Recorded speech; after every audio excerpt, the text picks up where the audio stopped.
cold breeze, steel boots on the sand, no ease. Propellers hum the Soviet quest, but the island ain't weak, not less. Hot tanks roaring loud and clear, zombie hula girls, no fear. Tiki terrors rise, eyes ablaze, Soviets drown in the island haze. Island don't surf, island don't win, Tiki terrors won't let them in. Hot tanks make the ground shake, zombie hula girls, hearts won't break.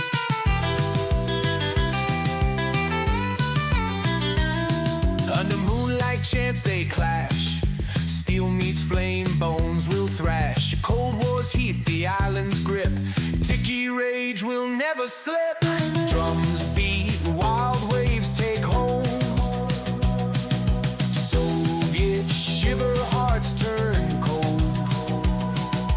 In the depths of night they fail, Tiki terror's ancient tale. Island don't surf, island don't win, Tiki terrors won't let them in. Hot tanks make the ground shake, zombie hula girls, hearts won't break.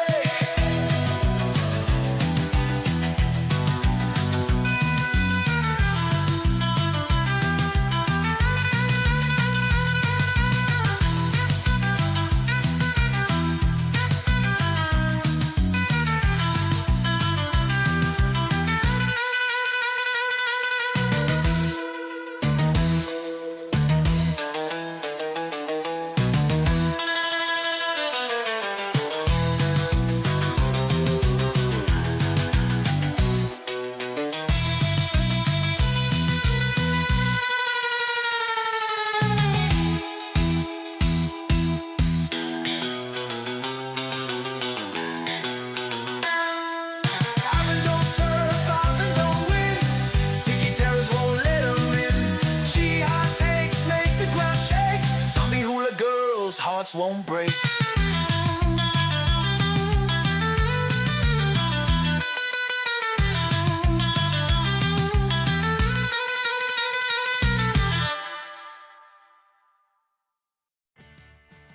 Howdy, howdy, it's your old pal, Tiki the Hut. Thanks for joining me again on another Too Late Tonight with Tiki. Oh man, has it been a moon or two? How is the coolest chat section in the world doing? I missed the fight text egg out of you guys. How you guys doing?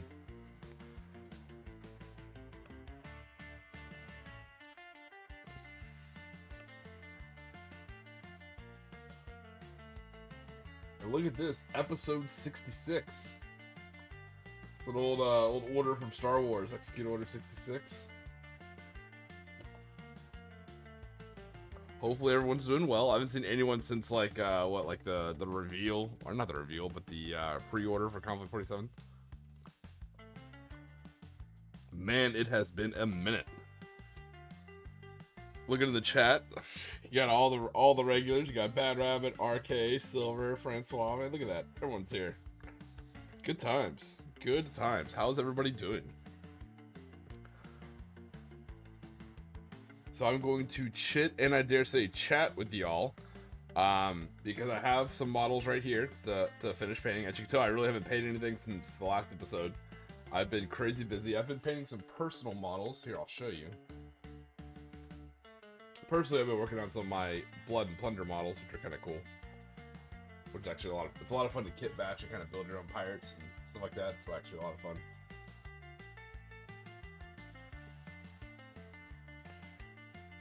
A 10-hour paint-a-thon, Silver. That's crazy, man. Almost. Bad Rabbit, almost. I won't be. I'll put out a post for it. I won't be streaming next weekend, but there is no deep Tiki lore for it. There is no conflict on some far side of the world or anything suspicious. I'm actually taking a vacation next weekend, so pretty excited about that.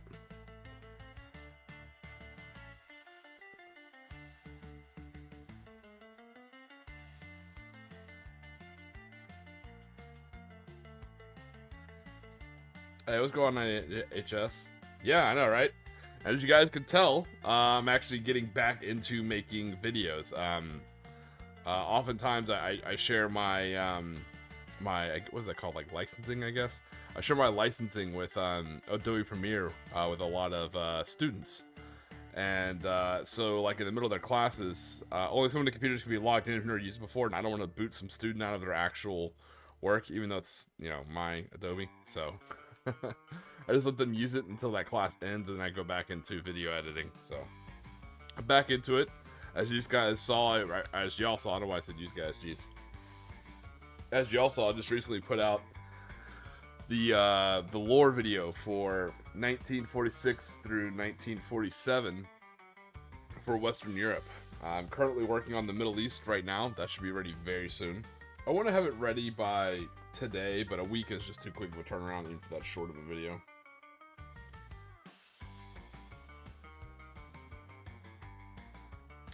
She's doing well, Rabbit. Thanks for asking. So is Blood and Plunder. A lot of fun.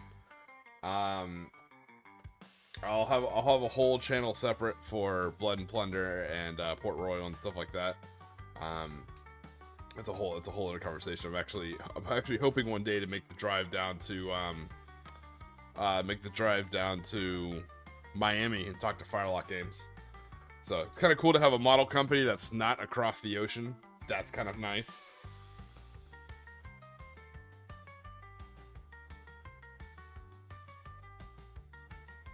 Anyways, I figured I'd chit and chat with you guys because this is my vow, and I need to post my vow. For those of you who don't know, Morty and Glory, a YouTube channel, he does multiple painting events every year. One of them is called Trooping the Colors, and this year, I think similar to last year, I was working for the Penal Legion, so I need to go ahead and make my post for the Penal Legion so I can start painting.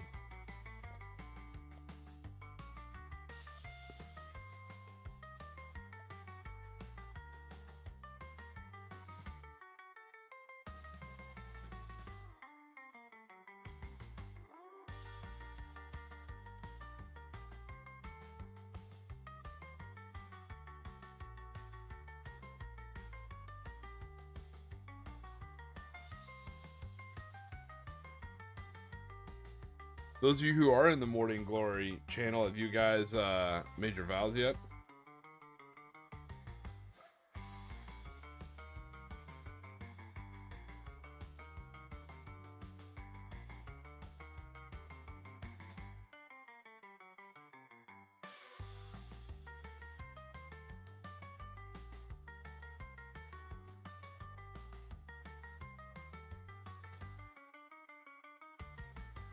Alright, sorry, if you don't see my hand moving, it's only because I'm typing.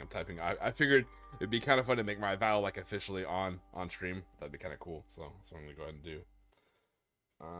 There we go. Grab the kit. Unlike everybody else, like, if you are making your vows, as someone who keeps track of the vows now, please just, you know, read the rules, and, you can literally copy-paste your vow statement, you know, from the rules and just change what you need to change. Alright.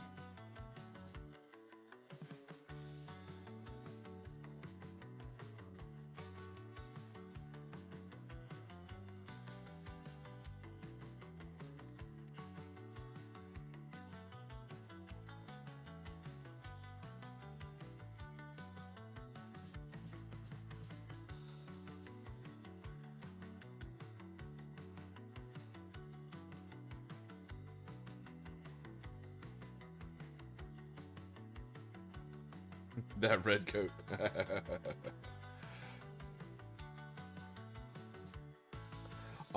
Yeah, so apparently this whole crown thing is like who YouTube thinks the top fans are. As you guys know, they don't play that kind of stuff in the chat. You know, there's no politics, there's no drama, there's no who's the top fan. It's a thing YouTube does. I don't know how to disable it. I don't know if I can. I'll look into it. Don't even worry about it. I've never seen it make sense. Some people who post the most still don't get #1. I don't know how it works. I think it's just them trying to play corpo stuff on us.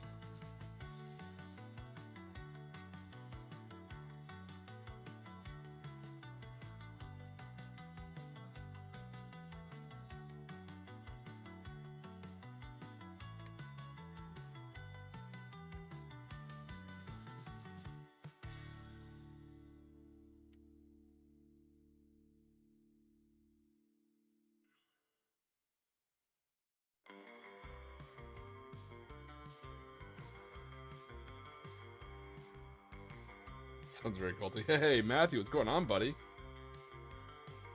Your Conflict 47 stuff is looking amazing, man. I love all the posts you do to the Conflict 47 Discord. It looks really good. It's a little boring on camera right now, only because I'm typing up my my vow for the painting contest, and then I'll actually start diving right into painting. I think today, are you guys curious whether you want to stay in the stream? Hopefully you do, but if you guys feel like staying, I think today we're going to paint one of our Slammer Samuels models, but this is our, you know, legally not Captain America. And I think that's what we're going to paint. Hold on. There we go. Not as egregious. Yeah, so I think we're going to paint him tonight. Then we're going to go for the classic Captain America from the first Avengers movie. I say classic, I mean, I guess that really wasn't classic, but we're going to go with that look, you know, with the leather jacket, the blue helmet.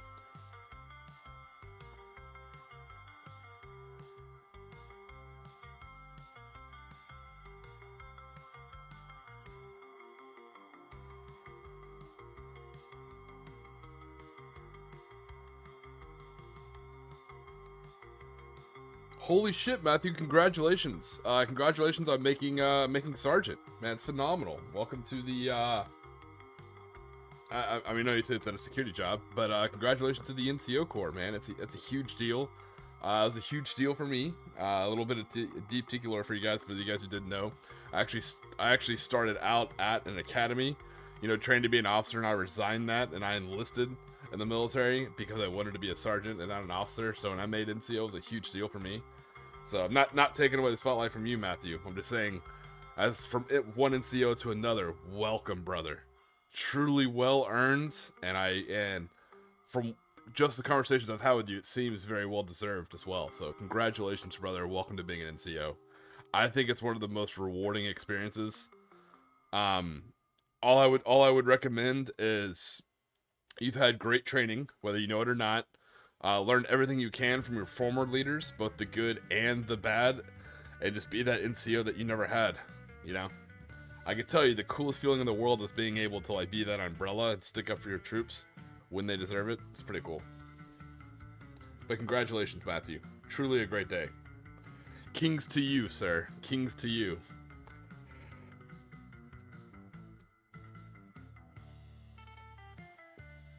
And it's not my rules, it's every sci-fi movie and game. You now have to learn how to speak with a gruff voice and smoke cigars. And I can tell you, smoking a cigar while being an NCO is pretty cool. It's as cool as it feels.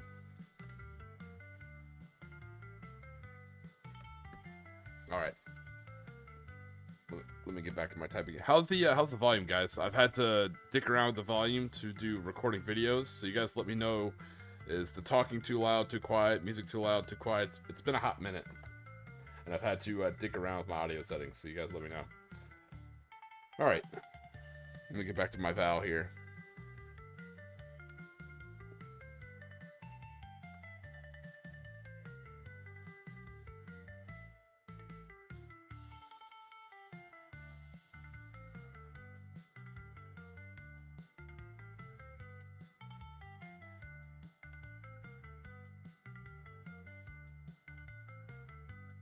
Thanks, Bad Rabbit. I appreciate it.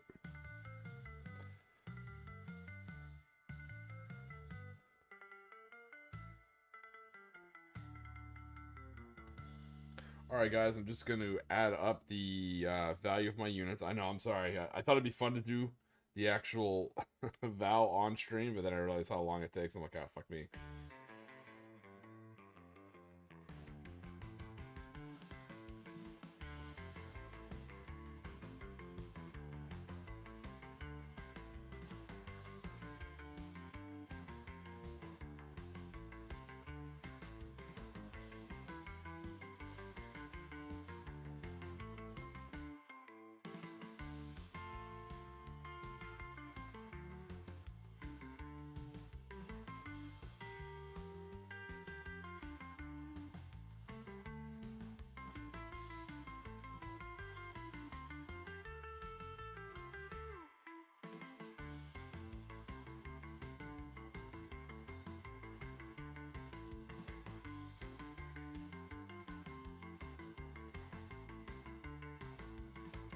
All right. But let me at least keep one eye on the chat so we can see what's going on here. All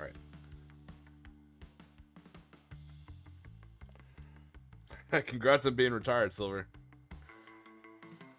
I just finished up my my enlistments and got out before I got a medical. Being a broken toy.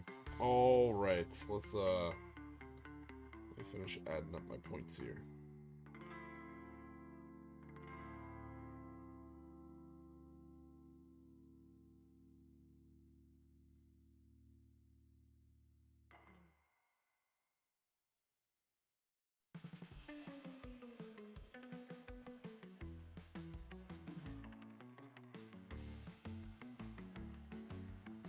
Alright, so I'm gonna need 2 Captain Samuels, 1 automated Brin carrier, what is that? 5 Siberian Terriers, and 1, 2, 3, 4, 5, 6, 7, 8, 9, 10, 11, 12, 13, 14.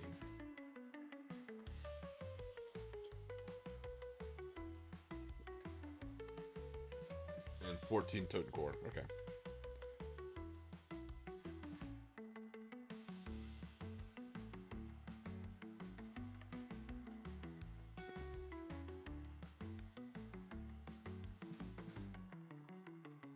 Is anybody else making any of their vows and Morning Glories painting challenge? If not, you can join the Penal Legion.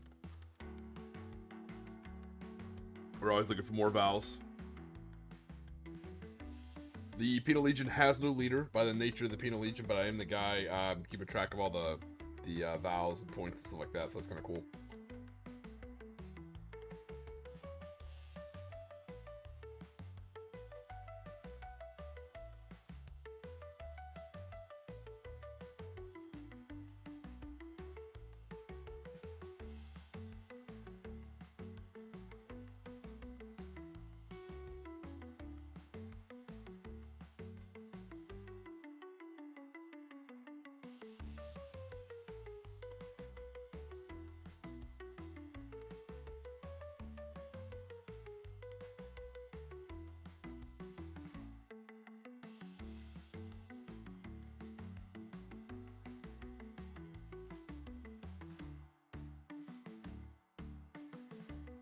Alright, Toten Core. They are, let's see what we have here.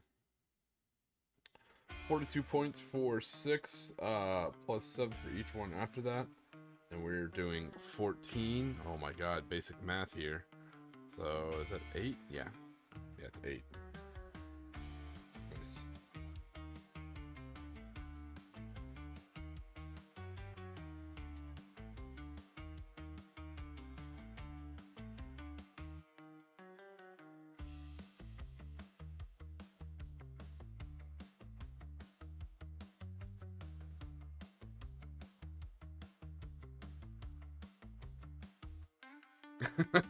Hey, what's going on? It's going on, Sean. How you doing, buddy? Or shit herder Sean, as I should say. Yeah. So I'm gonna have my not Captain America, kind of like the Howling Commandos, but not really. I'm also gonna have, as you guys know, I also have the Shadow Nose. So I'll have 2 Paragon squads. 2 Paragon squads led by you know, 1 Captain America, 1 the Shadow, and then I also have this model, which actually did come from Shit Herder Sean. He was nice enough to send me some gifts. I'll cover them on another stream as well, but I do have this one ready. He also sent me this. This is directly from Shit Herder Sean, and I greatly appreciate it. I'm pretty sure this guy's gonna be hard to find here in a little while. So truly, thank you, brother. I appreciate it.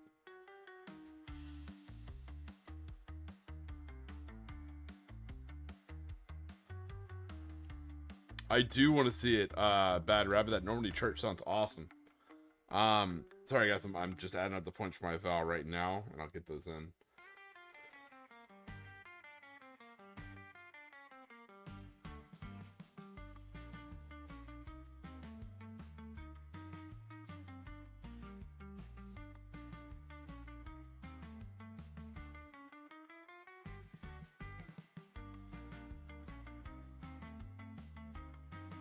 Siberian Terror Squad is 65 points. Well, actually, they all have S and Gs, so I will crank those points up as well. And they're medals, I'm allowed to do that. They are taking this veteran, but per the rules, because they're medal, that's how they come. And they come with submachine guns in their hands, as you can see. They look more like assault rifles, but they're like little, almost like PPSH, or not PPSH, I'm sorry, PPS 43s. Where's that? 5. Alright, so that's 80 points.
Alright, sorry, I'm just finishing up my basic math here.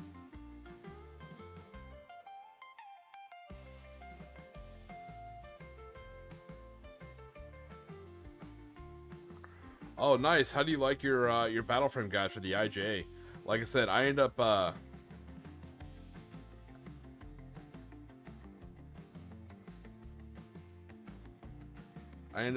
using mine, Matthew, to make anti-tank teams.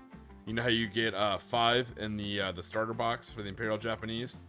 So I took one just to make as like a battle frame second lieutenant if I want, and I took the other 4 and turned those into 2 teams of 2 with Panther Shreks. I can tell you when I tested that game in Tijuana, they are ruthless. They are fast and ruthless with those Panther Shreks. They will run up and absolutely blast somebody with it. They're great. And because they're a lot more durable, you don't have to worry about like running up so close and hitting someone with a Panther Shrek, so you don't really lose. Pretty nice.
Alright, automated carrier is 90 points. Let me go ahead and add that bad boy in there. This guy's only 90 points. It's not bad. If you take him as a regular.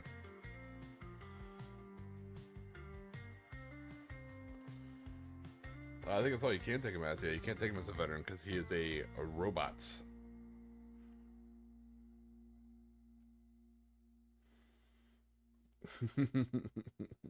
I'll give you plenty of shit talking, shit herder Sean, don't worry. I just gotta finish up these vals first. So that'd be kind of cool to do the val on stream, so. Now I realize it's a long use of time. That's kind of shitty of me, so I apologize. I was wrong.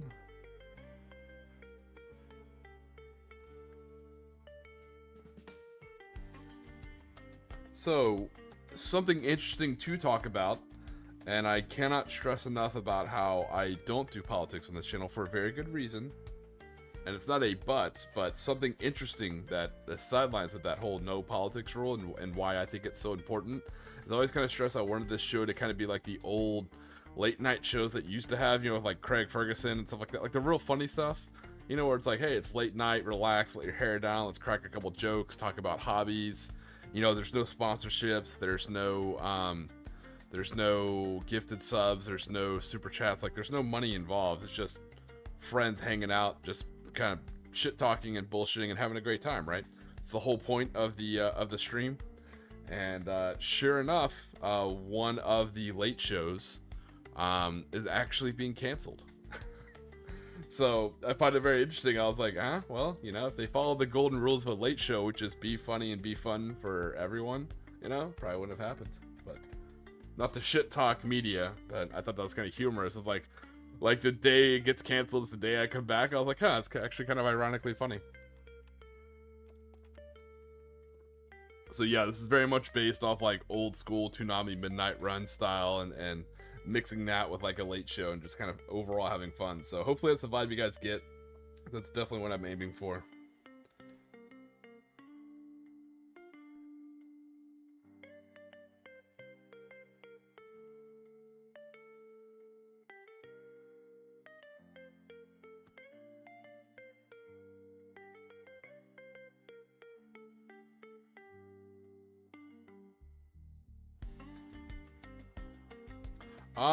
Yeah, they definitely are, and that was kind of how they balanced it out. Bad Rabbits, they made them a lot more expensive.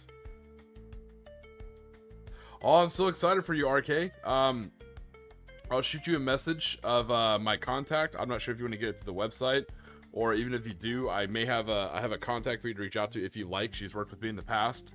I think she's worked with Bad Rabbit, and she's actually super useful. I can get you her number if that's something you're interested in.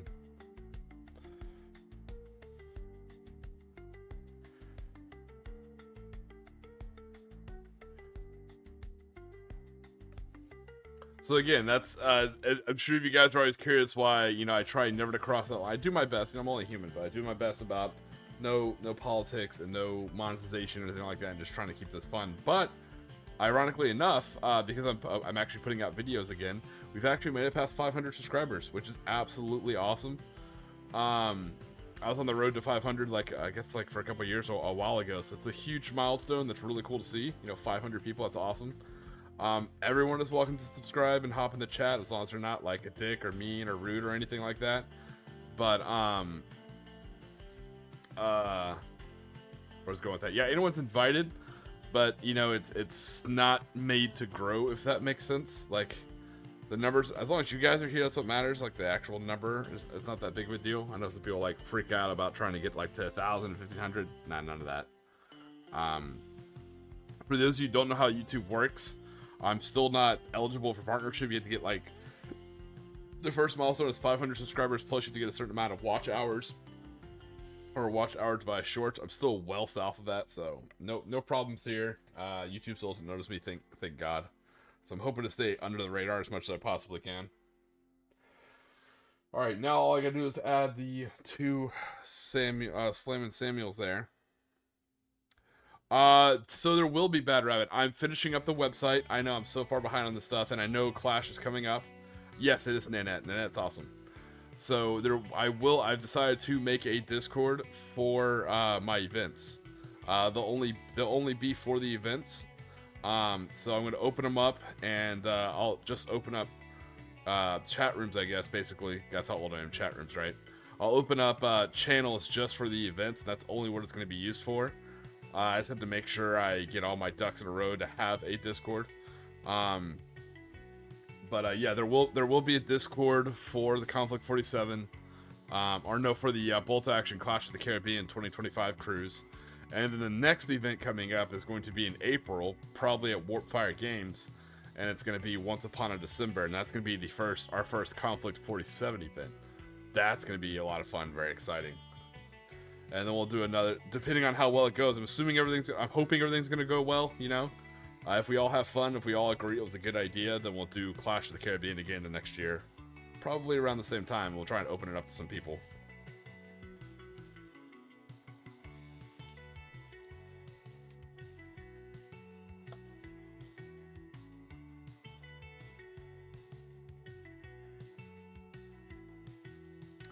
Yeah, RK, I was thinking about that. I may reach out to Irish and see if he's okay with it, because the Gator Cav channel kind of belongs to all of us. So I'll see if he's okay with me bringing people in just for those events, and if so, we'll just keep it there, I think. For those of you who don't know, talking about events, and again, I try and keep events at no cost or low cost as best I can. I'm able to control Clash of the Caribbean because that's 100% my event, you know. But when I do Once Upon a December, I'm likely going to do it at Warpfire Games, so I'll have to reach out to Warpfire to see how they want to do their events. They do them a lot, so they know what they're doing. But if you're curious what Once Upon a December is, it is going to be an event in April of, what is that, 2026? Yes. So April, yeah, Bad Rabbit, I'll send you a link to the Gator Cav Discord. It's also in the Konflikt 47 Discord. There's like a little subgroup called, like, I think Southeast or whatever, Gator Cavalry. Anywho, so Once Upon a December, for you guys curious what we're talking about. So what the Once Upon a December event is in April 2026 is it's going to be it's meant to be like an apocalypse style Konflikt 47 event. And what the story behind it is the OSS and the SOE have found, quote unquote, Anastasia, you know, the last Romanov. And so they are attempting to put her back on the throne and reintroduce a Tsarina to Russia, to kind of and what they're doing is they're basically fostering a second revolution inside of the Russia or the Soviet Union. So what that's going to be is the whole theme of the event is big, huge snow maps. Big, like Hoth style, right? So big, huge snow maps, and the whole goal is to bring us. We're gonna be moving the rules around once the rulebook comes out for Konflikt 47. And we're gonna be leaning very heavily into armored units, armored infantry, actual armor platoons like tanks, lots of walkers. So a whole bunch of stuff. So it's gonna look like a 28mm BattleTech or, you know, Titanfall, whatever you want to call it. So that's definitely what we're looking. It's gonna be a huge armored battle, and the storyline behind it is it's a second Russian Revolution. So you're like, well, where do all the factions fit in? Well, I'm still waiting on the new lore to come out to figure out what I can do with. But what we're thinking right now is for the allies, you have OSS and SOE. So you're gonna have small specialized infantry working with Lend-Lease and American stuff, and that can be. The White Russian faction can be a mix of allied, like American, British, and Russian. You know, could be fighting White Russians. Red Russians will just be Soviet Union, USSR, Konflikt 47 units. Finnish, we'll put the Finnish on the side of the White Russians. So if you're fighting for the White Russian side, it's basically gonna be three sides. You're gonna have the White Russians, the Red Russians, and the Instigators. Instigators are absolutely going to be the Axis. I'm not sure what to...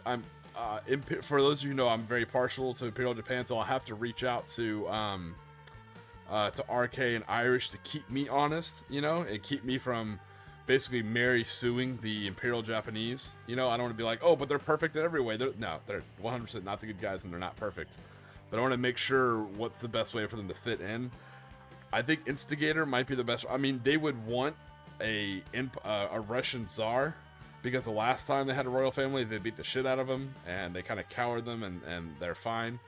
So I'm thinking they're hoping that the revolution wins so they can take their slice of Eastern Russia, Sevastopol and Vladivostok, all that kind of shit, and, just fuck off.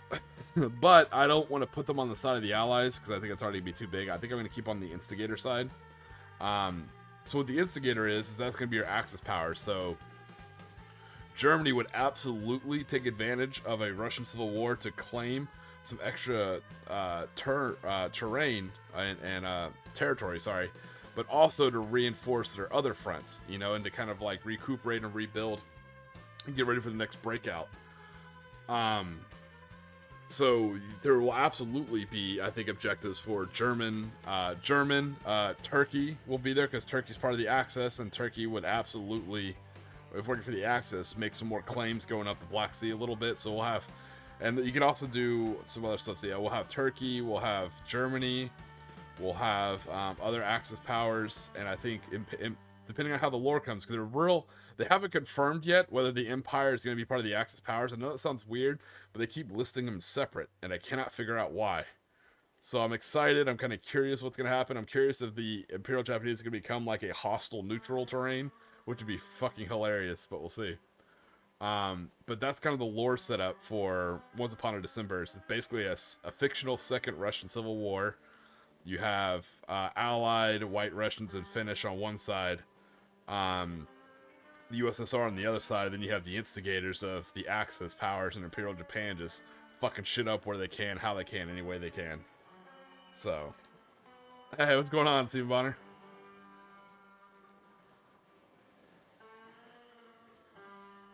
Yeah, so the goal with that is, usually, you guys know I like my smaller games. I like my 500 point, you know, super fun tactical height, you know, smaller scale skirmishes like that.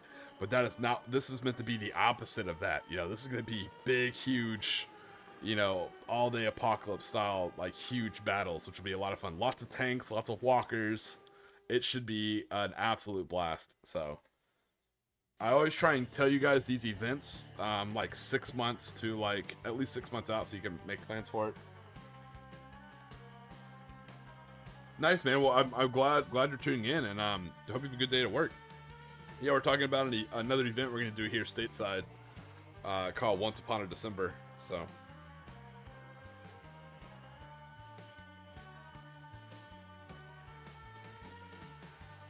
All right, let me get back to finishing my vow. Sorry, super fun. It's the event Arcane and Irish and I have been throwing around for a while, so I'm glad we're kind of putting it down a little bit more concrete. All right, let me finish my vow. I have 2 models to add. That will be good. But yeah, due to foul weather, I should be done with all my expeditionary operations, like out on the water and stuff like that. I may or may not have another one coming up, but it's not a big deal. But like I said, I won't be streaming next weekend. I'll put a post out for that because I actually will be on vacation. I know it seems like I've probably been on vacation, but I haven't been. I've been working. But actually, we'll be taking vacation next weekend. I'm super excited. My whole summer break bruised down to, you know, 1 weekend.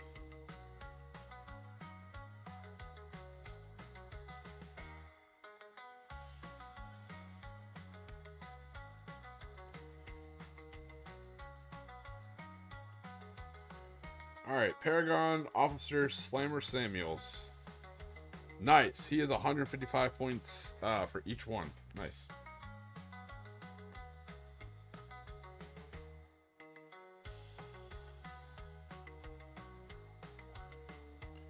He can only be taken as veteran, so hopefully no one thinks I'm breaking the rules here.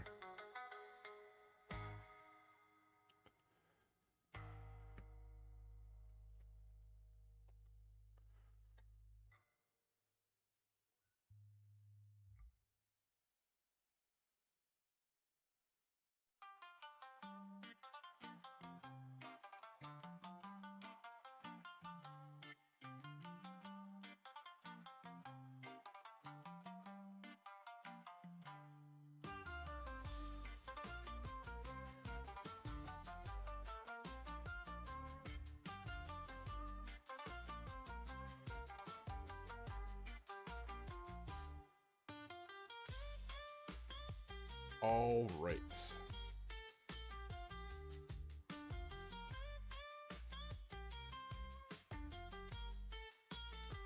And let me just double check my math. I can finish my vow, then I can start painting.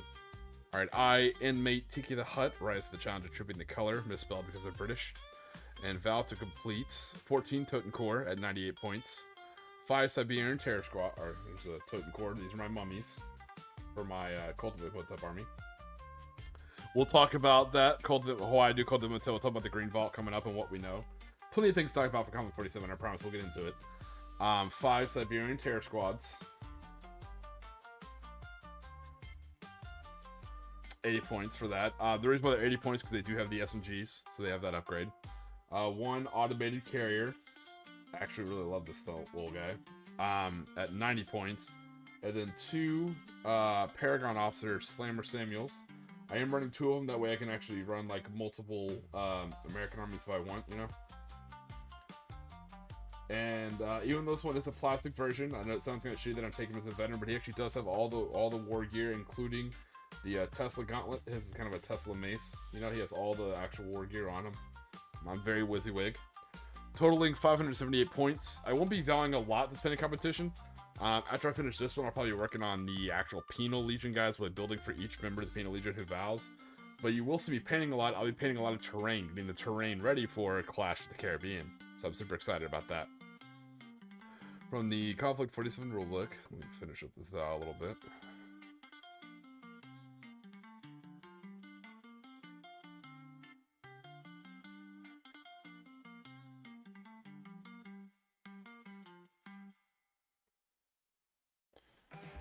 It's funny that this event ends like what, on the day we come back from the event, I want to say.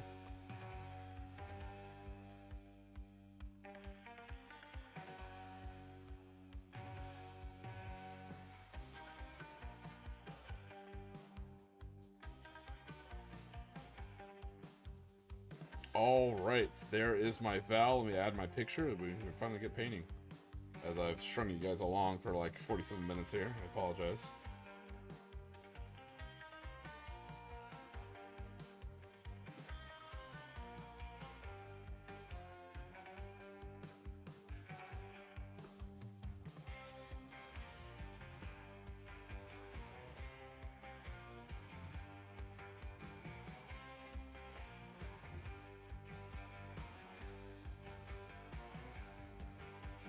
Alright, let me catch up with some chats.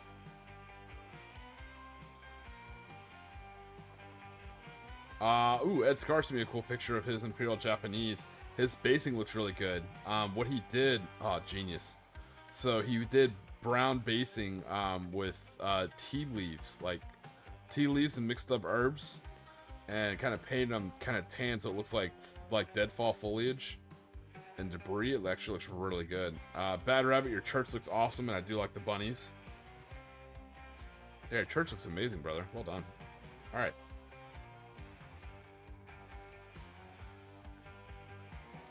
Let me get finally back to the stream. You know, it's like I do this for a reason, right? Alright.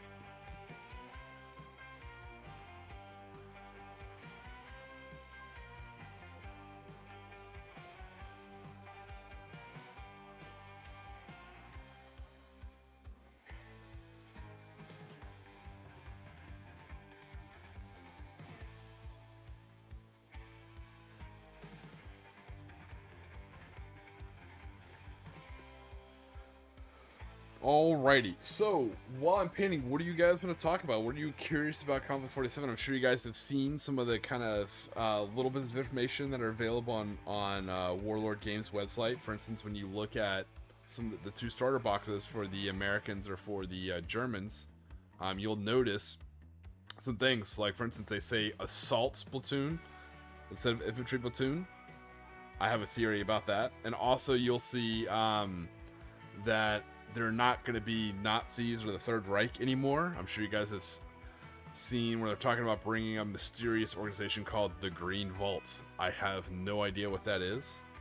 But we're happy to talk about that if you want. Again, let's also leave everything as apolitical as possible. We're happy to dive into that. I know, from what I hear anyways, Facebook, Conflict 47, has like dove into that ad nauseum, so I don't know. I have a Facebook. I don't really check it anymore. I'm super busy as is.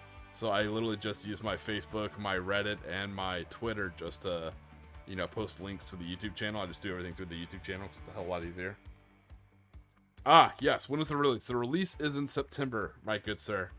So in September will be the release, and yes, as of what it looks like now, and if I'm wrong, then it's my fault. Hey, what's going on, Evolution?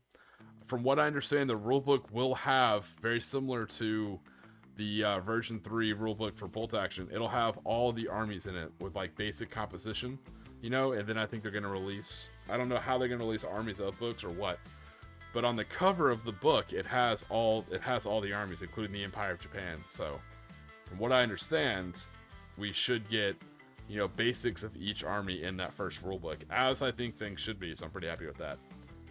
Which is hilariously, I think, ironic that the Empire of Japan is getting a Konflikt 47 upgrade before they get their armies of bolt action book.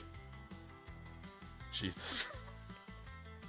Somebody at Willard Games hates the Imperial Japanese.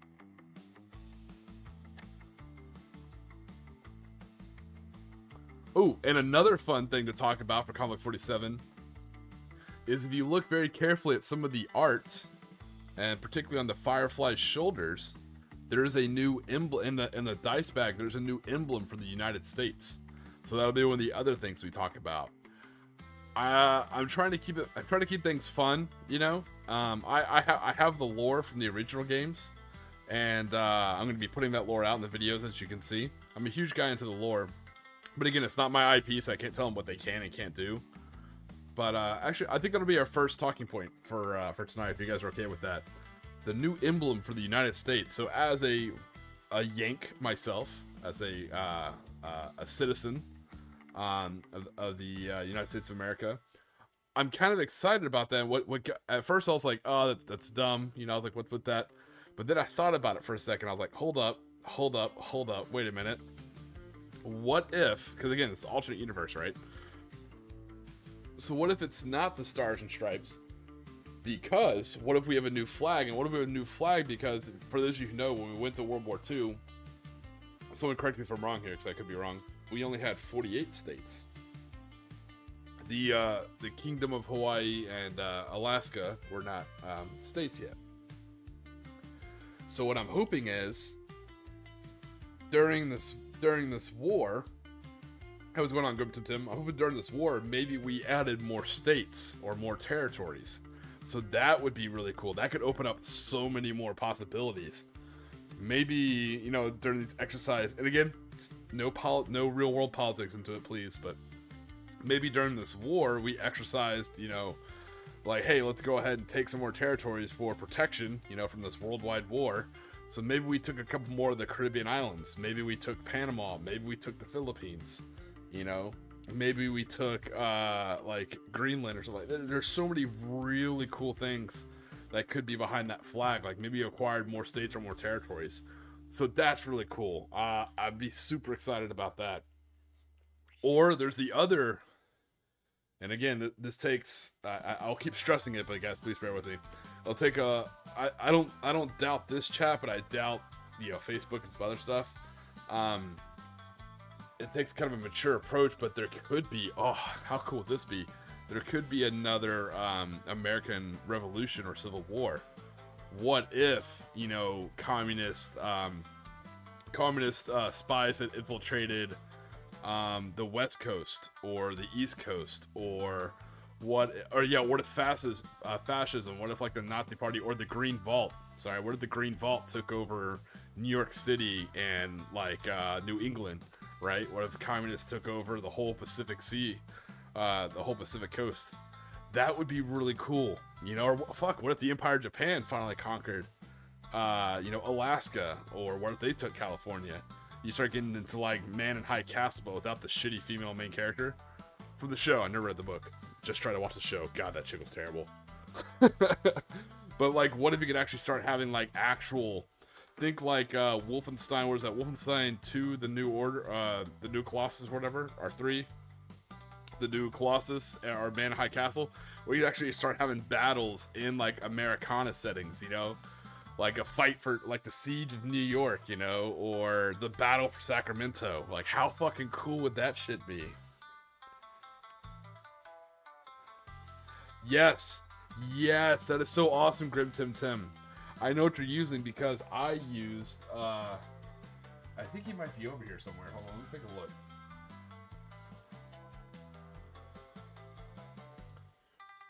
look. He's under a pile of models, but I would bring him out, Grim Tim. That's what I used to build one of my leader units for my Cult of Imhotep. I used a lot of the bits from Frostgrave Wizard. You know, I used the Fez, the 2 books, because he has the Book of the Dead and the Book of the Living. So I'm so happy you did that, Grimton Tomb, because I did that same thing, and they're such good bits.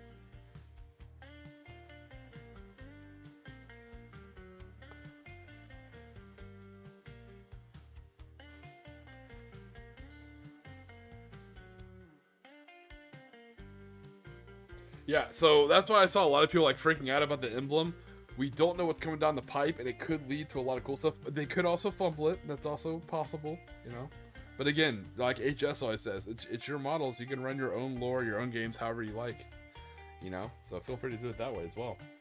Ooh, let's see what you're sending me, Matthew. Matthew's sending me something. Oh, nice. Oh man, your heavy infantry for the Japanese look pretty cool. Not in a bad way. Don't take this the wrong way. I think you're still working on them, but they almost remind me of like, what is that, Lego Bionicle kind of thing? Like they look really, really fucking cool. All right, so let me get started painting here. We have him primed, luckily. Yeah, there were so many more units I wanted to vow, but like that already started on my daughters, so I couldn't vow them. And all I gotta do is finish basing my Imperial Japanese Navy Ghost Attack Squad, so I couldn't vow them. Same thing, he's painted, all he's gonna do is be based. So there's a lot of Carbon 47 I couldn't vow, because I'd already started them. Unfortunately.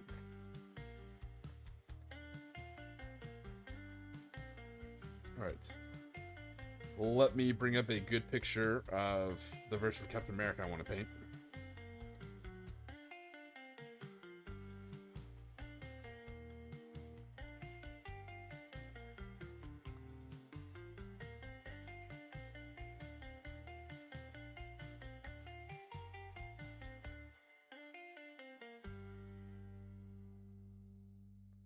Does anybody else do that? Anybody else bring up like pictures on their laptop while they're painting? I don't know, maybe it's just me.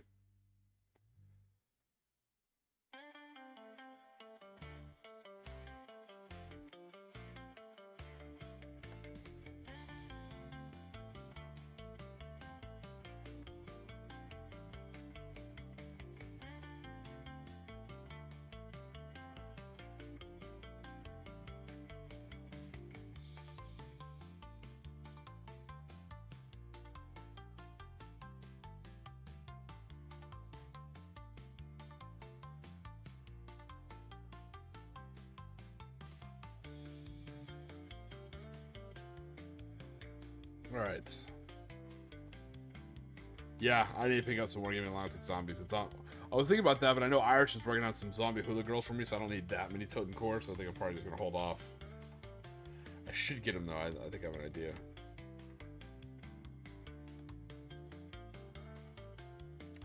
Nice. Well, welcome to it, RK.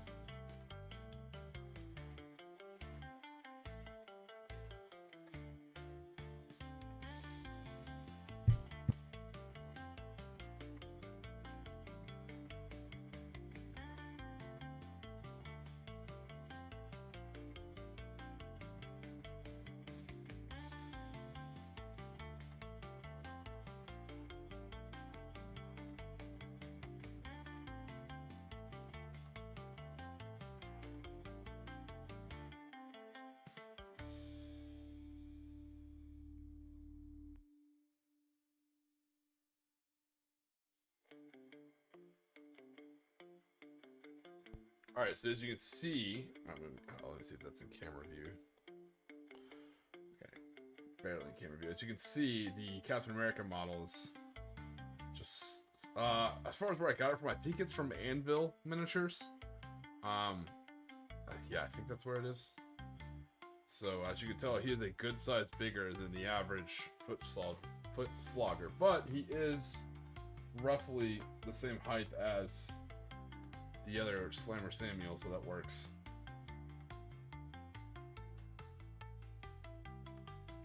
Alright.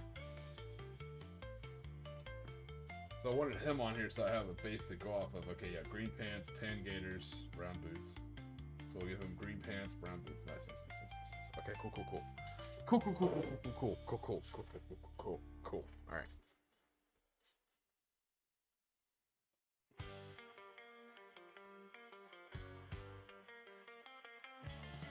That's exactly how it goes. Francis, yeah, that will definitely turn into a horde army.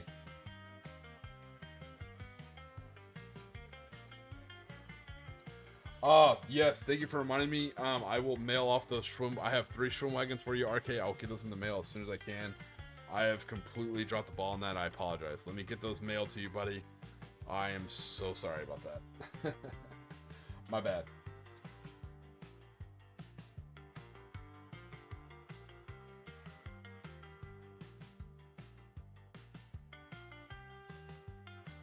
My bad, buddy. Alright. I know it's a little harder to see with the light that's bright, but it helps me paint. Alright.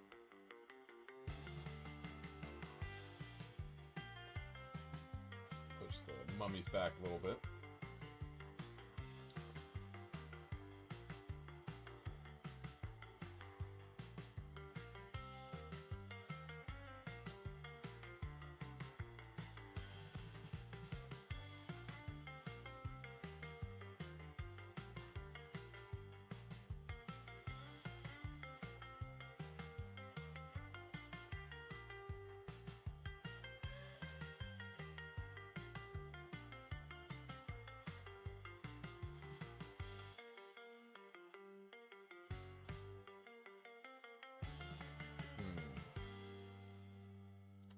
How do we want to do the shield? What are you guys feeling?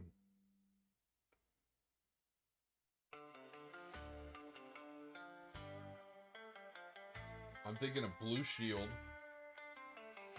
red white stripe, blue circle, white star. I think that might be the best. Or I could keep it a green shield, red and white stripe, blue circle, white star. Let me know what you guys are thinking. Actually, put a vote in for it.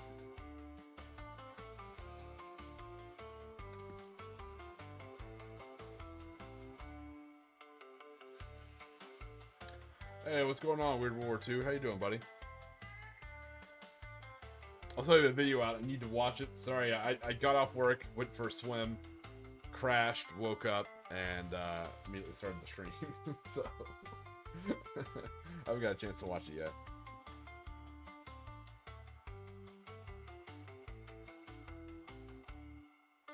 Alright.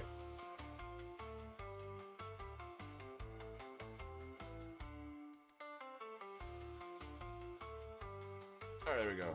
Lights turned down a little bit so you can see him a little bit better, so you can see his shield. And let me start a vote for that.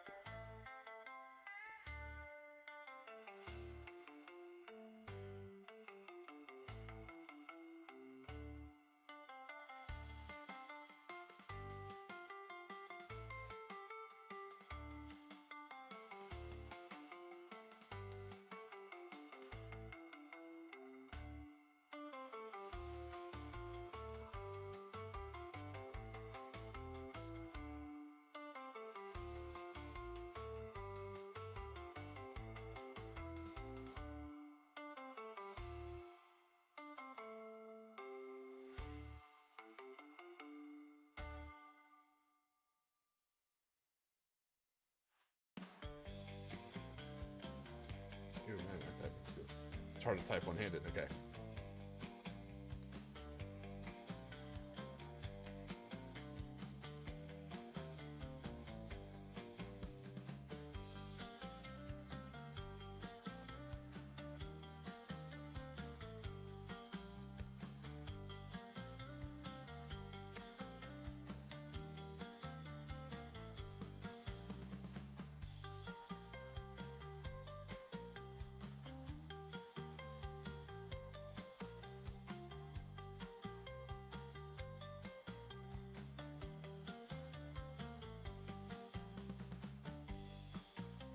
Alright, so I started a poll. I said it's not 100% democratic.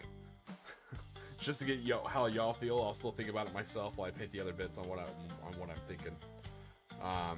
Just will be upset if I don't go with the poll. So let me get the focus a little bit better. So you have his shield, right? It's different from his actual shield was like the legit Star Spangled Banner on his shield. So this one's different, which is fine.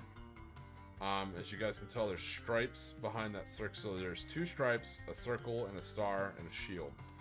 So saying, do we want a blue shield, red and white stripe, that blue circle, and a white star, or do we want an OD green shield with a red and white stripe, a blue circle, and a white star?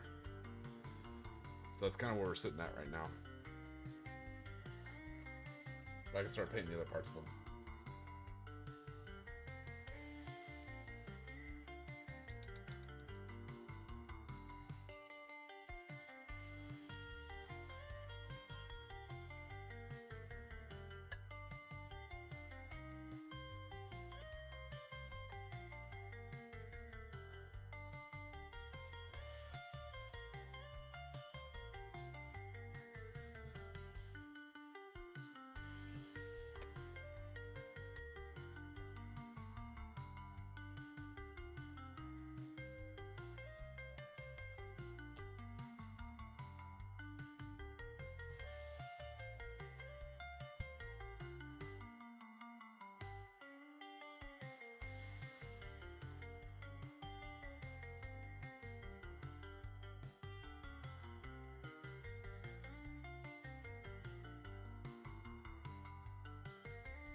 Alright, let's see how the votes are. Like I said, don't be upset if I don't go with the vote. I'm just kind of curious what everybody's thinking.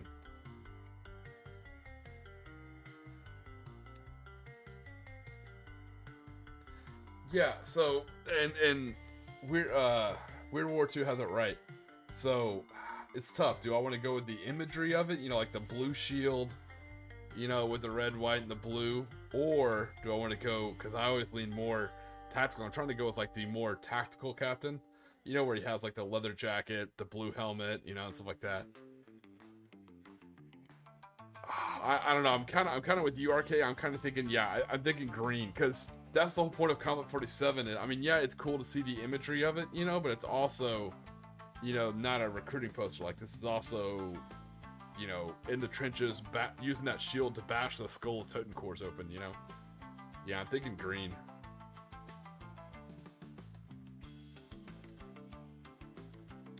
It's a tough one, guys. Yeah, bad rubber is another good point. Keep it simple.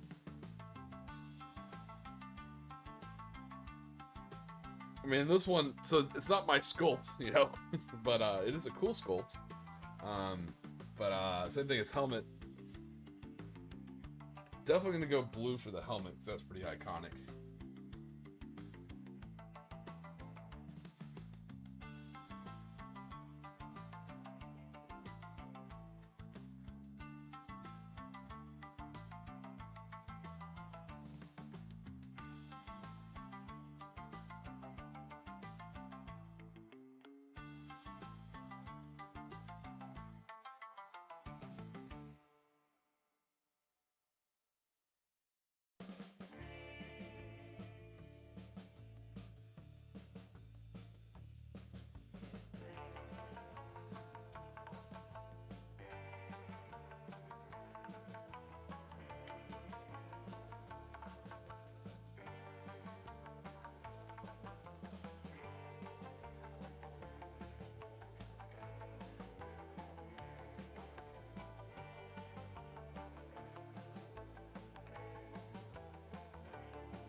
Yeah, it's a tough one. It's definitely a tough one. I think what I'm gonna do, I think I'm gonna paint him as much as possible, and then see what's gonna look better with the shield. So, just guys, to let you know, the helmet is gonna be blue. Even the helmet's weird. So it's a helmet plus a circle and a star. So I could do the helmet green, blue and white if I really wanted to go like full tactical style, but I don't think I do. So he's got a leather jacket, green pants, brown boots. You know, so it's tough. We'll see. We'll see.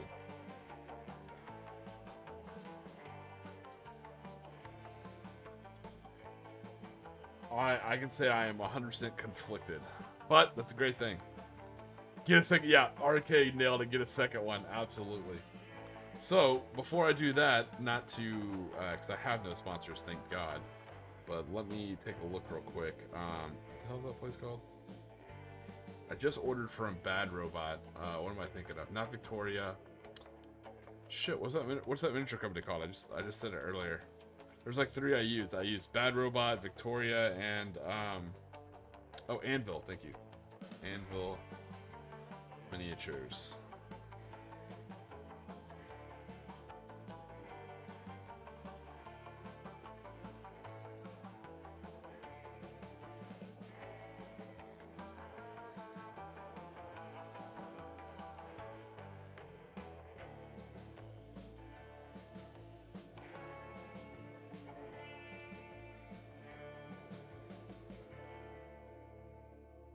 Yeah, so it is called the Captain D-Day American character.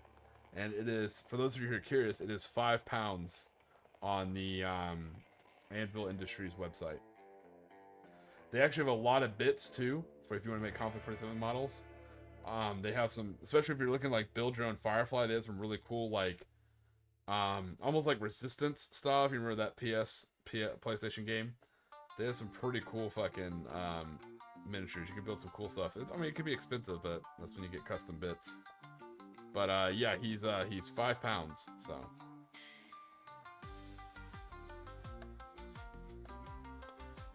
all right.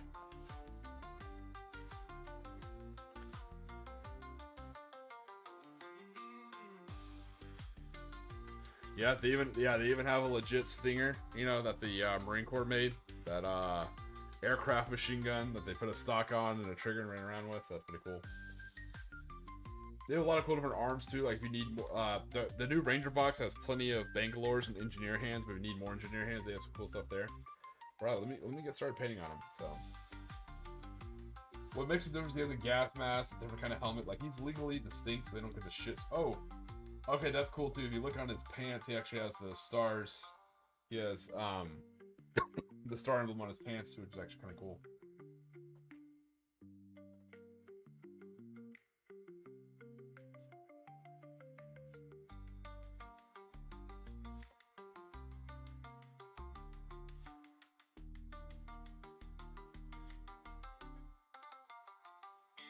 Sorry, I meant to mute before I coughed.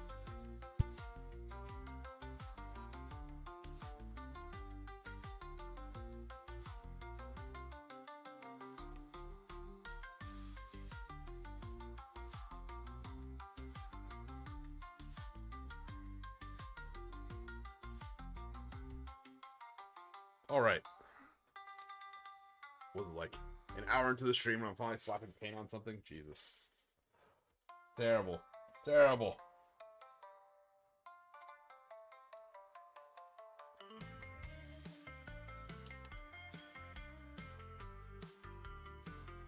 But on the plus side, for those who are curious, Mrs. Tiki has painted her first full-on model for herself by herself.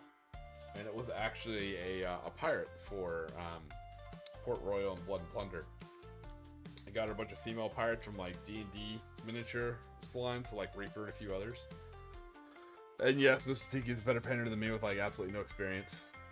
It would hurt my feelings if I don't try very hard, but no, she kicked ass painting her first model. It looks really good too. If she's okay, I'll ask her. If she's okay, I'll show it off next stream.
Matthew, so you've seen mine. I put like bushes on top of their heads, and I went for like a more like tan with green. But for your guys, I'm thinking a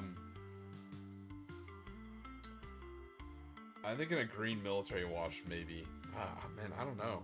It depends. Do you want it to be like ceremonial? Like, is there more like kind of? I guess it's the same debate we're having here with this Captain America. Do we want him more subdued and militaristic, or do we want him more like a symbol and ideology and like a morale unit for your forces? I think with those, especially with the Imperial Japanese having the Bushido way and stuff like that, I think you might want them as more like moving propaganda or like moving motivational troops. So whatever makes them look like more epic, if that makes sense.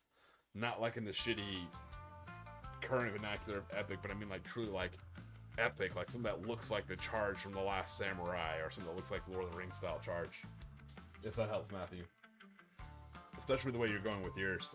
I think a more... I'm trying to think of a better word than epic. Grandiose. There you go. More grandiose fashion. May look better than more subdued military faction. More parade ground, less battleground, if that makes sense. Maybe. But again, whatever direction you think that you want to take your guys in. I say that because my guys are different, but, you know.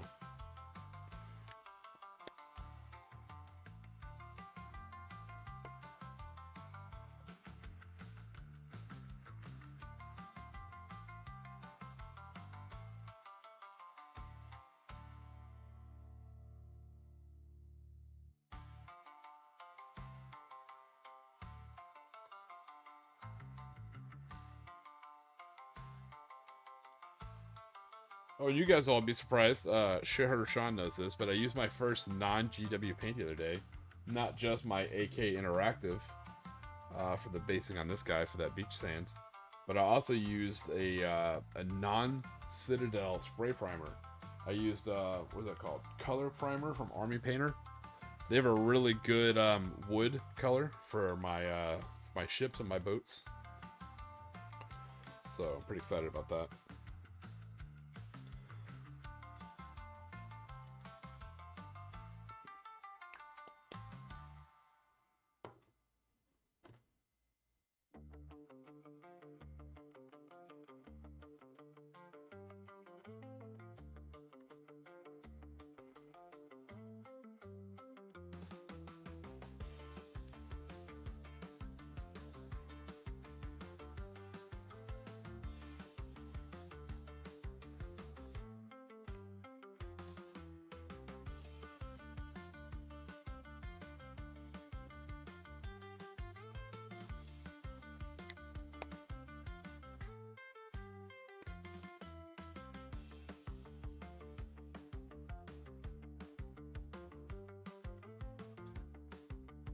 Oh, hell yeah, Grim Tim Tim. I will... Let me make note of that real quick.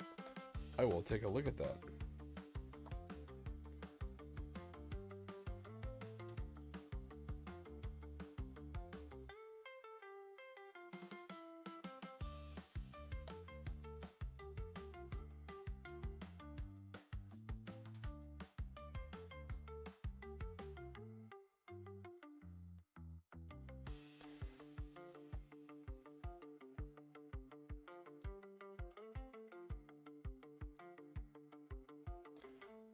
Alright, there we go. I have that saved to take a look at later. I appreciate the heads up, Grim Tim Tim.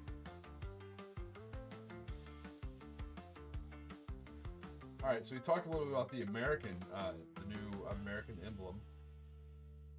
Let's talk about the Green Vault. Now, as you guys know, I am not partnered. I'm not early accessed. I'm not, what's that called? I think here in the States they're called Warlord Raiders, I want to say. They're like a weird, nothing against them. First off, for anyone, there's no drama, no beef, but I think they're called Raiders. They have like a special deal with Warlord Games. They're either store owners or they're event organizers, or for whatever reason they have early access and like a special, like, not membership, but they get to know certain stuff ahead of time. They have oh shit, what's that called?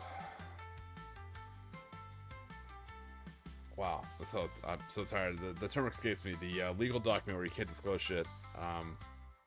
Can't think what it's called off the top of my head, but they have like a document where they can only disclose what they're allowed to disclose. But they get to know stuff early and ahead of time, which good on them. You know, again, no shade, no jealousy. It's just I can't compete with that because I'm not in the program, and so I made the early determination that I'll never be a part of that program, even if I did. Not in a mean way. Hopefully, people don't think it's not a spite or a negative thing. It's just NDA. Thank you so much. I just want to be a channel where I have the same access you guys have, you know? But that's why I highly promote other YouTube channels. Everybody else wants to hop on the Konflikt 47 thing, please, by all means, that's awesome. And definitely watch some other channels out there, because some of them may be that special Warlord Raider program. And they may have that insider information long before I'll ever get a hold of it, you know? So I highly promote other people who have that kind of thing. It's just there's no sense competing with people who have that when I don't have it, so. With that being said, I have no idea what the fuck the Green Vault is. I know as much as you guys know. All I have is that little blurb that's on the description for the Access starter box on the Warlord Games website. Everything I've read in the vault in the lore so far, I have no damn clue. So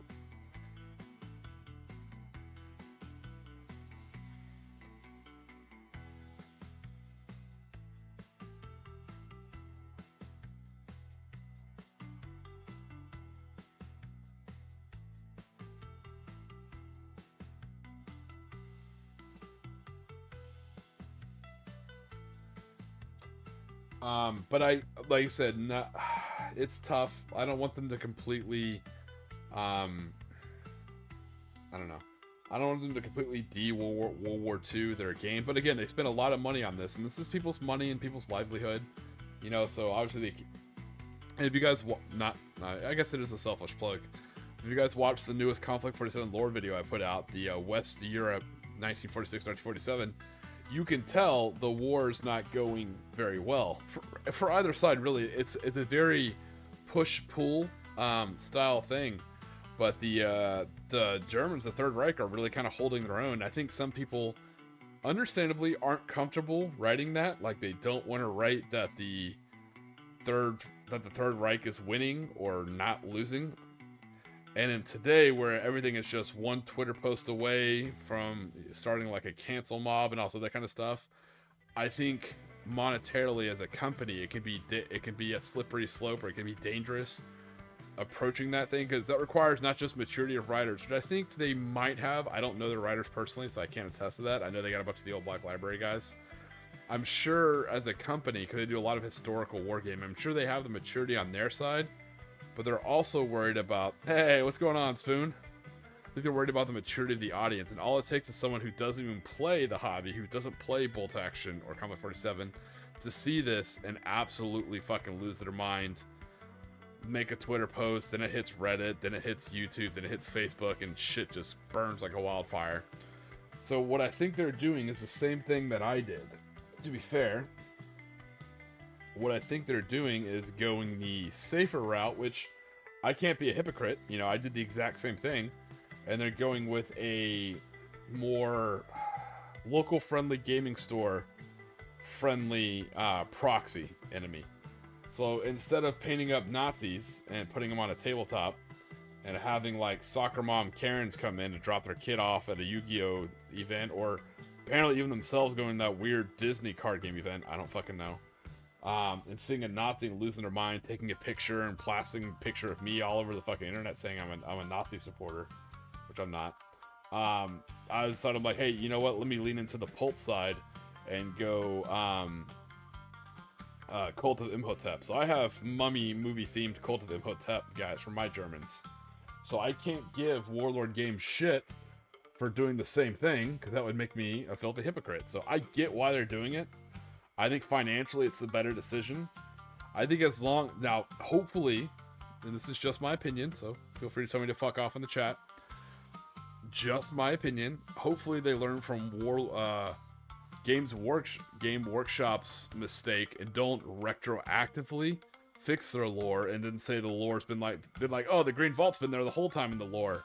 Like, motherfucker, I've read it 50 times. I made the video. I have yet to come across a mention of the Green Vault. I've read both novels. I've read all the books. I was like, I haven't come across the Green. I mean, it sounds cool. Don't get me wrong, but I haven't come across it. So as long as they don't retroactively say it was there the whole time, you just didn't read it, I think it'll be okay. They say that, I'm gonna absolutely call bullshit on it.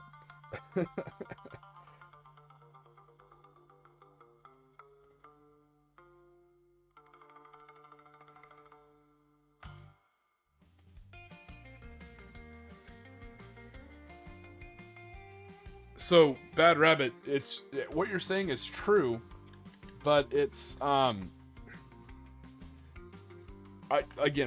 trying to see it from both sides. I have, and again, it's not a brag. It's not like me, like, oh hey, look how cool I am. But I make the choice to keep my work life and my hobby life separate, right? So I make money working a job, and then I do this shit on the side for fun. So I have the flexibility to say spicy shit, and I'm okay, because it doesn't affect my job. Their thing is directly tied to their job and their money. So they're trying to protect I think they're trying to protect their company and their workers, you know. And if they lean into a more pulp side, I mean, it's alternate history. So to be fair, who's to say the Third Reich didn't crumble? You know, instead of Hydra, they're going with a legally distinct one they called the Green Vault. I'm okay with it, as long as it's written well. I think that's it. As long as it's written well, and that's my big caveat. As long as they put in decent lore, because all of Konflikt 47 has had damn good lore. That's why I make videos on it.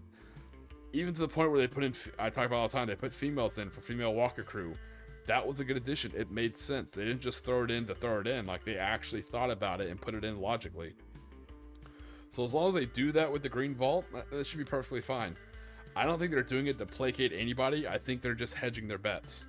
And they've invested a shit ton of money into Konflikt 47 when they didn't have to. You know, they could have just let it die on the vine and leaned into a, to be honest, they could have just bought a license, and they could have bought the Starship Trooper license and leaned into that and gone full Starship Troopers, you know, or they could have done more RoboCop or done more Doctor Who. They have all different licenses. There's all different sci-fi. They chose to, you know, buy out Clockwork Goblins, and they chose to lean full into Konflikt 47. So I get it. No. So I don't think there'll be any canceling. If anything, what I'm excited about is if they do that, the Green Vault took over the Third Reich, and now they run the Axis powers. The cool thing is, think about this may sound like, I don't know, making lemonade out of lemons, I guess, but think about the awesomeness of all the own civil wars you could do.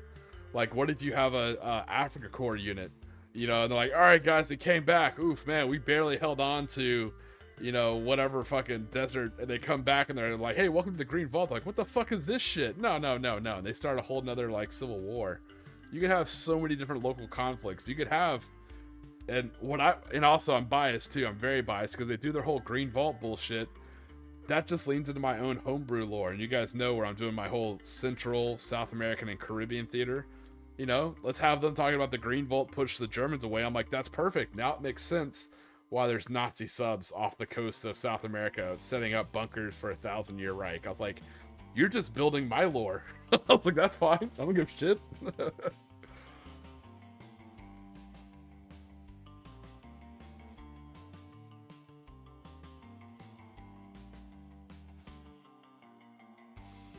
So again, it's their IP. They can change what they want. That's fine.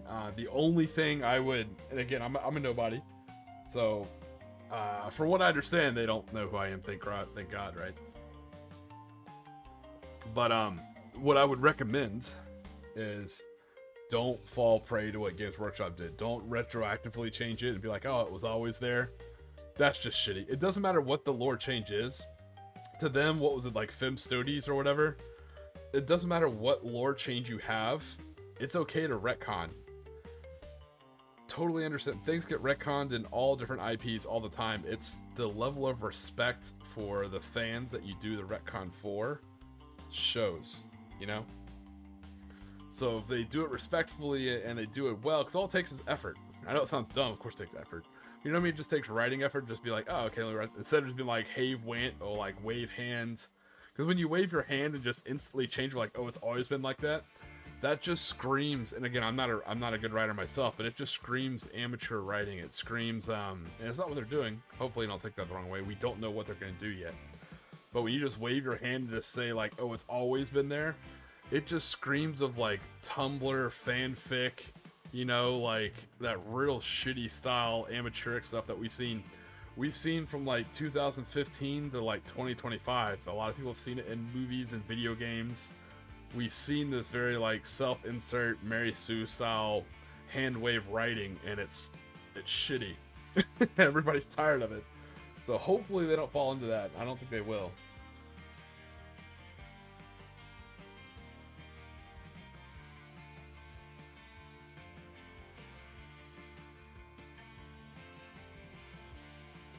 Yeah, and that's the other thing too. Shitherder Sean brings up a good point.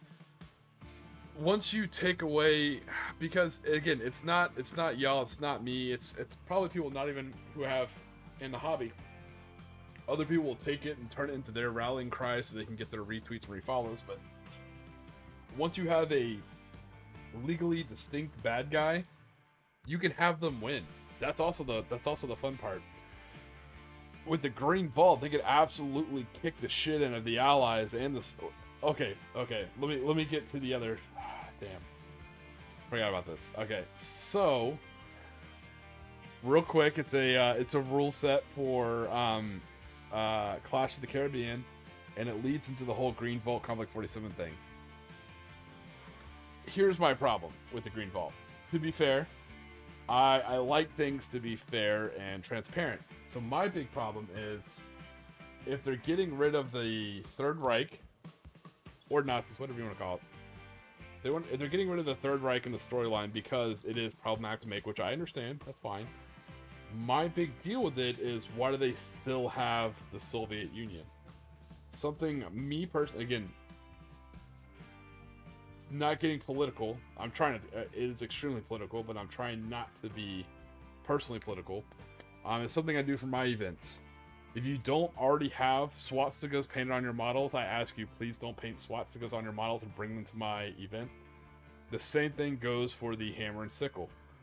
And the reason why I say this is because I do Clash of the Caribbean. We go to foreign countries, and we'll be doing gaming in open water, and you'll also be going into these countries. I'm not saying we'll be playing the tabletop in the countries, but you know what I mean? You're traveling with these models. It's not a good thing to travel internationally with either a crooked windmill, a swastika, or a hammer and sickle.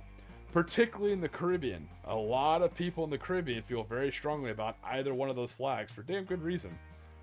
And it allows me to sit on my fence and get splinters in my ass and be like, hey, I'm not going to allow, swastikas, or I'm politely asking, if you don't already have it on your models, don't paint it. Please don't put swastika flags or swastikas on your units. At the same time, please don't put hammer and sickle flags or hammer and sickles on your units. It's very fair. It's right in the middle. If you can condemn one side for atrocities, you gotta condemn the other side as well. Also, it helps when doing international events. So that's the part that kind of annoyed me a little bit about this. Is, what about Unit 731? And that's the other problem too. Once you start, censoring stuff, it's a slippery slope. People are like, well, are you going to censor this? Are you going to condemn this? Are you going to condemn this? Are you going to condemn this? Are you going to condemn this? So that's the other problem, is once you lean that way for the Green Vault, what about the very real world, Soviet Union? Or are you just going to be like, fuck it, we don't care, we're going to take the piss out of it and lean full red alert, which is fine. I don't mind either way, technically, but it just seems weird to be Puritan about one side, but then be lax about the other. Unless you're going to absolutely, to use the British vernacular, take the piss out of the Soviet Union side. Bad Rabbit, you're totally fine. Hey, you are totally fine. Don't worry about it. If it's already painted, you are perfectly fine. Especially if she painted it. Don't worry. You're perfectly good. We're not going to Miami or, Cuba or any of the other countries. We should be all right. But, and again, that rule won't really make sense for the Once Upon the December kind of event. So you're perfectly fine.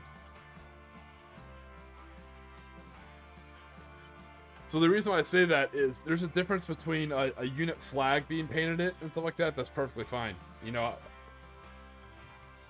that's fine. But to RK can back me up, right? It's the Fall of Berlin game we went to, and one of the guys wearing, like, even though he swapped out the pin for a Hydra pin, like full on wearing a German hat, like that's the level of stuff I'm talking about. Like, if you have it on the flag, that's one thing. You know, even on my, not to be hypocritical, even on my models, like, they have a hammer and sickle, but it's extremely subdued, and I painted it subdued on purpose, right? So that's fine, you know. But the dice bag, the dice, a shirt, a hat, like, ooh, that's where you start kind of crossing the line.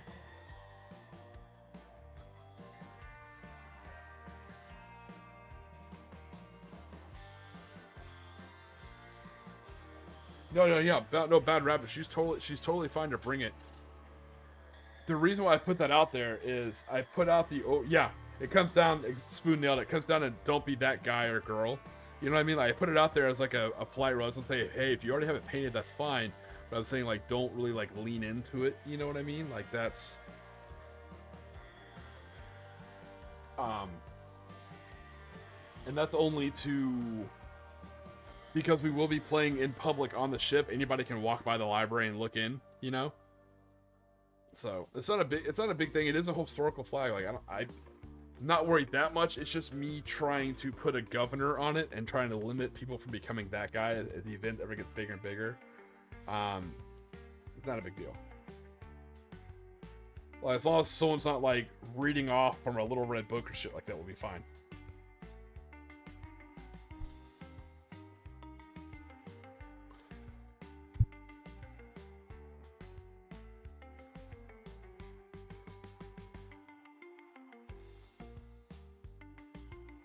Because I have the same problem, because people are like, hey, well, how can you put katanas on your Imperial Japanese soldiers? Don't you know what happened in Nanking and all this other kind of stuff? I'm like, oh, for fuck's sake, you know, it becomes a slippery slope. That's why I try not to be like a regulatory police. I just try and do things that keeps the event just kind of shielding the event from possible future scrutiny, you know. But also, that being said, I will put it on the website as well. I would recommend, it is a cultural thing. I would recommend not bringing any camouflage clothing. In case you didn't know this, I've learned this from my, oh god, it's not going to help the Tiki lore at all. I've learned this from my travels and adventures in the Caribbean, under both passports. Don't wear camouflage in Caribbean islands. Actually, even in South America. So usually camouflage negates either military or like paramilitary rebel revolution. So, like, I don't know how it is in the UK or Europe, but here in the States, camouflage is just like a natural thing. We do a lot of hunting. People just wear camo stuff, particularly veterans wear, like, you know, old camo hats and stuff like that. It's not a big deal here. Caribbean countries, it could be a big deal. It's not technically illegal, but it's kind of a social faux pas, if that makes sense. So I would highly recommend not wearing anything camouflage, particularly off the boat on the island. Just a, you know, Tiki travel tip. Irish, I have 6 people going to Clash of the Caribbean. I have Doc Ginger and his +1. I have RK and his +1, and I have Bad Rabbit and his +1. So, unironically, without any kind of social media or HR tampering, I actually probably have the first 50% co-ed tabletop wargaming event.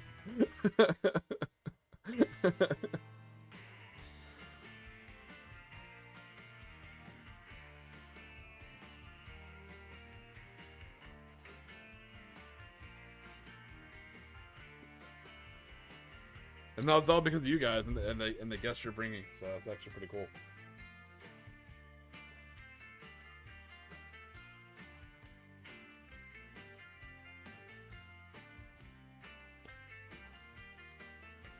But yeah, this probably will be the basically, oh, I'm actually not surprised, Bad Rabbit, because it makes sense. You know, it's like, hey, let's take a cruise that also has an event on it. You know, like, I don't know. So it makes sense that people bring their significant others.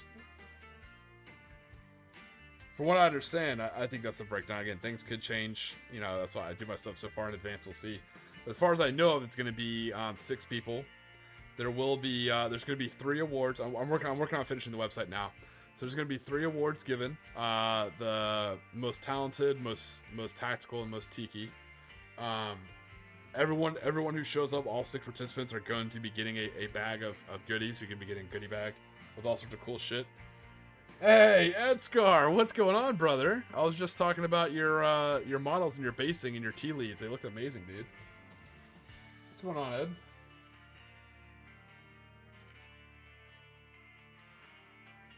But anyways, yeah, all 6 people will be getting a bag. We'll be getting some cool stuff that's very specific to the event. That hopefully you can only get at the event, so that'll make it a little bit more rare and kind of cool.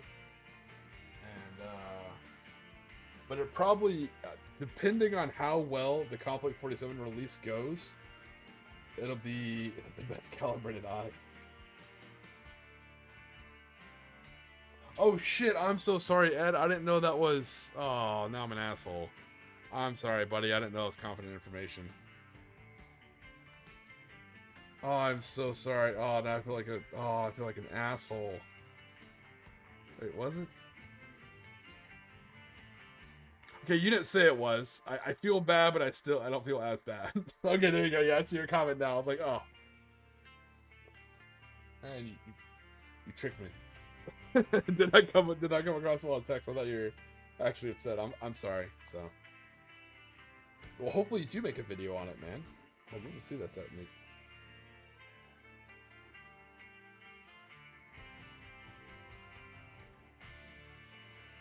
Okay, he is joking. I was like, oh, at first I felt bad. Well, you do a really good job. You do a really good job with YouTube videos. So I don't want to like deprive you of a YouTube video. I would have felt like an ass.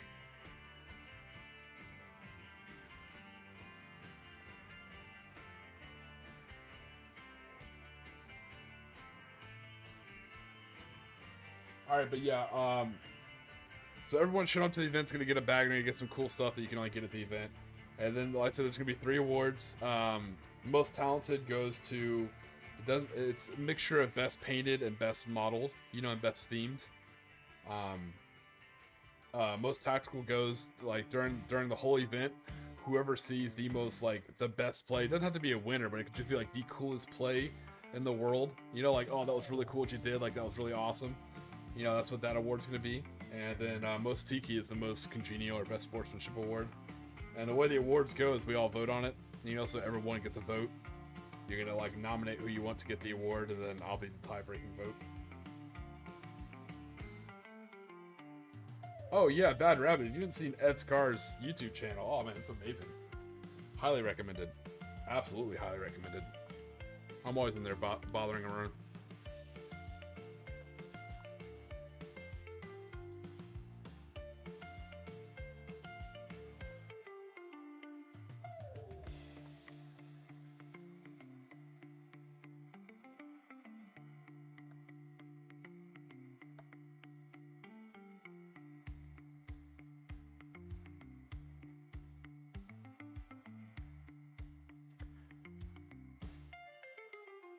Nice. Finish your Horde Soviet army. That had to be tough, man. Oh, man. Congrats on that. Well done. I put a link to his channel in there, man.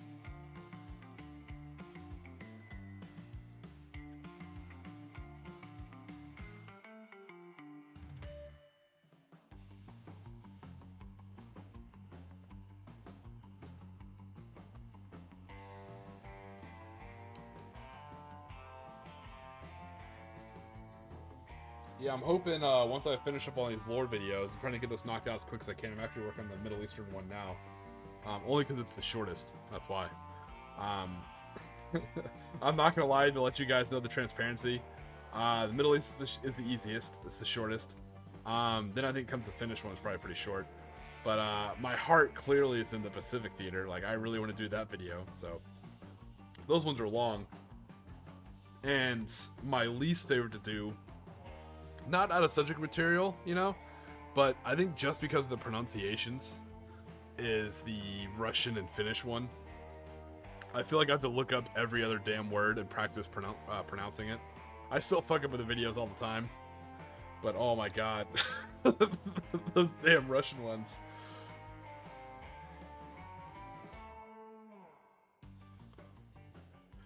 Yeah, Irish. If you remember my mistake last vow, I vowed like basically an Imperial Japanese armored battalion, and I barely finished it, and it just like weighed on me the whole time. It's good to get little victories, you know. So I'd definitely break that vow up. That's just my opinion. Hey, Mad Larkin, Mr. Blue Balls himself, brother. How are you doing right now?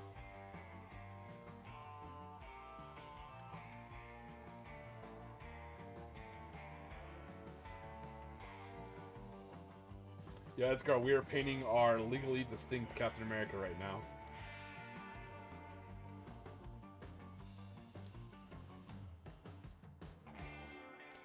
The painting competition we're talking about, for those who are curious, a lot of us are part of Morning Glory's community, and he does multiple painting events during the year. Right now is currently a Trooping the Colors. I'm working for the Penal Legion, as always. Penal Legionnaire for life. And so my first vow is a lot of Konflikt 47 stuff. Then after that, I'll be building a, Oh yeah, it's great. If you haven't seen some of these models, I felt like the Imperial Japanese Navy didn't get any kind of rift tech stuff. So I figured the Ghost Attack Squad, the fact that they could phase through walls, would be like the absolutely coolest and most badass naval unit. Like, imagine boarding parties that could just melt between decks of a ship. So I made Imperial Japanese Navy Ghost Attack Squad. Which is cool, because the actual suit itself is the Crouching Dragon unit from Real World War II that were basically underwater lunge mines for landing boats.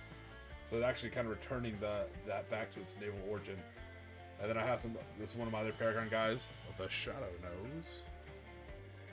So. Yeah, I love the guy coming through the wall. It's one of my favorites. Actually, I'm not gonna lie, it was my favorite Konflikt 47 sculpt, 100%.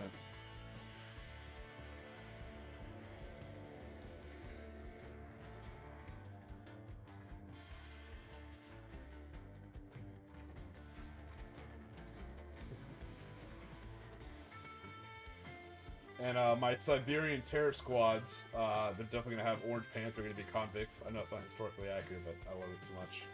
And then here's an example of something I'm working on. So for my Konflikt 47, I'm focusing on doing my own like kind of lore and theater down in South and Central America and the Caribbean. So for here, I have my Daughters of the Revolution, but they're in a much more subdued style camouflage for operations in South America. So you can even see like they have like green camo paint like on their muscles and on their face and stuff like that. You know, they have the red armor, but it's underneath like a brown travel trench coat, you know, and green pants. Going for much more of like a jungle guerrilla style look.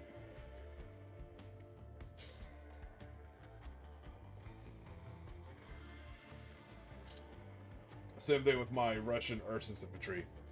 Instead of going for like a snow build, I went for more of a, could be used anywhere in the world, particularly like a tropical build. Alright, enough showing off. Let me get back to painting. Yeah, like you said, they're made for the propaganda. Yeah, so in my whole storyline, everyone's fighting for, you know, Central, South America, and the Caribbean.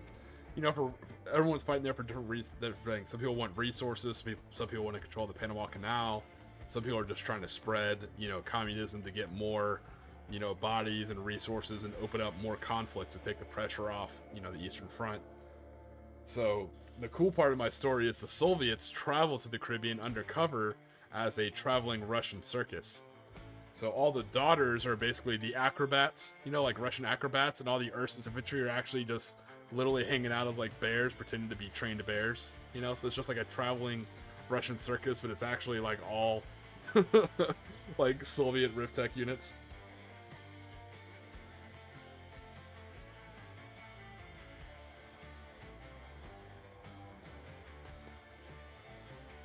Like for fire eaters, you actually have like Soviet Siberian terror squads.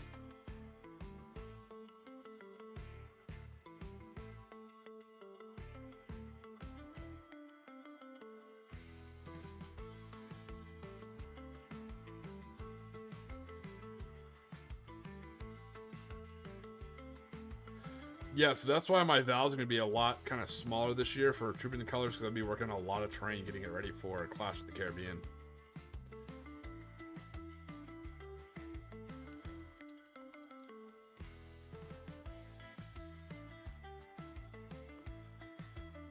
Nice. Edgar, so our other big event, so I do Clash of the Caribbean, which is, this year it's only bolt action, but it's basically going to be like leading up into Conflikt 47, and then next year it'll be Conflikt 47, as long as the rules are good. But and again, depending on how the rules are, we have another event. We have another event coming up called, we were just talking about it, Ed talking about, it's called Once Upon a December, and that'll be in April. That setting is that British and American OSS and SOE forces have found Anastasia, or someone claiming to be Anastasia, and they're trying to put her back on the throne as Tsarina. And so now you have a second Russian civil war between, you know, allied back white Russians versus the, you know, USSR. And then you have the Axis and Imperial Japan. It's just basically shit stirrers. You know, Germany's taking this time to claim some terrain and bolster up their side. And Imperial Japan is absolutely making a play for like Vladivostok and shit like that. The whole the whole East Coast that they could take and push it out from Manchuria. So Clash.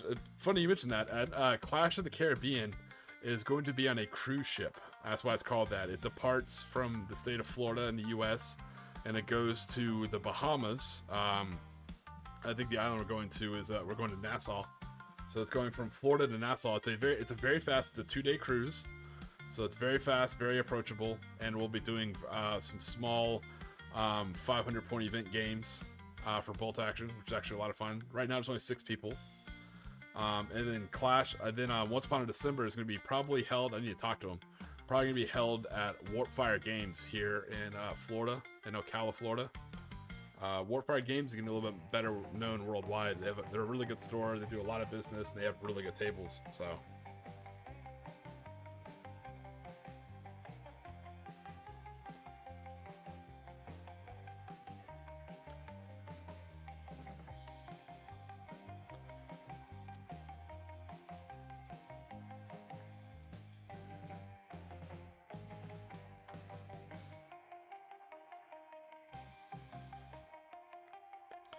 But yeah, I think that's gonna be my cap. I think I'm gonna do. I'll try to attend other events. Like, it's really cool. For those of you who are listening or watching later, in Florida, the people who keep sending me invitations to be TOs, I promise I want to.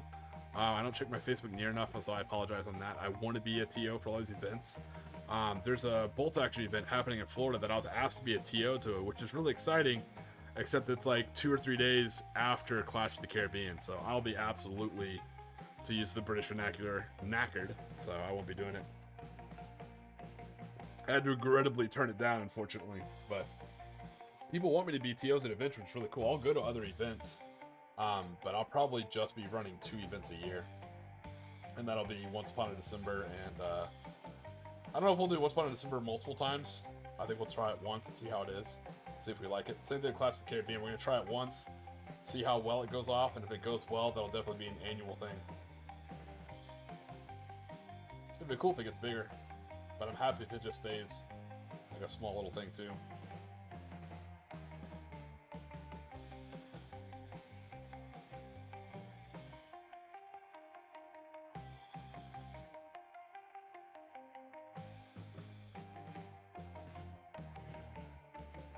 It's on the no-fly list. Totally understandable. So, and that was my thing. I was thinking about going over to the UK for like some of the releases, but then I really thought about it. I'm like, I would much rather like spend that time and effort and money and stuff like that doing an event here for the people who are stateside. But that's why I'll be having other channels. Like, one channel is going to be for my orcs and my post-apocalyptic models, and the other channel is going to be for my black powder style stuff, particularly piratical. So the good thing is I'm getting into Blood and Plunder and Port Royal with the misses, and Firelight Games is just down the road in Miami, so that's absolutely nice.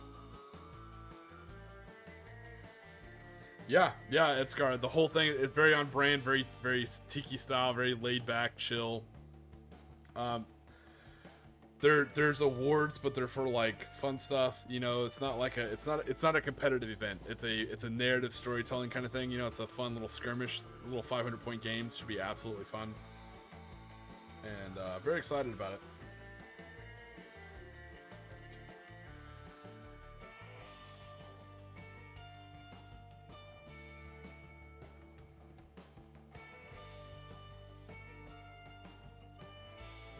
Actually, Sean, you know, add this to your lore. I go to Louisiana all the time, so joke's on you. I go through there all the time.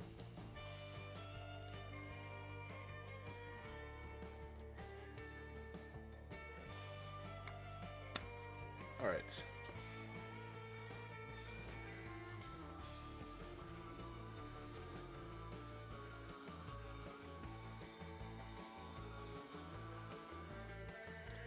I'm a sucker for some good boudin.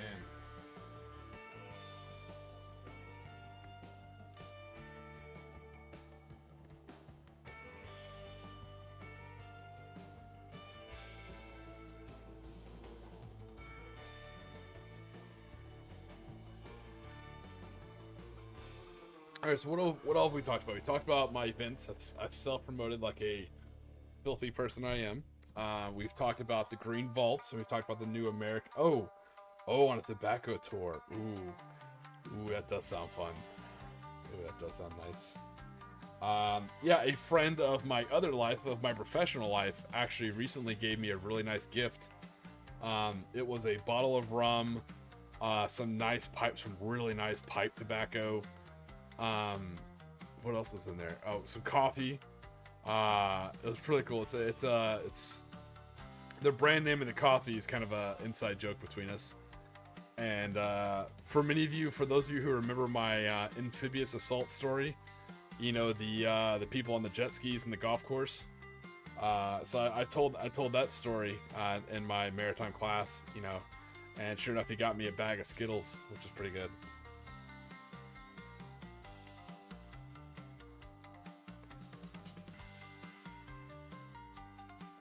Kraken is delicious. Actually, Kraken is my preferred, especially the original strength, you know, so like I guess the higher strength or higher proof, what you want to call it, before they like watered it down for the weak-willed. But the original Kraken, the original strength stuff, is actually my go-to preferred rum for making Jamaican coffee, even though it's not Jamaican rum. And what a Jamaican coffee is, or a Cafe Royale, if you've never had it, is coffee with rum. So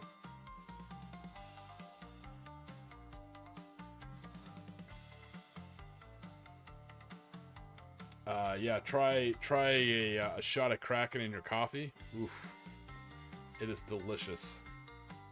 It makes a good Cafe Royale or Jamaican coffee, whatever the fuck you want to call it. Yes, so by itself it can be a little rough, or with like it has an artificial taste to it, you know, but in coffee, RK, try it in coffee. It is absolutely delicious.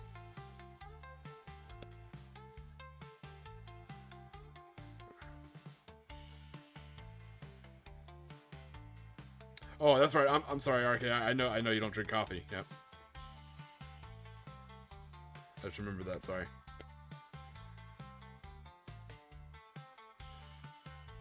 It's not savage at all. That's how it should be done. Some rum are really good, neat. And it doesn't have to be like, I'm not a rum snob. Like, it doesn't have to be like a super nice bottle of rum to drink neat. Like, I actually really do love Captain Morgan Private Stock. Not super expensive. You know, still has kind of an artificial taste to it, which is fine. It's delicious. But get a bottle of Private Stock and keep it in your freezer. Oh, it's so good. What I like to do is I call it the rule of two. So I'll grab a glass. I'll do 2 fingers of Captain Morgan Private Stock. I'll put in 2 ice cubes. I give it 1 swirl, let it sit for 2 minutes, then give it another swirl. So that's 2, 2, 2, and 2. And then it's absolutely perfect.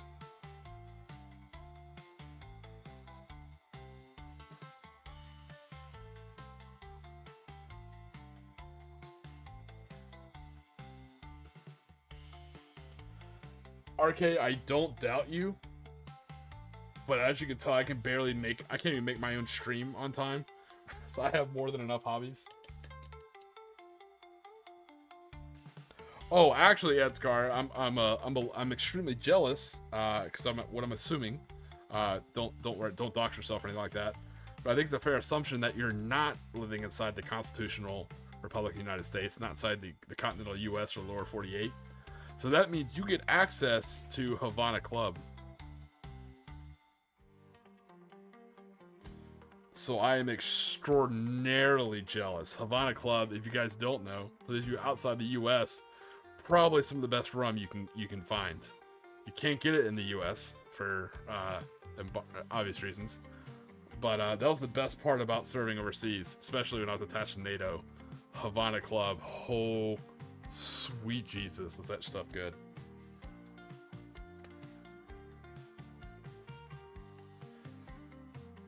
And for those of you coming on the Clash of the Caribbean, the local drink is Goombay Punch. So Goombay is their local soda. It's kind of like it's a very, very sugary, I'm talking like diabetic level sugary pineapple soda, and they like to mix that with their local rum. So they like to drink Goombay, and they drink Goombay Punch, and they mix it with their rum. It's really good. Don't fall for the imitation. That's like saying, yeah, we have Cohibas in America, and there's that classic line from Black Hawk Down where it's like, Miami, my friend, is not Cuba. Yes.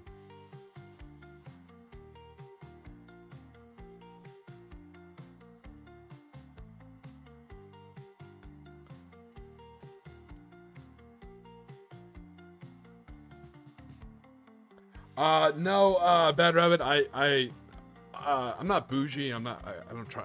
Bougie isn't the term, but I like to try and go native. So like when I visit Nassau or when I visit the Bahamas, you know, I drink Goombay Punch. You know, I'll drink like the local rum and stuff like that and hang out. The beer is really good down there. If you've never had, God, the name of it escapes me now, but it's really, really good. They have 2 beers that are made down there, and they're both really, really good. I'll think about what they're called.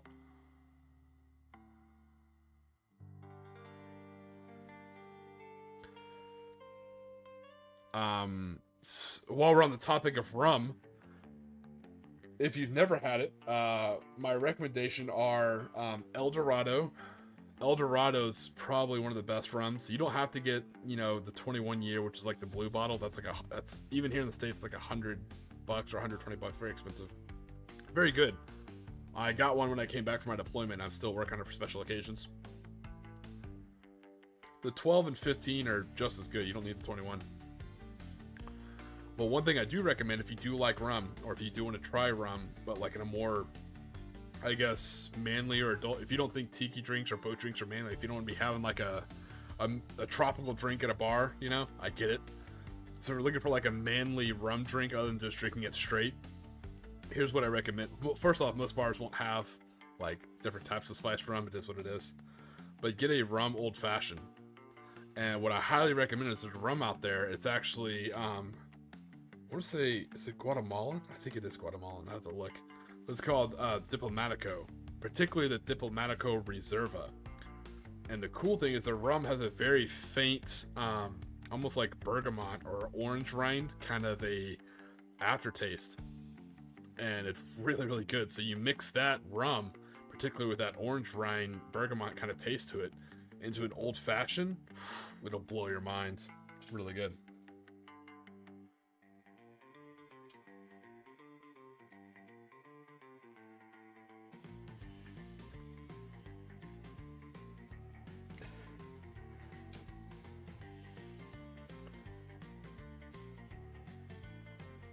No, so like here in the States, luckily Florida, it's getting better. So we have a lot more like locally made rums. But for a while, like the only rum you can get in like any kind of bar you would go to is just like, yeah, we have Captain Morgan, so that's fine, like Captain Morgan spiced rum. So I just or Sailor Jerry is one of my preferred ones, but I just learned to drink that on the rocks, you know, Captain on the rocks, let the ice melt down a little bit and just drink it. Yeah, RK, one day I'll take a picture of my rum locker for you. It's pretty good. I have this really good one I gotta send you a picture of. I got a rum from, I had to look at the island name. but it's an island off the coast of Madagascar in the Indian Ocean. It's a really good rum. Yeah, I respect whiskey and Scotch drinkers. I just never particularly liked them myself, and I love the history of rum and the whole Caribbean and stuff like that. So I did a lot of research into it, and so I just got into rums. Every island makes it differently. Every island is the culture and the history, and then getting into like the whole terroir of it. You know, even the soil and climate's different. Like a really interesting rum and a really good one is going out to Hawaii. Because King Kamehameha, first off, he conquered those islands. It was not a peaceful coalition of islands coming together to give hugs and kisses. No, King Kamehameha sailed war canoes from island to island and beat the shit out of each tribe into submission, right? So, you know, the whole Oceania Polynesian culture, they're seafarers, but they're also very warlike, you know?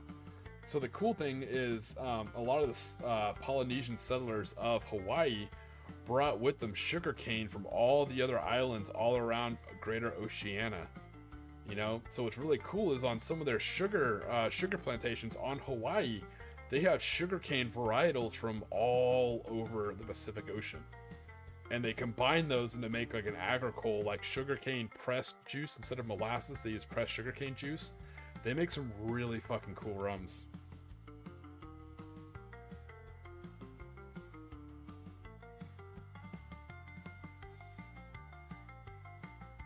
Oh, hell yeah. Midori is delicious. There's some good drinks you can make with Midori.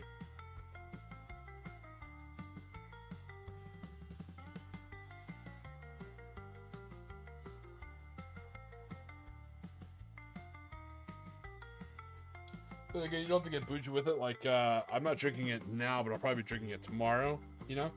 Because I won't have to work after my next stream for a little bit. But if you're here in the States, a very cheap and easy drink I like to drink, it's what I've talked about before on the channel, it's a very acquired taste, is I'll take Malibu Black. So it's a little bit stronger proof than your regular Malibu. And again, it's commercial, artificial flavored, you know, stuff off the shelf, but it's fine.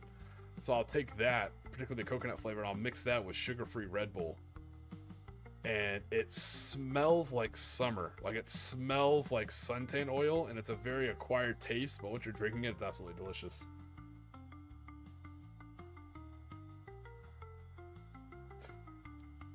I think we've had this conversation, RK.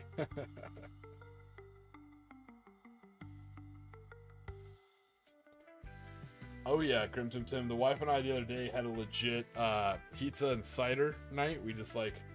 I think we watched Black Sails painted Port Royal and Blood and Plunder models while eating pizza and drinking cider, and it was an absolutely delicious night. Oh, I fucking love Red Bull. Look, man. I can't get Ribbits anymore, and I've never liked Monster, so Red Bull's my shit.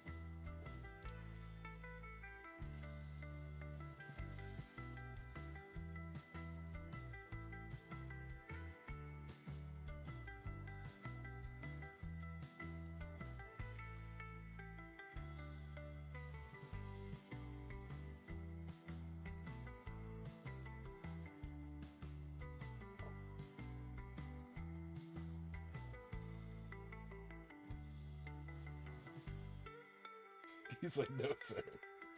Dude, I'm drinking Rippets. Actually, the one Monster that's pretty good. I don't know if they're hard to find anymore, but they do.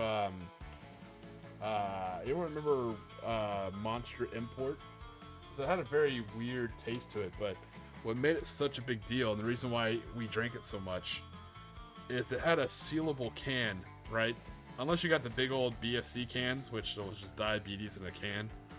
The imports had a little like resealable thing on top. Those are the only ones we'd allow in the Humvee, you know? So yeah, we drank a shit ton of those imports.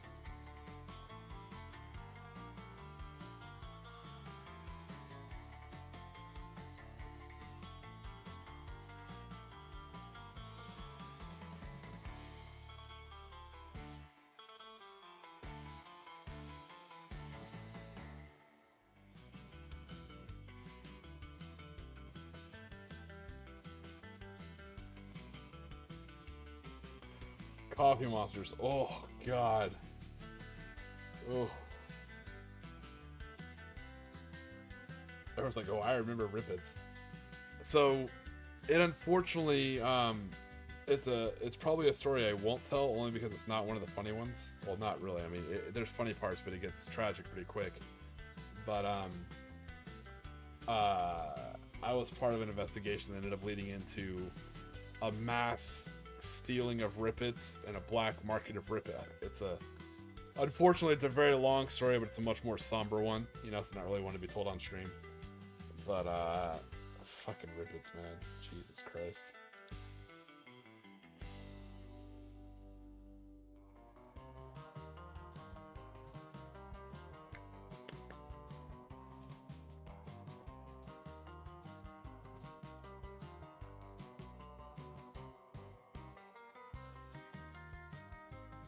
That takes me back.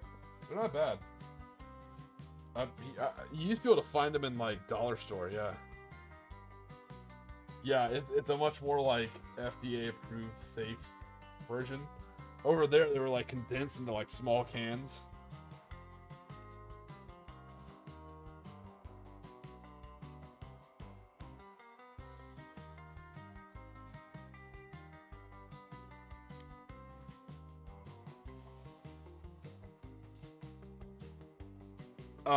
For those outside the U.S., Coca-Cola had a really good energy drink. I don't know why they didn't. I mean, I know why. Competition. I don't think they released it in the States, but I had it a lot when I was working with NATO. It's called Burn.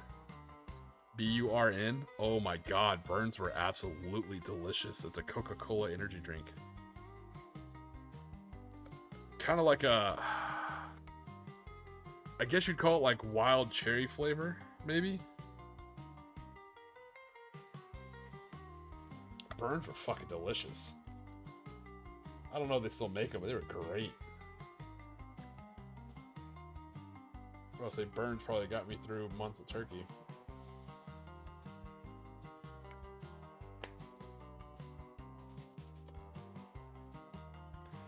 Yeah, you remember Burns? It's a subtle kind of cherry flavor, I guess. I don't know. It's hard to describe.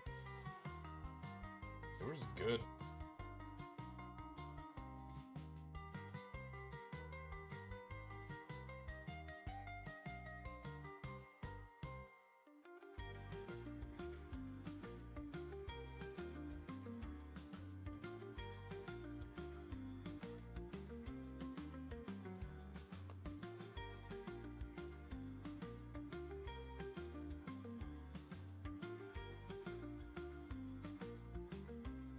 Yes, I too. I'm about to say, Square to Sean. Yeah, I'm going through the VA right now. I am getting tested for Bagram lung and all that fun shit too. Yeah, fun times.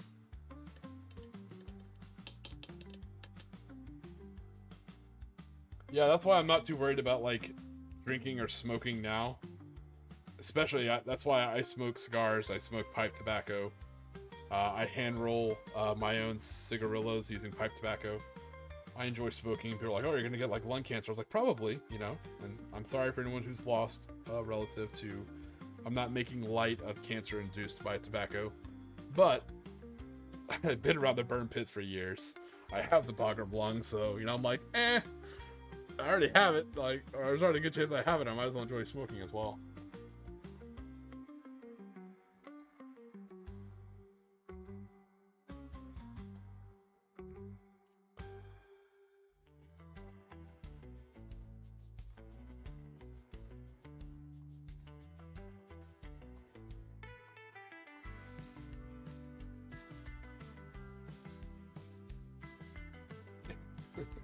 And I have no peers.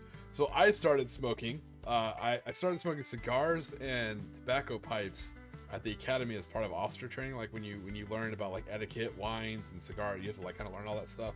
I ended up liking it, and I couldn't drink, but I could at least. And this is back when here in the States you could get tobacco at 18. I was like, well, at least I could buy cigars. Like that's kind of cool. So I've always enjoyed cigars and pipe tobacco and things like that. Never really been a big cigarette person, but later on in the military, at least what used to be literal back in the day, there were smoke breaks. So you'd be out there working, so like, hey, I'm gonna take a smoke break. You start noticing people take like 3 10-minute smoke breaks or like 4 or 5-minute smoke breaks a shift, you're like, hey, that's like 15 minutes off that I'm not getting. Like, all right, I'm just gonna pick up smoking then. Fuck that. I'll go out there too. I don't give a shit. And there's so many good conversations that were had at the smoke pit. Or you go to the smoke pit and there's scuttlebutt and rumors, and you find out a bunch of stuff you never would have found out otherwise unless you were at the smoke pit. So you're right, it kind of is peer pressure, but it's also kind of like, you know, the unofficial official meeting ground of the E4 Mafia if it existed, which it doesn't.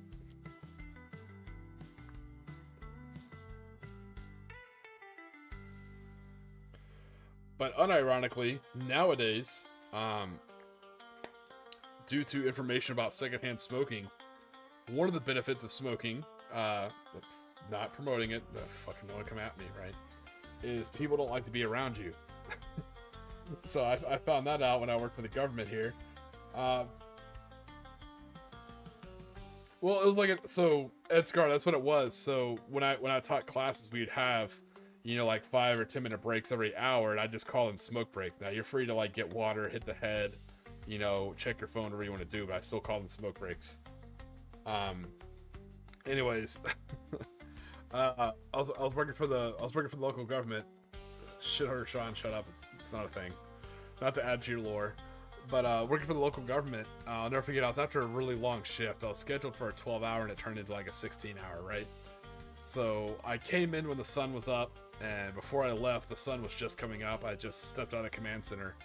So we had this like one little patio that was begrudgingly turned into... So there was a gazebo all the fucking way across the parking lot, like...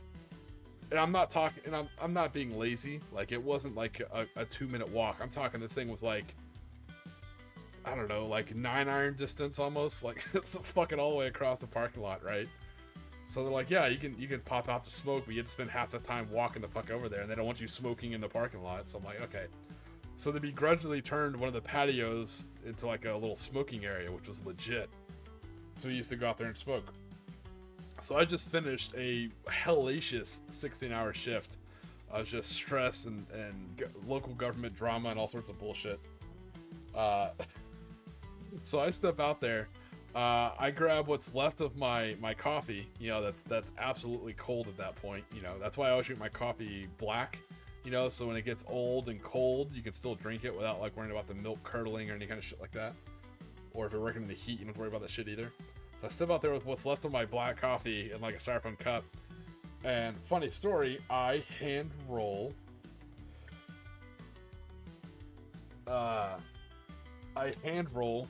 Cigarettes, or cigarillos technically.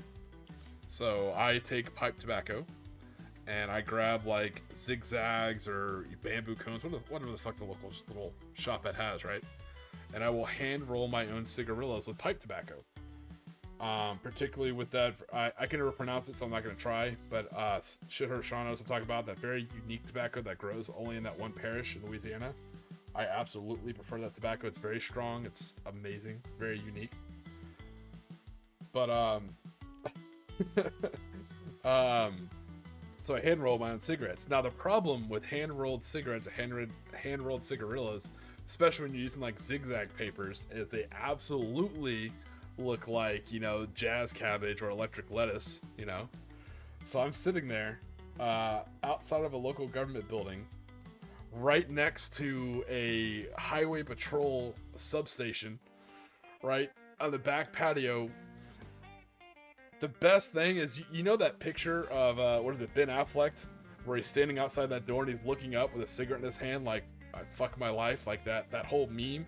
It was exactly that look, except I'm leaning over the railing, I'm wearing jeans, cowboy boots, I have my, you know, whatever organization I'm part of, like, the button-up shirt, but it's like half untucked. I have a long-ass beard, it's just during the plague years. So my mask is off, and I'm fucking smoking. So I'm leaning over per week, thank you. So I'm leaning over the fucking railing, sipping this old coffee, smoking a pre-roll, and I have another pre-roll tucked up in my ear, you know, because I plan on smoking 2 of them because I'm so fucking pissed off. So I'm out there just chain smoking my hand-rolled cigarillos, and here comes, how do I say this? here comes from someone who's just underneath the governor's office, right? State government, walking across the parking lot, you know, looking over, and because it's daylight hours now, right? So now they're gonna get ready for all their bullshit, you know, government stuff, and everyone's wearing all their nice clothes and shit like that. And we're right next to a fucking highway patrol substation, you know, fucking cop cars driving around everywhere.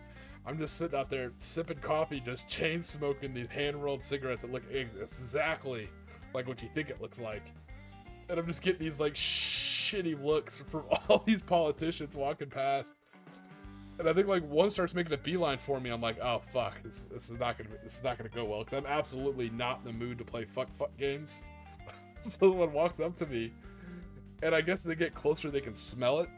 And if you've never smelled Perique tobacco, it is a very distinct smell. It smells absolutely nothing like the devil's aloe vera. It smells nothing like marijuana, you know, but it also doesn't smell like a cigarette either.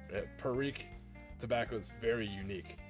So as he walks up, he can smell that. It's like good morning. I just looked at him. I was like, good morning. Something I can do for you? He's like, no, I'm just looking for the entrance. I think it's this way. I was like, yes. I just continued smoking and drinking. But the best part is usually the highway patrol vehicles. They have their own garage and their own exit system and gate. But they kept taking the long way around. They kept driving right by the little smoking platform. And I wave, because a lot of you guys know I used to be military law enforcement, so there's a good rapport between me and some of the guys. So I still wave to them, you know, but they just keep driving by, because I think they keep getting reports like it looks like someone's smoking marijuana, you know, right outside the building. So they keep taking the long way out of the parking lot, driving by the smoke pit. I'm sitting down there just fucking chain smoking, looking like that Ben Affleck meme, just waving at him. I had been there so long, I almost had like stuff, because my facial hair grows fast, and so does my hair. So I almost had stubble. If that makes sense, I didn't really shave very well. Like, I mean, you don't have to be fully shaven, you know? It wasn't a requirement back then. But I tried to keep like a goatee to keep it more professional. But I'd been there, like, it was like grown out a little bit. So it looked absolutely fucking disheveled.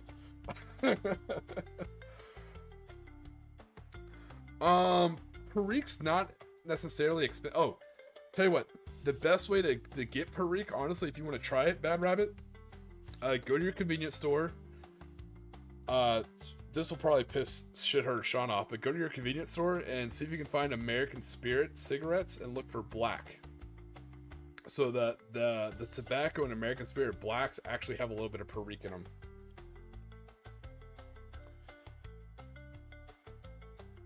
So pipe tobaccos are blends, kind of like how a wine is a blend of different varietals, like different types of grapes.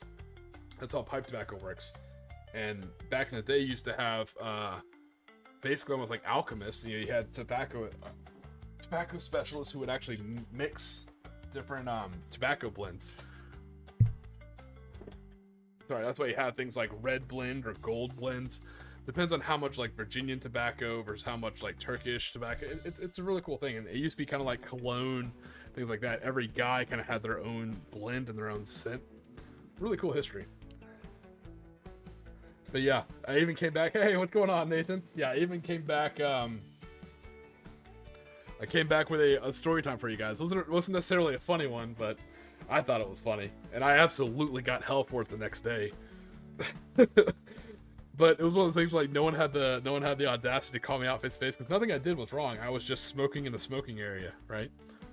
But I was a night shift worker, so they're not used to seeing me on day shift. So like, who's this like 6 foot tall, like chubby guy with a fucking goatee, looking disheveled as fuck, cowboy boots, chain smoking fucking reefers off the patio? It did not go well for the daytime politicians. So, absolutely, it's like one of those like kind of shady HR things. Like I show up to an email very generically, like a friendly reminder that, you know, customs and courtesies and workwear attire should be well represented in all areas, including all the smoking areas. I was like, these motherfuckers. And I realize the ambiguity of this story is not helping Squirtin' and Sean's lore. But yeah, Bad Rabbit. It can be expensive. I think it's like $10 a pack, maybe less. But try American Eagle. Is it called? No, American Spirit. Is it called American Spirit? Yeah, American Spirit. Black. American Spirit cigarettes supposedly have no chemicals in them. I don't know how well that's true. But the black ones actually have perique in them.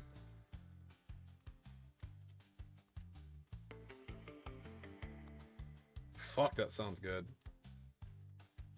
Nathan, my man, my boy, my guy. When are we gonna play? When are we gonna play some Helldivers 2 or some Ready or Not? Or Hold Fast. In the world of video games, guys, there's been so much good stuff that finally came out on consoles. Consoles got Hold Fast and Ready or Not. And the Xbox is about to get Helldivers 2. What a time to be alive, right?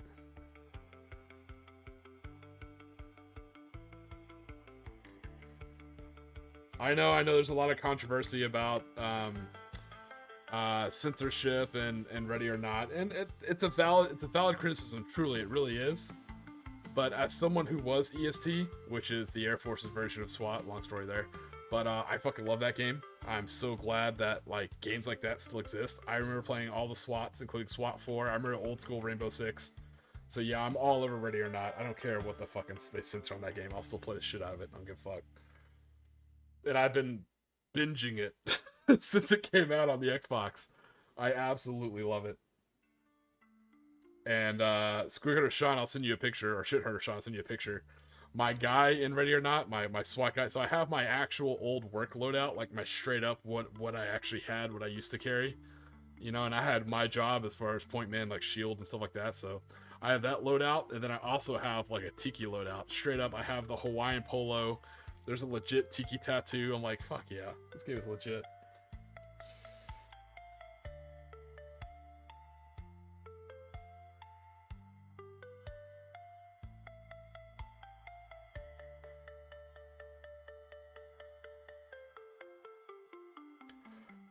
Yeah, so, Matt, I often play as a musician, especially on British or French. I like playing as, like, the sailor musician with a violin. It's an absolute blast.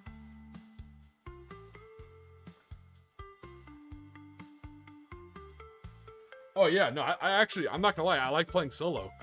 The best thing is, the only thing I hated about the console release is they try to do wheels, which don't work well.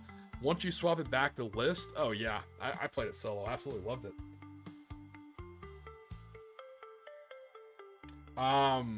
Yeah, that game is great. I don't know, it doesn't give me PTS at all. It takes me back to the good old days. I fucking love that shit. There are really good details in the game that are like really fucked up but really good, like the storyline. There's some YouTube videos that actually cover the story and like all the different games that they're really good about if you pay attention early on to some of the missions, like some of the small, like if you read it reminds me of Hitman Blood Money, where if you read the paper or you pay attention to like advertisements or ads or like posters in early missions, they tell you the story of what's going to happen later on in missions. I haven't seen that since Hitman Blood Money. You know, when you're reading the newspaper about how well you did and you see like an ad for like a vineyard and that's the next level kind of thing. So pay attention to all the stuff going on and it lets you know all the missions you're going to go on ahead of time.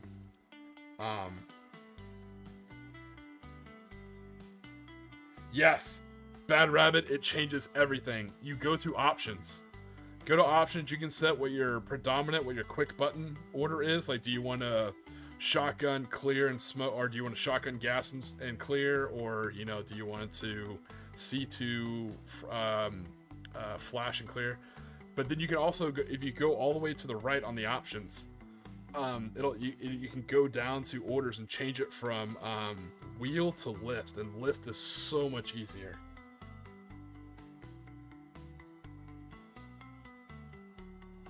Yeah, one of the best details. So, not to turn this into like me fucking like gushing over Ready or Not, but again, can't stress this enough. As a former EST guy, I highly endorse the game. There's a lot of shit they get right in that game. Very, very good. So one of the details that really fucks with you, a very good detail, is they take realistic situations, they take realistic calls that SWAT units have done, and they flip them. A good example is there's a level that looks like Ruby Ridge, but it's not Ruby Ridge, right? There's a level that involves swatting, which now that I live stream is hilariously ironic. It comes in as a swatting call, but it turns out to absolutely not be that. So it takes certain things that what you think it would be, and they flip it around. There's a one level that's very much so, in my opinion, based upon the Pulse nightclub shooting. Except it's, I don't want to ruin it, but it was an active shooter at a nightclub, and the body count's high. So one of the very interesting but morbid details, they do a really good job of this, is sound. I can't stress this to you enough. Like real world callouts, the sound is what fucks with you. Sometimes how quiet it can be will absolutely play mind games with you. So as you're clearing this nightclub floor to floor, room to room, and there's just piles of corpses everywhere. One of the things that really kind of fucks with you is, oh man, it's such good detail. You can hear cell phones ringing. Different cell phones, different ringtones in different people's pockets. You know, people trying to call their loved ones to see, hey, I heard you went clubbing, you know, are you at that club? So as you're moving, you just hear these cell phones just constantly pinging. The more you play that level, the more the cell phones start to ring all over the place. Very good detail. Super good.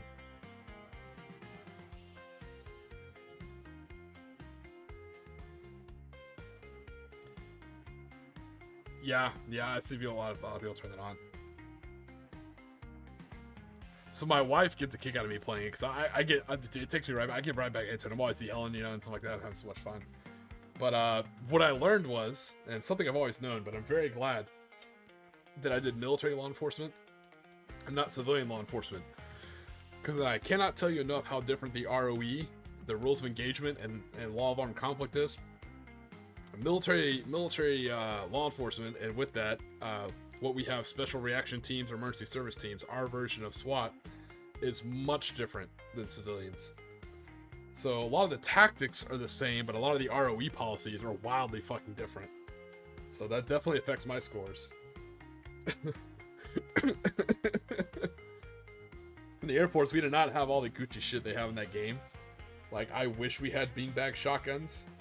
We had a couple of beanbag 203 rounds, but a beanbag 40mm is a little bit, actually a lot more power than a 12 gauge, so you have to be real careful when you use those bad things. They will fuck some shit up. I saw them get used once. I was at a, how do I say this? I was on location at a Air Force base, stateside, doing training and security, when a protest happened at this base, and there were these clowns. I'm not even fucking making this up. There were these clowns who showed up, and their goal was to try and breach the fence and throw some paint on some stuff, right? And I'll never forget, very early on in my career, one of my early role models, a very good sergeant at the time, I think he just got demoted and just re-promoted for some saucy shit. But we had been talking, this is before I was EST and I wanted to be EST, right? So he was EST, so we were talking about it, and these EST guys, they got issued these beanbag rounds for their 203s, right? So we're all out there with like M4s and M9s and shit like that, right? Because it's like early 2000s. And this dude's out there, I'll never forget, this is before the uniform swap, right? So me and some of the other newer guys are rocking ABUs, Airman Battle Uniforms, because the few BDUs we had were dirty. You know, we got issued half and half, or most of us just got issued ABUs, had to buy our own BDUs before the official uniform thing came in, where it's like ABUs going forward, which those aren't even a uniform anymore. It's how old I am, right? So some of the old heads, the older guys, all had old BDUs, and BDUs were great stateside, the woodland camo. So my buddy's out there, right? Fucking rolled up sleeves, BDU being everything I wish I could be. I'm a young, impressionable airman at the time. So he's fucking out there, EST trained. We all have M4s. He has a legit M16A2 with a 203 attachment underslung, right? And we're like, what the fuck? And I'll never forget, like, why do you, when he's told me, he's like, hey, when you're pulling a 203, it's better to have it on an M16. And later on in my career, I agreed with him. It's actually good advice. I also agreed with that. If you're not in a vehicle, you know, if you're a foot mobile, it's fucking solid, right? So he's out there with an M16A2 with a 203 attachment. As EST, I thought these guys would have like Gucci fucking gear. And he just has a shit ton of these 203 rounds. He pulls out, we call them eggs. So he pulls out an egg, and it's an egg I've never seen before. Like, it's not an HEDP, it's not a smoke, it's not CS or anything. it's a fucking beanbag round. So he loads that in the 203, and you know, we get sent out there, we get an alert, and we no bullshit see clowns. There's fucking clowns out there with, I won't tell you what the signs say, and I won't tell you where the base is. So they're out there with signs protesting shit, and we see a lot of them have buckets of paint. So we're out there challenging them, and then we notice like they keep like moving up and down the fence line. So they get an alert to head to one area, and that one of the clowns might have breached the perimeter. So my mentor, he's already off. Like he's already headed over there. The rest of us, we have to reinforce this one gate, and then we get in a vehicle. We head down there to go meet up with them. And as we're driving down, I swear to God, as we show up, you can just hear someone like screaming and crying, like, "Oh my God, what's going on?" We get there, there's a grown fucking man just rolling around the ground, screaming and crying in pain. And he's dressed as a fucking clown, right? So his he has tears streaming down his face, just running his makeup everywhere. And you have a grown man dressed as a clown, just screaming and crying, rolling on the ground, and you have that laughter mixed with the absolute chuckles of my mentor, the EST guy, as he just fucking laughs. And you see him sit his 203 open. He pulls out an empty shell and puts in a whole another beanbag egg, and racks his 203 back. It wasn't until later we went to, we'll call it a barracks, or yeah, we'll call it the barracks, and we actually see the we see the camera footage. They absolutely recorded what happened. So sure as shit, one of these clowns jumped the fence and was running up to this one place with a bucket of paint. He was gonna try and throw paint on something. So then you see my mentor pop up from the bushes, straight up take aim, and you can't hear, but you can actually see it because it moves so slow. It's a low velocity round. So you see this like weird thing move from the barrel of the 203, and it hits the clown right in the thigh. So this clown is running full speed with a bucket of paint and just goes ass over tea kettle, right? Just fucking tumbles through the grass. Just starts rolling around and howling in pain. And you can see my mentor just like dying of fucking laughter. It was absolutely, so it's a funny story because no one died, obviously. But, oh man, I'll never forget, as a young airman standing there watching a grown-ass man dressed as the clown just crying and screaming. It's the funny shit. I think it's the juxtaposition of it, you know, like it's a sad clown. No, this is a hurt clown. Just funniest shit I've ever seen. He took a beanbag 203 round to the thigh. Oh man.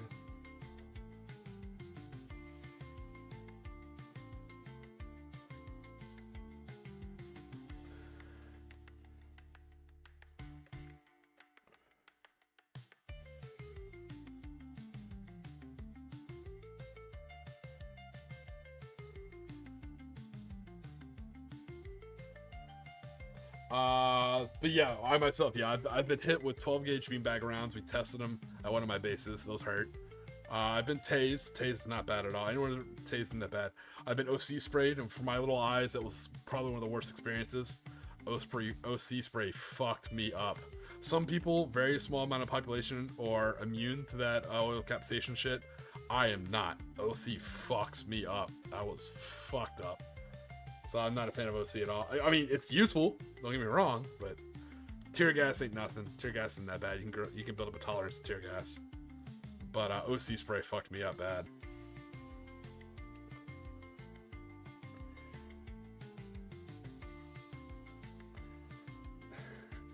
But yeah, there's another little fun story for you. But yeah, I have a whole background in ESD. I did a fair amount until I got moved on to something different. But that's why I absolutely love Ready or Not. The coolest part is there's a lot of small details. There's like a lot of cool small gear in there that really takes me back. Like one of my favorites, a small detail I love when you're picking out all your you're playing like tactical Barbie, like what kind of gear do you want to carry? For gloves, they actually have what I think are the peak tactical gloves. Nomex flight gloves. OD green Nomex flight gloves. If you know, you know. I mean, those are like fucking awesome.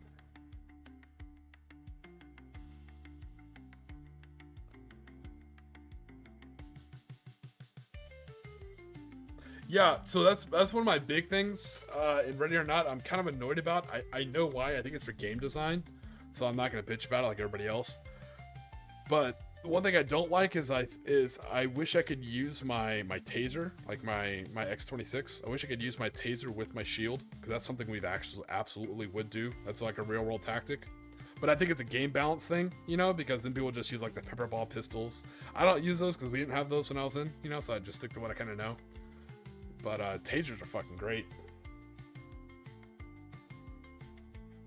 Oh hell yeah, yeah. My Nomex flight gloves, dude. Those. That was my shit. Especially being a machine gunner. Oh yeah, Nomex flight gloves. Hell yes. 100%.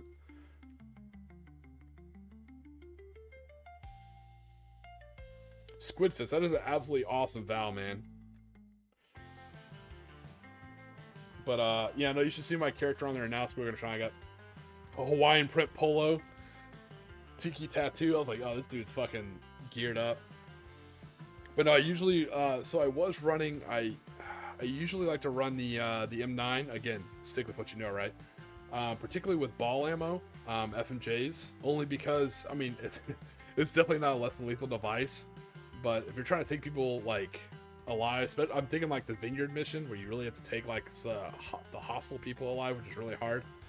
A 9mm like that's real nice. The cool thing is you can put a laser on it. I never had that when I ran a shield in a 9. I just had to like gangster lean it, you know, it was a pain in the ass.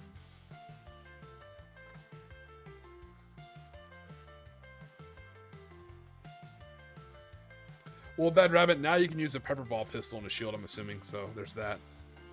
But one thing I hope they put into the game is I have to test it to see if they put it in there. You can't tase someone and do OC spray, so we've actually tested it, and in the Air Force you couldn't do it because the Air Force is one of the few organizations that still use this like 10% alcohol propelled OC spray. So if we sprayed you close in the eye, it would absolutely pierce your cornea and like fuck you up and like blind you. We have an actual like alcohol propelled or alcohol propellant OC spray. So we actually tested it. There's a video on it. The Air Force tested it, where they tased the dummy and they actively held down the trigger and then they OC sprayed it with the Air Force OC spray. 100% caught the bitch on fire. The dummy 100% set it on light. So we had that very strict thing like, hey, if you're employing tasers, you cannot employ OC spray. You will absolutely flamethrower the fucking shit out of somebody.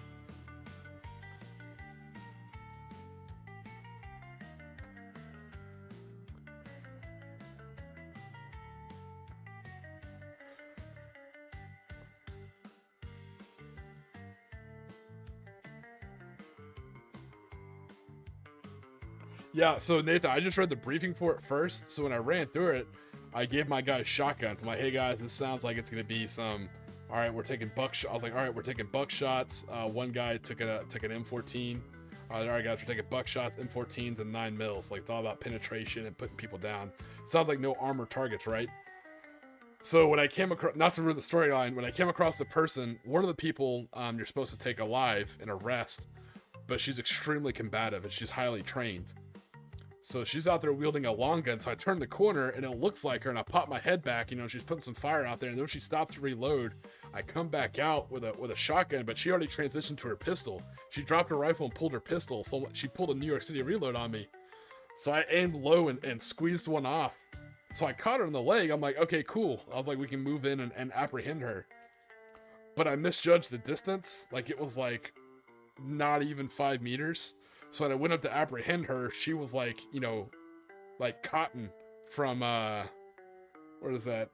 King of the Hill? You know, like I basically just blew her shin off. Like I blew her whole leg off from like the knee down. I was like, ooh, yeah, she bled out. So yeah, I'm not taking her in.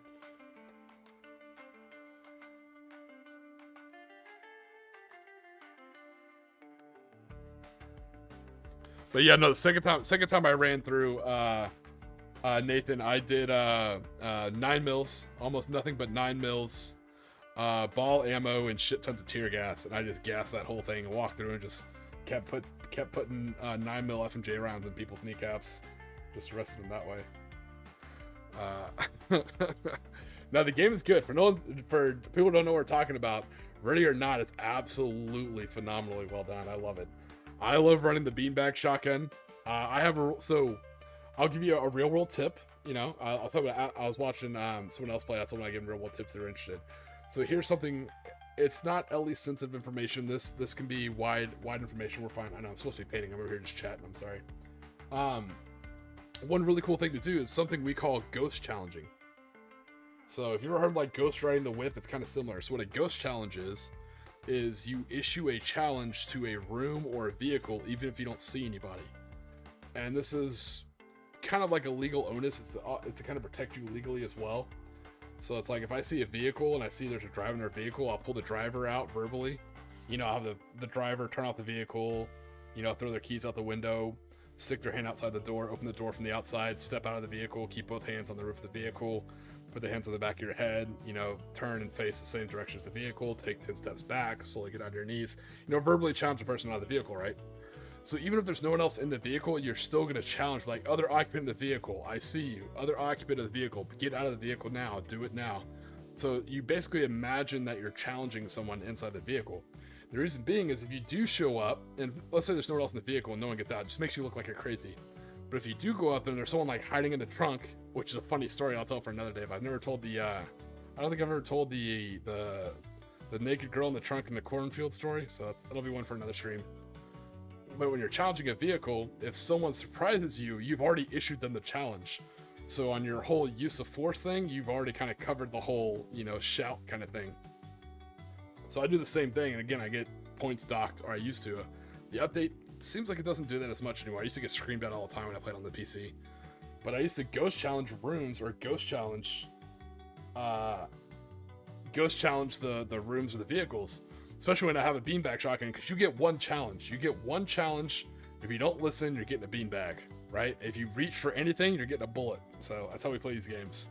We're gonna do fuck games, right? So I'll come up in a room, and a lot of people are like, hey, you know, turn off your laser lights. There's different tactics. There's dynamic, deliberate entry, dynamic entry. There's ruses.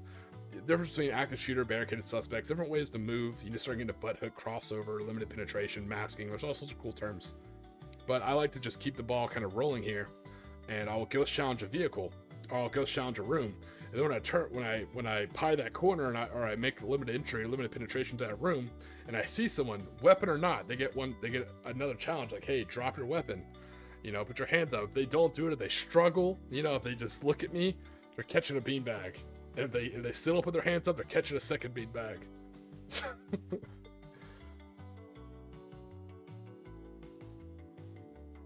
That's exactly how I do it. Same thing with the whole weapon system. I shout out one, unless I have intel that there's prior undercover agents or something like that. With a weapon system, when I see weapon, I say, hey, weapon, weapon, weapon. I'm like, hey, put your hands up. If they do anything other than drop that weapon, they're catching a round. And like I said, I give one shot and then I shoot. It's how I play that game. It affects my points level, and that's fine, but I'm sticking to my own ROE. I don't give a shit. Like, I think I keep saving great clips on my Xbox too. I caught one dude fucking running. He brought up a weapon. We challenged him, and he tried to move to a better location. And so I put a round in him, and I got screamed at by the talk. It's like, remember our ROE? I was like, oh, he had a weapon. That's a fair shot. But I will say for those of you who play it, the Mark V, that has now become. It's not very realistic at all, but who cares? That has now become my sidearm of choice in that game. That has replaced my beloved 92FS, or I think it's 92X in that game, my M9. The Mark V is basically a 50 cal AE Desert Eagle, but like crunched into a 45 platform. You don't need to take hollow points with that thing. I recommend trying the Mark V sidearm and take F&J or ball rounds with it. Holy shit. If you get them in the chest cavity, they're going down like a heap of potatoes. So, especially someone who runs shield like a lot and does point man stuff, that thing is and the cool thing is, if you love Terminator, it actually has like the old school Terminator overbore laser sight if you want that. But yeah, that has become my my down boy gun. I think it will put someone down quick. That makes Ides of March a hell of a lot easier.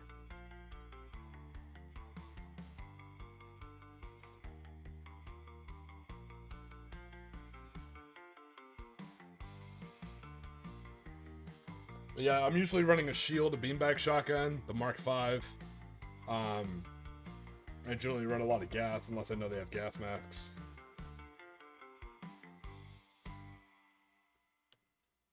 Yeah, I'm about to say shit. I could talk about that game forever. Absolute blast. Call it Marco Polo. Nice. Yeah, we call it ghost challenging. That's what I grew up calling it. It works. Because same thing, when you ghost challenge, generally someone will spawn in the room too. Like, put your hands up, like, no, fuck you, cop. I'm like, oh, cool, there's someone in that room. Awesome.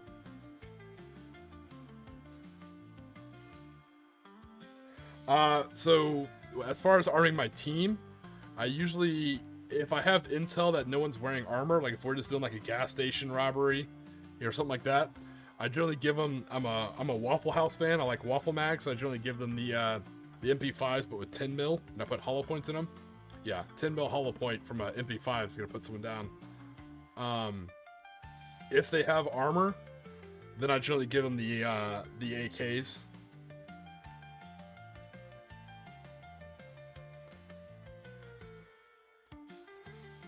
So, yeah, if we're doing something serious or we know they have armor or something like that, yeah, I generally give them the AK platform with FMJ rounds. I generally run one guy as a breacher, two of my teammates as pointmen like me with shields, and a third person as a scout or recon with a mirror. Hell yeah, man, I'll take a look at your list, Mad Larkin. Yeah, get me off this video game vibe, or video game thing. I'll talk about that shit forever.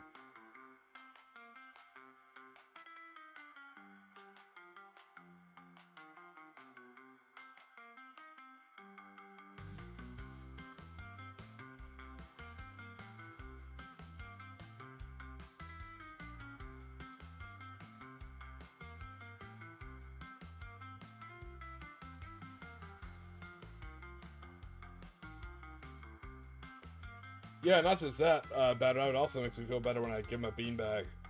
You know, I challenge them once and I see them again, they get a challenge once I make actual contact with them and they catch a beanbag. Well, no, now that I'm back from my trips, I've been playing video games to, like, de-stress and, like, so I use video games a lot to help my sleep cycle. So, like, when I come back from, like, working nights and I need to get ready for a day cycle, I'll stay awake, you know, during the day, and playing video games helps me stay awake, you know? So... And I've been spoiled. Like I said, I had Holdfast, and I've been playing a lot of Helldivers. So I've had Helldivers 2 on PS5, and then I've had Holdfast and Ready or Not come out this month on Xbox. So yeah, I've been spoiled for video games.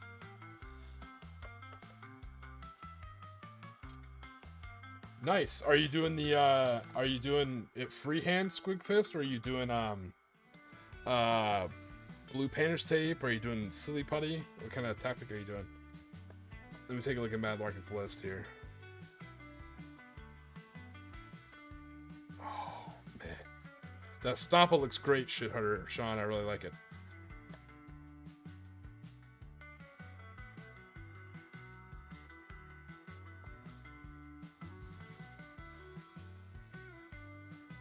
All right. Time for a Konflikt 47, version 1. I don't know why people keep calling it version 2. It's fucking weird. It's still the first version of Konflikt 47 as far as I'm aware of. I think OG it was 15mm, but still. So Konflikt 47 army list. It's going to be a U.S. army, and it's called Jump Troopers. I'm loving it so far. All right, so we have a regular lieutenant, first lieutenant, okay. And this is in the first platoon. So first platoon has a first lieutenant as a regular. Okay, first infantry squad is a Firefly jump infantry squad. NCO with a submachine gun, 3 infantry with submachine gun, 2 infantry with a BAR, and 1 infantry with a flamethrower. And they have anti-tank grenades. Fuck yes. Oh yes, that's exactly how it should be equipped. Damn good. Alright, and he has 2 more, and they're veterans, 2 more squads of those. So he has 3 fully equipped Firefly jump squads. Fuck yes. Alright, for his tank and scout walkers, he has 1 Coyote light walker, right arm mounted mini machine gun, forward facing heavy machine gun. He has, ooh, the Pond Skater. Okay, interesting, I like it. Did you take it with the bazooka? Okay, no. So he has 2 Pond Skaters with light AT guns. So it has a forward-facing light AT gun, a forward-facing medium machine gun, and then one mud skipper with twin forward-facing light autocannons, and he has the left arm bazooka and the right arm bazooka and the coaxial medium machine gun. Fuck yeah, dude! That mud skipper is dangerous. I played against Sam's when we did the TJ battle. Those light autocannons, not only will they mess up monster units like Shrek Wolfen or Totenkor or Ursus, they will also absolutely pin the living shit out of Lightwalkers. Under the current rules, the best thing to do is to put pins, because it's the older bolt action rule, so pins affect your accuracy. So the best thing to do is when you have like a scary Rift Tech tank is pin the living shit out of it. And those light autocannons are really good at pinning out vehicles. So if you can pin something down before it can shoot its big scary gun, you can kind of suppress it. Good list, Mad Larkin. I fucking love it. And you still have some points to play with. You're not quite at 1250, so you still have some points to play with. You may be able to add some more. You may be able to give your. I'm looking at it. What is that? 150 points. Actually, yeah, for a jump trooper thing, you may be able to fit in an air observer, Mad Larkin. Might be something to look at. It's the rules aren't as good because, you know, back in those older editions, air observers could really fuck you up. You could basically get friendly fire, so that's not fun. But it is thematic. You could add an air observer or artillery observer, or give your officer, your lieutenant, some friends, or damn, Americans don't have AT rifles. Good list.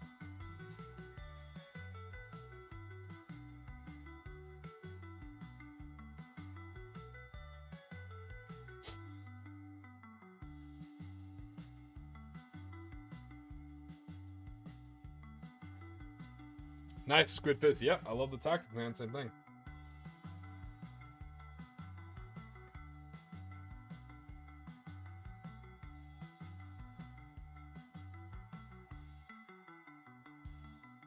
Awesome, Edgar. I will be there. I can't wait to see the video. Okay, it won't be out today. So, guys, I put a link to his channel in the chat. So scroll up and take a look at it. He's gonna put out a Konflikt 47 video today. I'm pretty excited.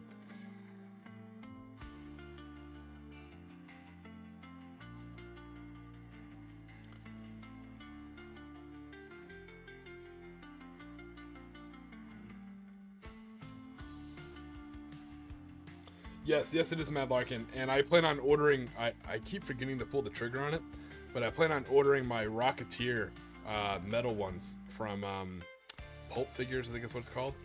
So I'm gonna have Firefly jump infantry, but mine are all gonna be based off like the Rocketeer. I think they're absolutely awesome.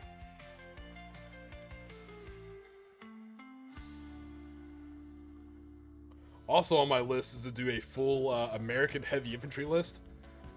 But instead of the regular heavy infantry models, I'm going to get someone to 3D print some Bioshock style diving suits. I'm going to have a full American Navy heavy infantry list. So it's basically going to be like an underwater demolition team kind of thing, you know, like the precursor to, like Frogman precursor to the SEALs. So they're all going to be in like Bioshock heavy armor. Because you could take a whole lot in the old Konflikt 47, who knows what the new rules have, but in the old rules you could take a whole ass heavy infantry force.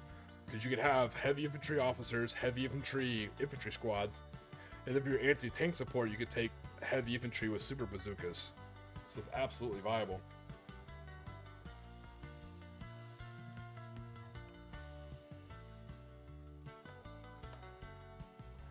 So speaking of, in the realm of, so I tried this out. Speaking of Konflikt 47 in video games, for those who like FPSs, if you remember like Battlefield 4 and stuff like that, there's a game on Steam when it goes on sale. I don't recommend things that aren't on sale. So when it goes on sale, it's called Ravenfield. Ravenfield is a very simple, low graphics, first-person shooter. You can play by yourself with bots, which makes it a lot of fun too. You're not dependent upon a community. But what makes it really cool is because it's so simple and because it's rather approachable in price, is there's a very large modding community for Ravenfield.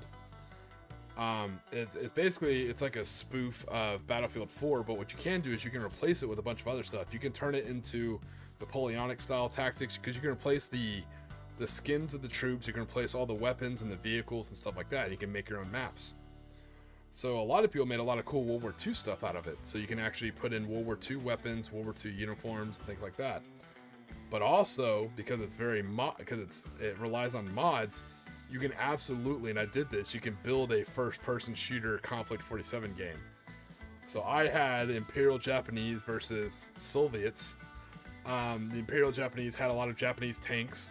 They had Kika jet interceptors. I gave them arc rifles from the Warhammer 40k Mechanicus. So that was their compression rifles. They have like these arc guns, which are pretty fucking cool. Mixed with like their World War II weaponry.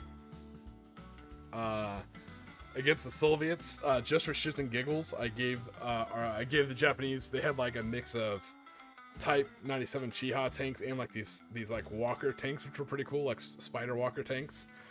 Again, it's not a perfect one-for-one because I'm not a modder, so I couldn't do all that. I just took what was available. For the Russians, I gave them the Tesla tanks from Red Alert 3 on top of like KV-2 or whatever, like the big heavy tank.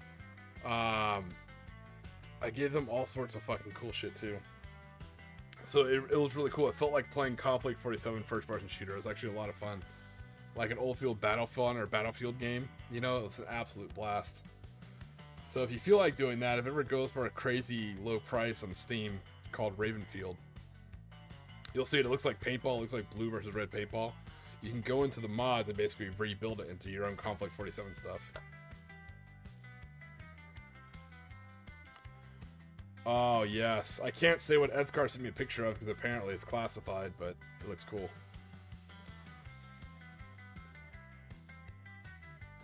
I like him, Matthew. I like your heavy infantry.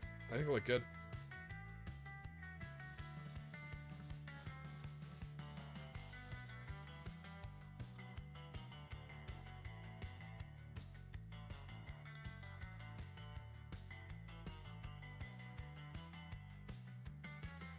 I think your list is good. Matt Larkin, but like I said, I think you have room for an air observer, which is always nice. Even if you just swap it to artillery, which would be cool. Alright.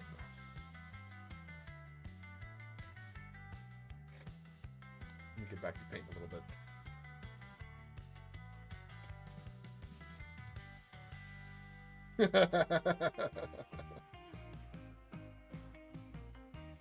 Man, I'm not gonna lie, I truly miss you guys. It is fun catching back up and chat with you guys. You have told some fun stories.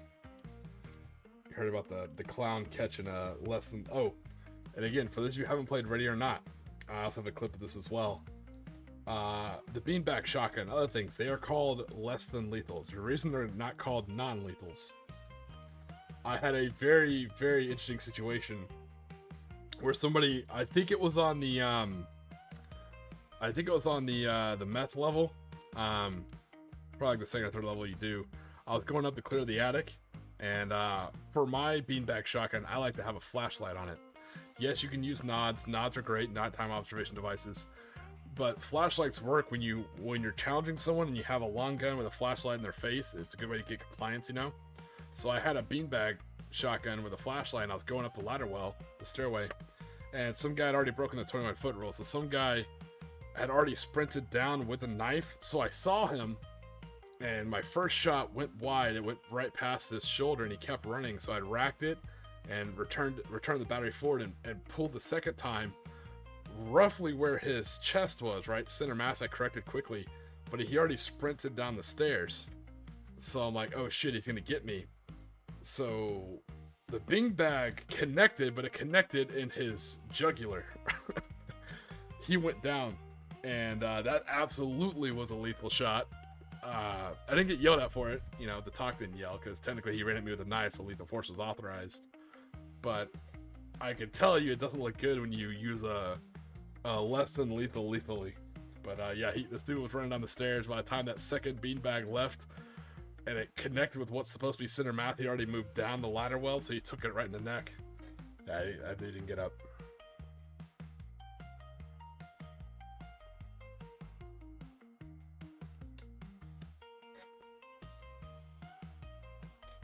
It's a very fun game. Obviously, it's very controversial. People feel very strongly about the material, not just the censorship, but just about the subject material of itself. And modern day, some people are very much against games like that, which is totally understandable. That's fine. I don't mind. I think in a world where we have a lot of Grand Theft Auto games, which I also play and find fun, I like having my patrol officer simulators or my precincts or my Ready or Nots. I think they're fun.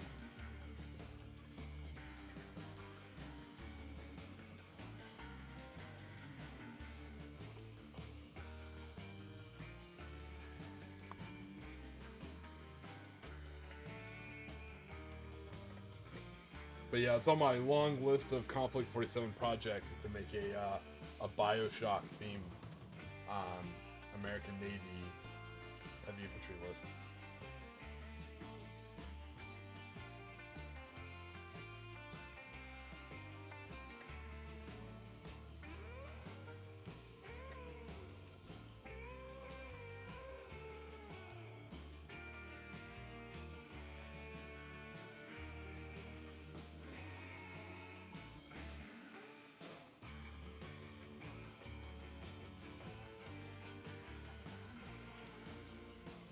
Alright, so we're doing the boots now, then we'll do the gaiters and the pants.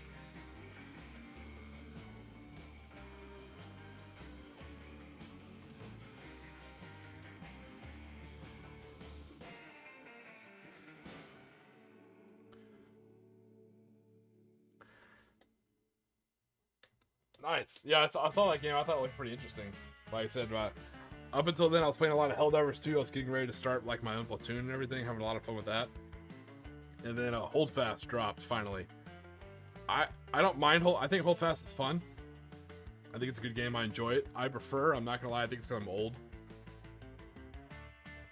I prefer Mountain Blade Napoleonic Warfare on the PC. I played that religiously, so I much prefer that game, I think. I like the commander mode of that game, and I think that's what Holdfast is missing. I liked when it was a multiplayer mode. Mountain Blade Napoleonic Tactics or Napoleonic Warfare had it where you weren't just a soldier, a ranker. You picked a unit and you were the commander of that unit. So it was like 15 versus 15, like 15 players versus 15 players, but each one of them had their own company. That's what made it fun. So you had all your line companies. You had your light infantry, you had your riflemen, you had your artillery section, like cannon sections. Yeah, that was an absolute blast. I like that better than Holdfast. If Holdfast could put that mode in there, obviously they have to take out the whole 150 player lobbies. You have to definitely shorten that to like maybe 30 players. But that's what I missed. That was actually a lot of fucking fun. The commander battles is where it was at. It was cool learning how to run a line infantry unit versus a grenadier unit versus a light infantry unit. It was cool to like learn. Oh, so much fun. You could control the ranking fire. Oh yeah, it was a lot of fun.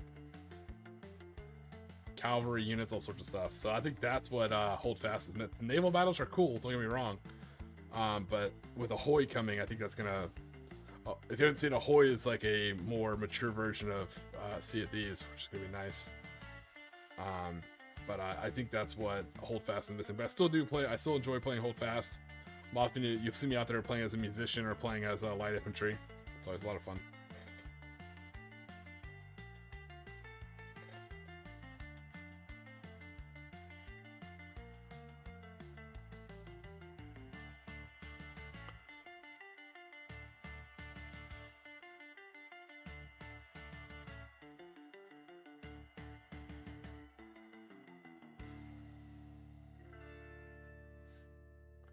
Ooh, I may have to look at that. Okay. Thanks, Bad Rabbit. I know there was Mountain Blade with Fire with Steel. I played that a lot. That was a lot of fun. That had a campaign. It wasn't Napoleonic, but it's set in a very interesting time period. I played the hell out of that. That was actually a lot of fun. Ooh, bumped the camera, sorry. Let me fix that.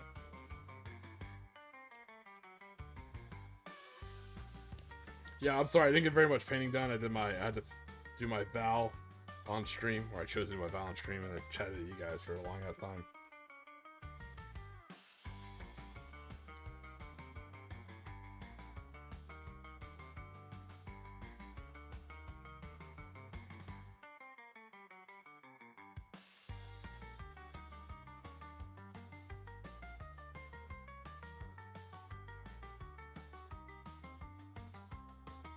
I think I'm gonna do his gloves leather. I was thinking about doing the cowhide leather of like the airborne guys, but yes, there's paint on him. Oh, judgmental. Look, it is a paint and chat. All right, I at least did 50% there.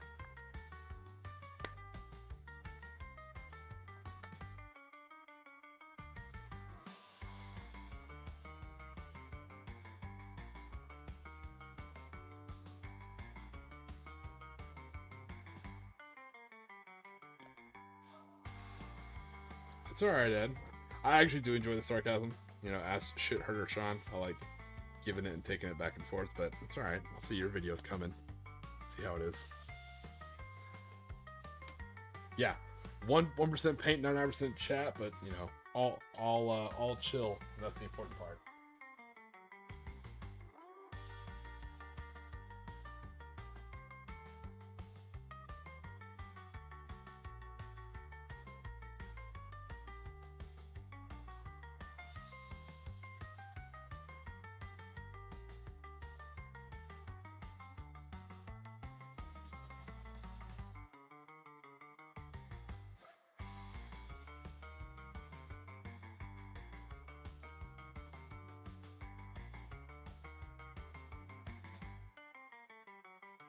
Yeah, I feel like everybody else paints more than I do on my own painting stream. I just get so involved in stories and chit chat and talking.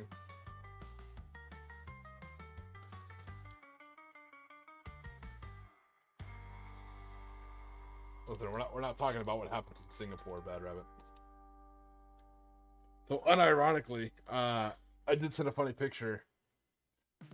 For those of you who are interested, for those of you who like Miami Vice and Miami Tiger Stripe camo, I did find I found one of the coolest pictures of like I call him an Op 4 guy. One of the coolest pictures I've ever seen. This dude's drip, as the kids say, is immaculate. So he has a Miami Tiger Stripe camo sweatshirt on, some Gopnik Adidas track pants.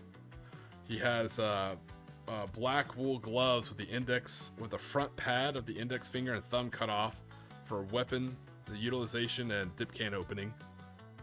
He has an AK chest rig and a black beanie and an AK-47. I was like, that is the absolute perfect Op 4 uniform right there. That shit is perfection. Nice. Take a look.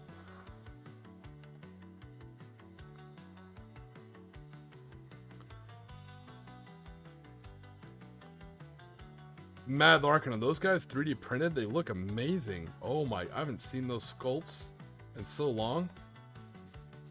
Again, not to violate OPSEC there. But Mad Larkin, you just took me in a fucking time. Oh my god. I'm looking at your special. I'm looking at quote unquote the special weapons. You just literally time warped me back to Daka and like oh, bless your soul. I feel like it's like 2006. I'm listening to some Breaking Benjamin and on Windows Media Player while perusing Daka. Oh god, what a time. Mad Larkin, those look fucking amazing, man. Thank you for the time travel trip, man. I appreciate that. I feel like I'm being oddly specific, but that is definitely an XYZ coordinate in my life. That's amazing.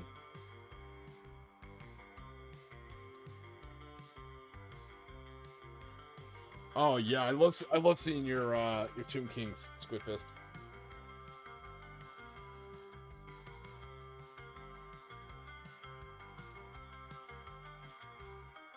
Well, when you guys see Mad Larkin's Vow, you know, or when he makes it available, this makes me feel old, right?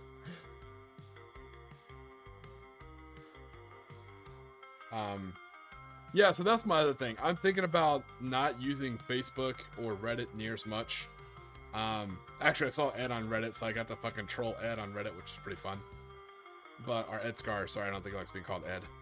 But, I really want to go back and recover my account from Daka, and I want to kind of lean on Daka more. I don't know how it's been in the past couple of years, but I kind of want to like bring it back a little bit, you know? Maybe it's just the hipster nostalgia in me. But I want to try and use Daka a hell of a lot more.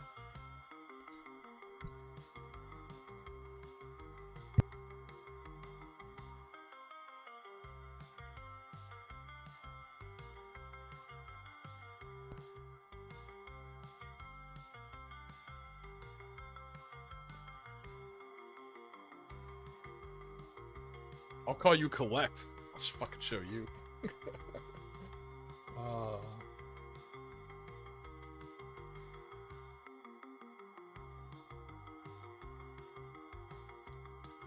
Yeah, but for those of you who are curious, on my off-duty time, I've been working on my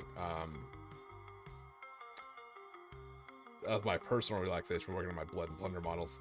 So I went with a modified Spanish colonial 1740 uniform. This is kind of, he's a black beard, but I gave him a Spanish maroon. I gave him his linseed stick. It's like a cannon lighting team, so that's actually pretty cool. So, not talking about a whole nother game, there'll be a whole nother channel, but Port Royal is like a Caribbean themed Mordheim, and everything's extremely WYSIWYG, so it's actually a lot of fun. So like my Spanish guys have like, yeah, Santiago, they have like 2 rapiers. You know, a lot of my guys just have a pistol and a rapier. Every nation has special weapons they can take. It's pretty cool.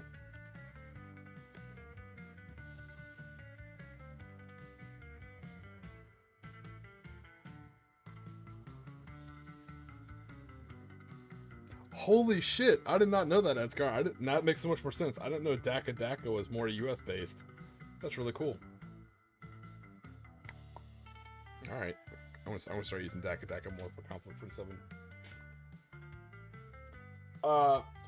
Okay, so here's my thing with Reddit, right?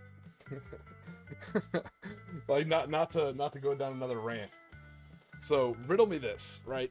Luckily, somebody much cooler than me made a Konflikt 47 Discord. He took the risk and he made a Konflikt 47 Discord, which is really cool. You know, I try and help out as much as I can. I'm not a mod. I'll never be a mod of anything.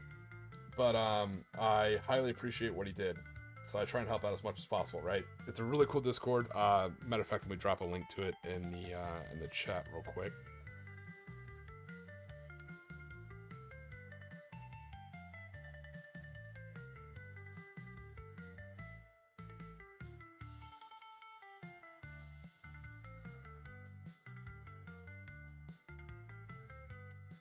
Ooh, if I can find my link.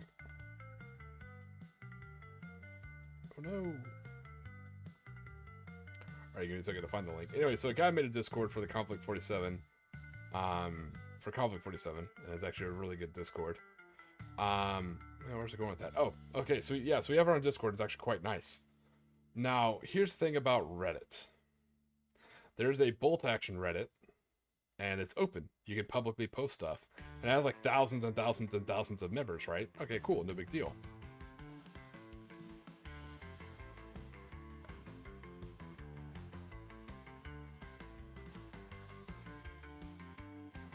Now, there's a Konflikt 47 Reddit that has one moderator, not putting the guy on blast, guy or girl, or whatever, I don't fucking know. So, not to put him on blast, but it has one moderator. They're also a moderator for Bolt Action and a bunch of other tabletop games. They have restricted the Konflikt 47 Reddit. You can't just post stuff, you have to request permission to post stuff. Which, okay, fine, but Bolt Action doesn't have that. So the bigger community that has more spicy material and lots more people isn't restricted. But the Reddit for a much smaller game with only one moderator is restricted? That's fucking weird. So I sent a nice message, and I've gotten no reply, so we'll see what happens. But, usually I'm not a fan of that much of Reddit.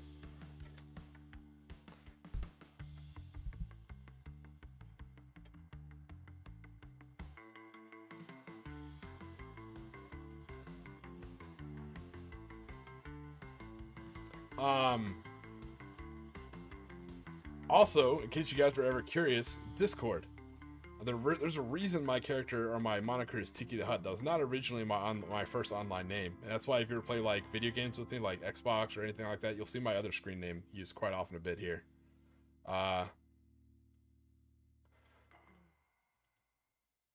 If you're serious, Ed Scar, get with me. I'll see if I can get you back on there.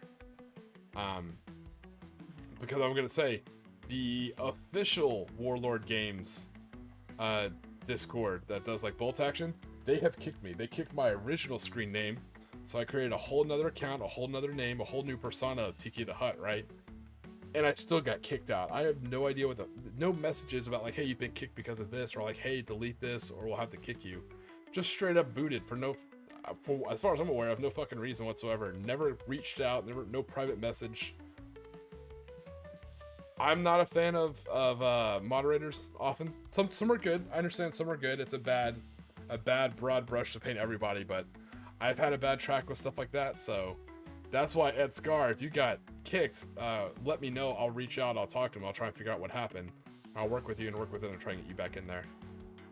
Hopefully it's just a misunderstanding, but there's a link to the Konflikt 47 Discord dropped in there. Again, I'm not a moderator, so I have no power per se, but I can try to do what I can.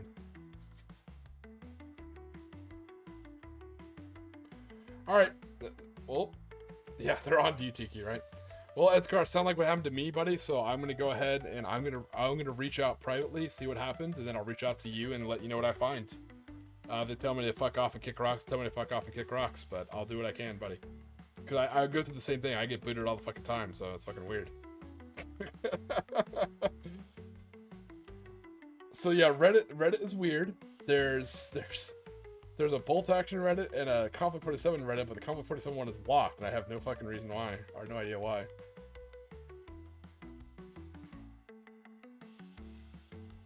So, and this is anyone who is a moderator, you know, obviously for people who are in Mordian's group community, know I talk shit to Chansey all the fucking time, you know. But there's a lot of moderators in Mordian's group that I'm pretty good friends with that I think are great normal people. There's moderators in the Konflikt 47 Discord, which I think are cool people that I know. You know, they seem perfectly fine. So I'm not shitting on all moderators. It's not that at all. But something I think is odd is being a moderator for multiple groups. That's the part that seems kind of weird, you know?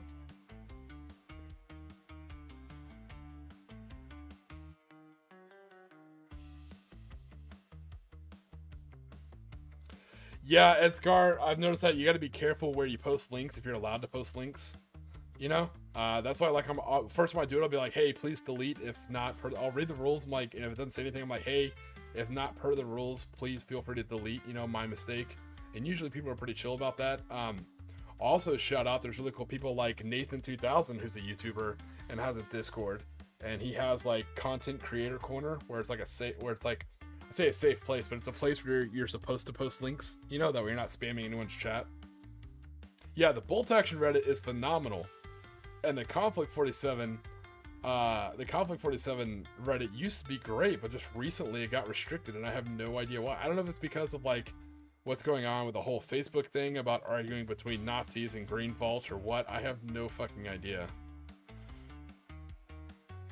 Yeah, Mad Larkin got press ganged into being a moderator, that poor bastard.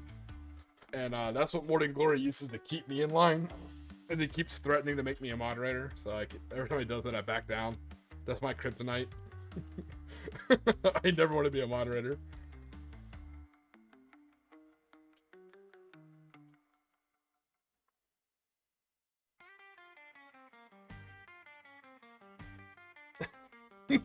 What's the X?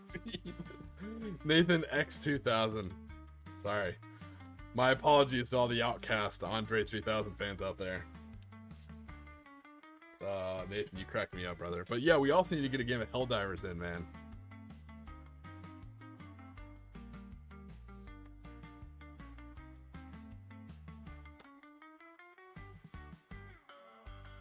Right, so the point of where I'm getting at, where people, I think it mostly applies to Reddit, where people are Reddit monitors for multiple Reddit threads that are very interconnected. What I mean by that is, if someone's a moderator for Bolt Action, Konflikt 47, then let's also say Black Powder, Warhammer 40k, and a bunch of other things, it starts being like they have the ability to really shape and guide the community instead of just moderate. You know what I mean? Like, once you start getting that kind of power can be kind of corrupted. So I think it's kind of like a limiting thing, you know, like a checks and balances. And I'm totally serious. If you're ever down, Nathan, if you want to actually coordinate a live stream, man, I will try and move hell and earth to play with you, buddy. If you think it's safe to have me on stream with you. To be fair, I think Nathan X 2000 is probably one of the few people I think I'd be comfortable doing like a live stream with, only because I nothing against him. I mean, I like him a lot. We're buddies. But his content is very uncut and unhinged, kind of like me. So I feel like I wouldn't be a risk to him. Like, I would hate to be a risk to anyone else's YouTube, especially when they're making money off it, you know, and they could use that money to feed their families and shit. I never want to jeopardize anybody. But Nathan is fucking... He's worse than I am. So, as far as, like, being uncouth, which I absolutely love, he's deliciously uncouth. So I have no problem, you know, being on his channel, if he ever invites me. Not pressuring you or anything, buddy.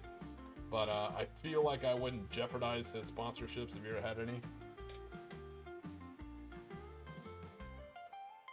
Excellent quote, Squidfist. I love it. The genie. Unlimited power, itty bitty living space. Oh no, Nathan X 2000, they're on to us. Shitherder Sean found out we're both Phoebes.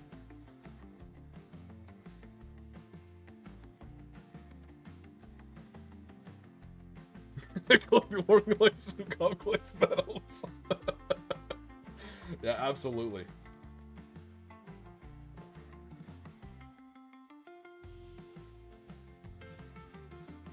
Because I personally don't like censoring myself, you know? So I would hate to have to like try and do a Disney version of me just to not, you know, get flags on someone else's channel.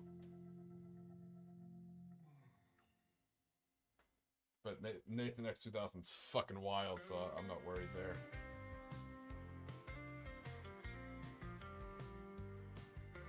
I won't do Space Marine 2 with you only because I'm shit at it, and I don't want to like hold you down.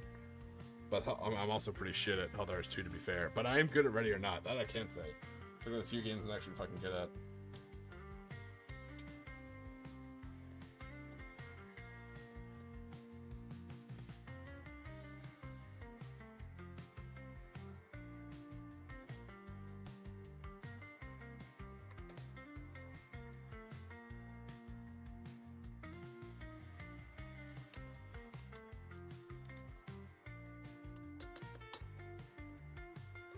Oh, and actually, speaking of friends of the channel, those of you who have a 3D printer may know this guy. Me and this guy are actually chitting and chatting, being all buddies. And again,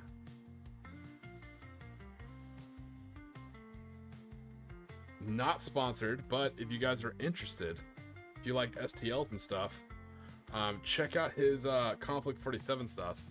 I've actually been in talks with him, trying to help with like lore and chit chat to help designing Konflikt 47 STLs for 3D printing. You know, so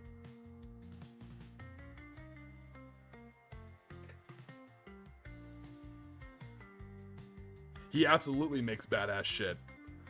If you ever like, I use Etsy a lot, so if you ever, because I don't 3D print, but if you do use 3D printed models, you guarantee you've seen his stuff around. He is super cool. So me and him been chitting and chatting. I'm hoping one day maybe I can like bribe him or commission him to make a Tiki the Hut miniature.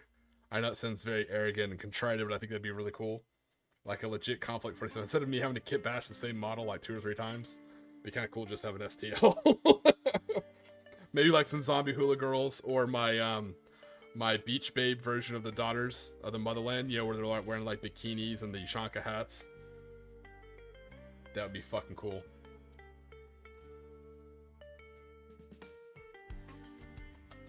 Cause I tried making them on Hero Forge, but but apparently the STL I got from Hero Forge, once I like paid for it, apparently I think it's not supported. I don't know, I was talking to Irish about it. Apparently it's a real pain in the ass to print, so it's really hard to do. So I may, since I'm paying for it anyways, may just commission him.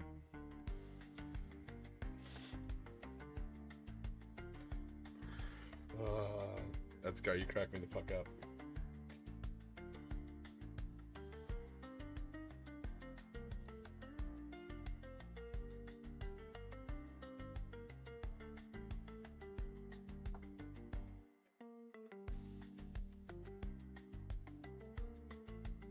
Alright, let's get this, let's get some blue on the shield. Yeah, we're gonna go with blue, red and white, blue circle, red, white stripe, blue shield, blue circle, white star.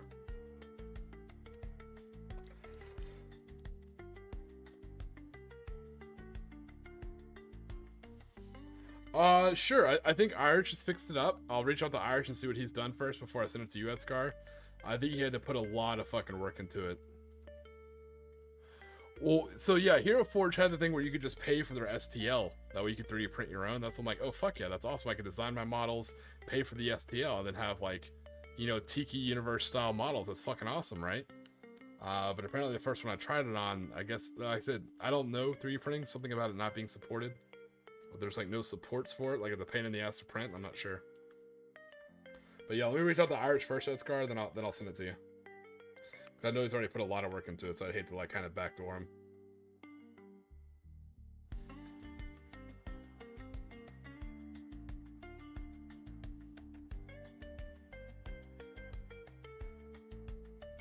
But yeah, I would absolutely love like all the little songs and like in-universe stuff I make to have like my own Comic 47 models just for fun. You know, hopefully Warlord Games doesn't send me a cease and desist letter or like send the Pinkertons up my fucking door. I don't think they're very Wizards of the Coast.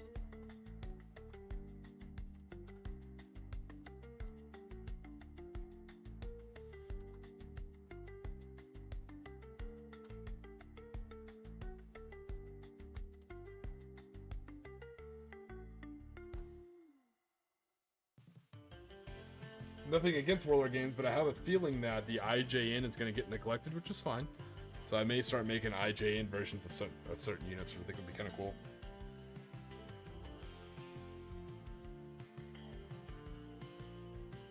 Maybe Mad Larkin. I probably will, but I know you're swamped. I know you got a lot of printing and painting and stuff like that, so I don't want to burden you. I can't say it yet, guys, because he did send it to me in confidence, not to rub it in. But Mad Larkin's first vow is going to be absolutely iconic. That's the word for it, iconic. Definitely look for it. It's going to look amazing.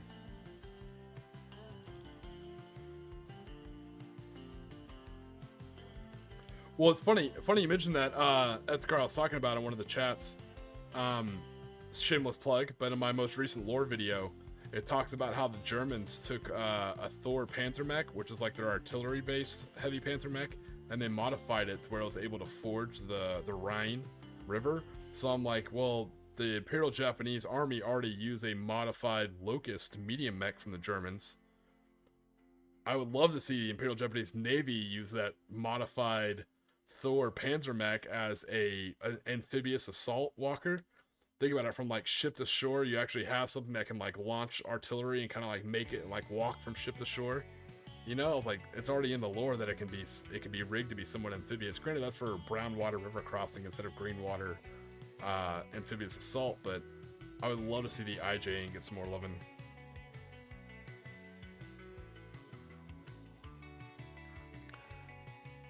So it may be controversial, Grimton 10, but that's actually one of my favorite Monty Python skits of all fucking time, is that nobody expects the Spanish Inquisition. I fucking love it.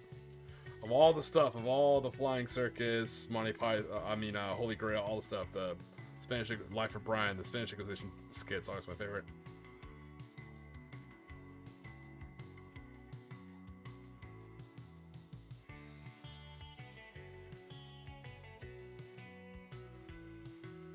So there's a unit in Red Alert 3. I want to say it's a Well, all the units can go most units can go from like land to water. But there's a Soviet unit that's looks like a speedboat, but it like grows legs. It can walk.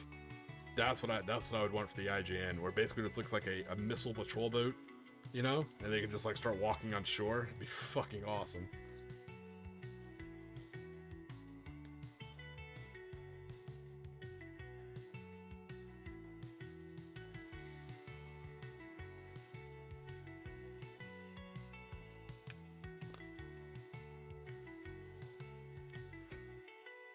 So that would be, if I can make my own possibly overpowered unit, I think for Combat 7, that's what it'd be. It'd be a 7-up armor. Yeah, a 7-up armor, amphibious walker for the Imperial Japanese Navy. It would only have a forward-facing heavy machine gun. It would be open-topped, and it could carry like 8 people. You know, and that's it. That's the only rules. It's a walker, so it's 7-up armor all the way around, so it's open top. So it'd be like the Spione rules, you know. It has a heavy machine gun in the front. That's it. Forward facing only, and I could carry 8. That would be my fucking unit. Women in laser swords out of this. Just because she's out there chunking scimitars. Oh Jesus, that's great.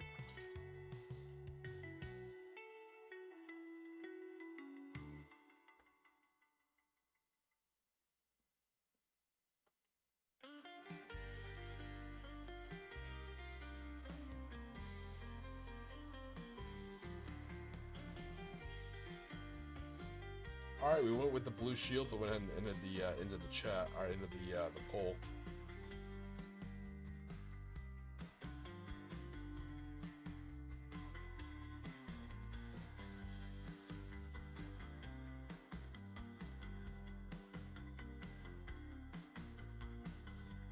Nobody likes green.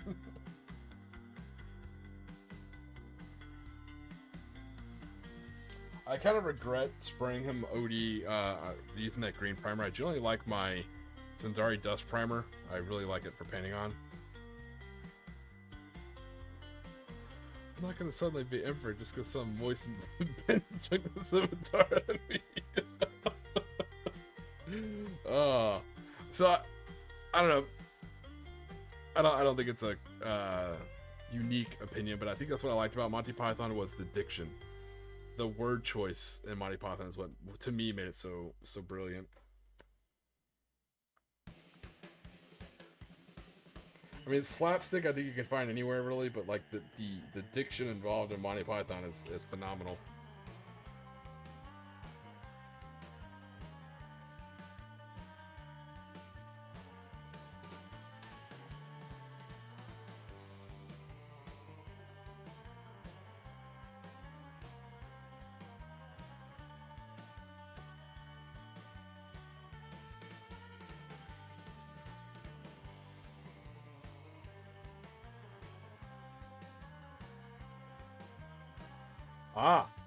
So funny you mentioned that, HS. Don't forget, Imperial Japanese battle frame are not large infantry. That's one of the few benefits they have. So they don't take up an extra spot in a transport. So if a truck can carry 8 people, it can carry 8 battle frame armors. That's one of the cool thing about the Imperial Japanese quote-unquote heavy infantry. They're fast, they have IR vision, they're tough, and they're still regular sized. Love it.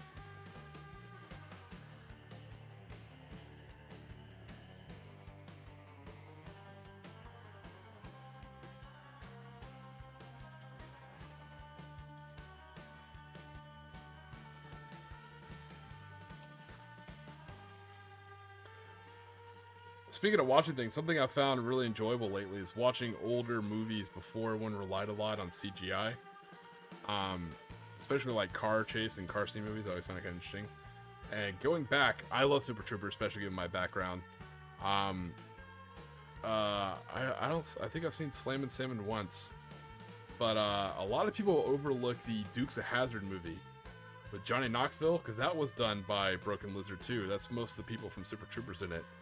Absolutely hysterical, like one-liners, kind of like out there with Grandma's Boy, but also really good special effects and car scenes.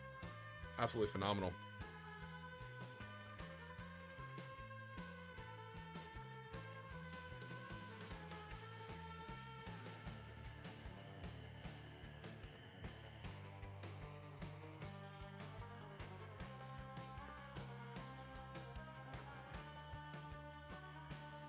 Yeah. Like I just recently watched, very recently, while I was painting.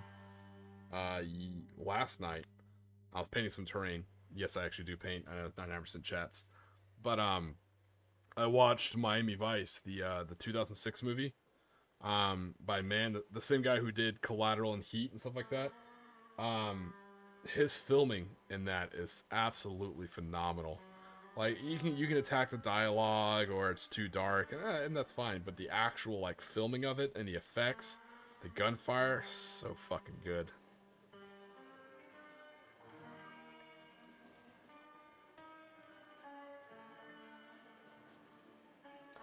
Yeah, there's a hilarious scene in the Grim Tim Tim. They get pulled over by campus security, and it's the guys from Super Troopers, and they're like, "Wait, are you guys even cops?" No, and they just speed off. Yes, Michael Mann, Square Hunter Sean. Yeah, he did he originally he wrote the original Miami Vice, but yeah, he also did that movie, the 2006 one. What's funny is a lot of people were talking about it, and from my experience, this doesn't help the lore. But from my experience, the DA guys I have come across and worked with, they were very similar to the two main characters from that movie. They're just tired. Like they look like they're on their they're on like their fifth divorce. You know, they look absolutely tired, extremely tired, and that's what made that movie so good to me. Is that's what the drug war looked like. You know, everyone's just fucking tired. You know, there's not a lot of talking. Everyone already kind of knows what each other needs. Like it's like a half conversation. You're not in on the inside joke. You know, you're only hearing like half a conversation because they already know what the other half means, and everyone's just fucking tired. I was like, yeah, they nailed that. That movie felt like what shows like Lioness and all the other ones like try and do. That movie fucking nailed. So watch the director's cut. It's really long, but it's really good. And watch the filming. It was in Miami like during a hurricane. Cause it was like right around. He filmed it during like Katrina and Rita and stuff like that. So there's hurricanes all over the place. The lightning and the weather looks so good. Not to be like a cinemaphile or anything, but I feel like he films, as someone who's worked a lot of night shifts, you know, particularly doing law enforcement and military, he gets night. Like he films night the right way. It looks right. It feels right.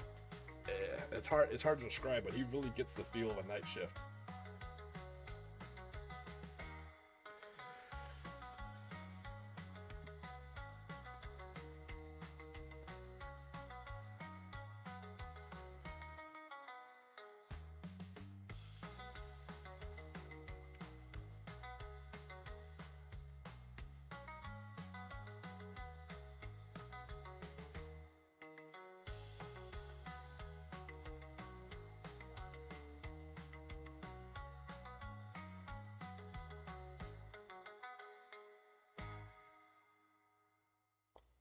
Which one? So you watch the director's cut. It's actually a cigarette boat race that leads into the prostitution escort sting. But if you watch the regular movie, I think it starts off immediately in the club. I don't forget, dude. The trailer for that thing slapped. I remember it back in the day. It was set to that Numb Jay-Z Encore remix. Oh man, shit was iconic. I actually ended up going to Miami in 2007 when I was still a merchant mariner working on a container ship, or as part of my cover, depends which story you want to believe. Ed Scar, it is Miami Vice, the 2006 one, not the TV show, but the movie came out in 2006, and it's the director's cut. So the director's known for filming firearms and gunfights really well. Have you ever seen Heat, or even just the shootout from the movie Heat? Have you ever seen Tom Cruise's absolutely textbook draw and fire in the alley scene and from Collateral? You know, the way he handles that one-on-two engagement. Or if you've seen some of the shootouts in the Miami Vice movie, I mean, he does firearms very well.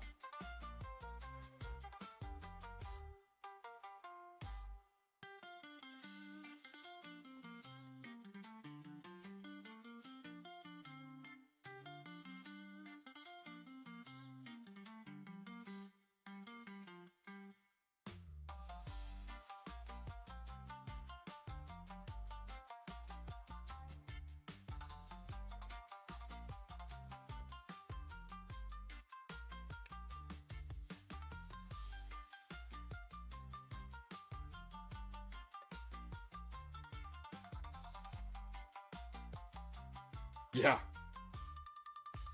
absolutely she did. And from the sound effects, at first I thought she had like a modified Scar Heavy or something like that, but yeah, it's just a G36. But yeah, she ran that thing. Absolutely. And same thing, he makes all his movie. This is before John Wick got popular, right? He made all his actors go through real firearm training.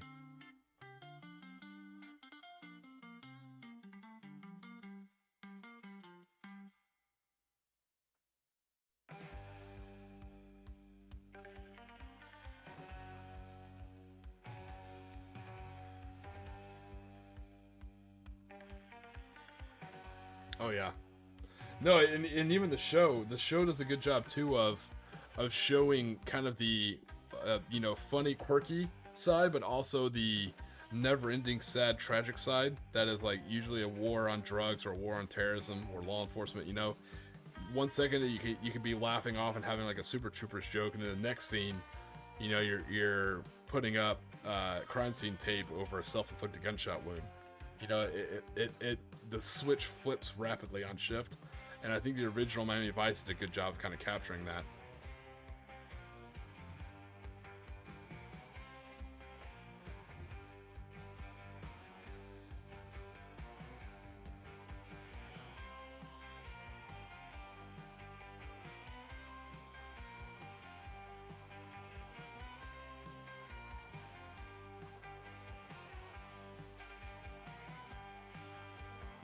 Like I said, that's what made the movie so cool is how tired they look, because it's a never ending. It's like drawing, it's like digging in the sand. It just keeps coming and keep coming and keep coming and keep coming.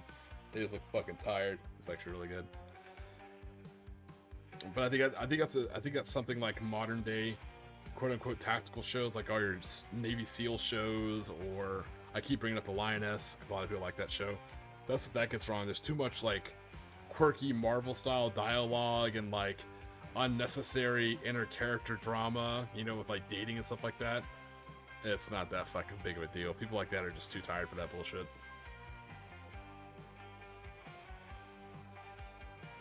Too much like special effects and shit like that. Oh no. I mean, special effects is fine, but too much like CGI style stuff. Well, yeah. So I know what scene you're talking about from the Heat. So what made and the other thing I don't like, it's not that I don't like about Heat, but one of the things that made it interesting is at the time it showed how, you know, the criminal element slash a lot of veterans coming back from Vietnam and other conflicts were a little bit more highly trained than some of the career police officers at the time. It was supposed to kind of show like the Miami-Dade shootout, North Hollywood shootout philosophy. But as far as like modern day tactics, the hardest thing to teach and the hardest thing as an instructor to get people to do is to understand, like I mentioned, the New York City Reload.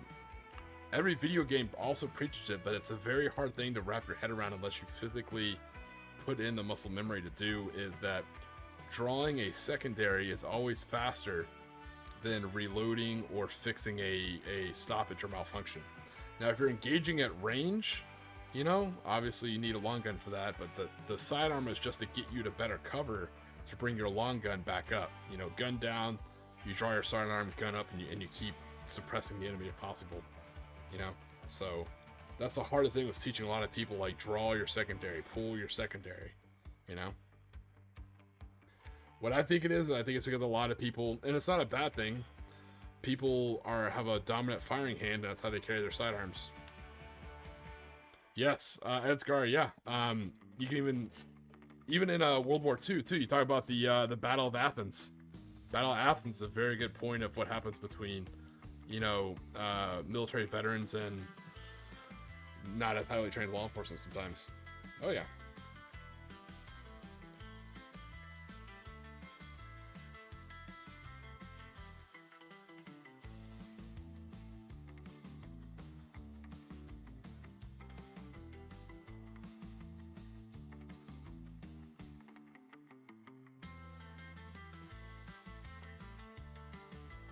Well, and also, it's not so much reloading. So, the one thing they teach, most places teach, and it's a good thing to do, it doesn't matter how good you are. It matters how well you can run as a team. And what it means is shoot, move, communicate. Some people are really good at shooting. Some of the people I found who are really good shots are absolutely not the best at moving and shooting. What I mean by is how to move with a weapon system, like how to actually transition from cover to cover, still applying fire, and how to carry your weapon correctly. Some of the best shots can't do that, but that's why they're good shots. They're good retention shots. They can stay where they're at, you know. So training on how to shoot, move, and then the hardest part is the communicating portion. How to communicate with your team to actually have the whole team move together. That was the important part. So being able to, when you have to reload, you don't just scream reload. You know, you're like, hey, gun down, gun up. Or how to actually say, hey, set moving, how to actually leapfrog, how to retrograde, how to move on flanks and things like that, how to shift fire.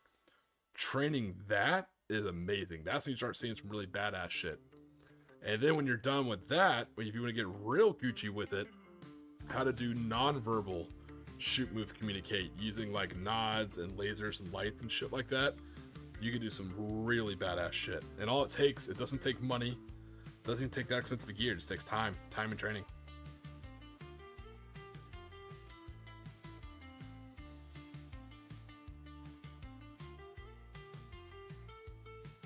Yeah, I was always lucky that I'm right-handed but left-eye dominant. So I fired my long arms left-handed, but I always maintained my sidearm on my right-hand side. So transition drills were a fucking piece of piss for me. Absolutely easy. I only have to like put it down and hold it and use the other hand. I could pop from one to the other super quick.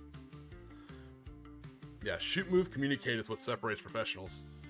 It sounds so dumb. Shoot, move, and communicate, 3 things, but even your professional like IPAC kind of guys, I mean, all the John Wick stuff in the world, learning how to shoot, move, communicate is what really separates, in my opinion, professionals from other stuff.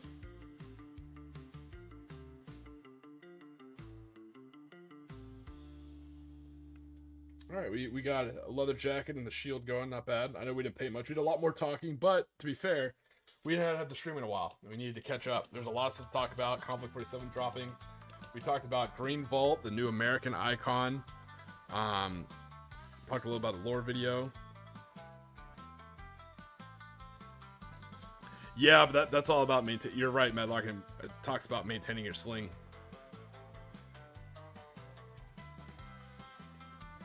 Talk a little about video games. Someone got me. I think I got myself on a Ready or Not tangent, and I'll talk about that fucking forever. I love that game, absolutely. I talk about a bunch of good shit.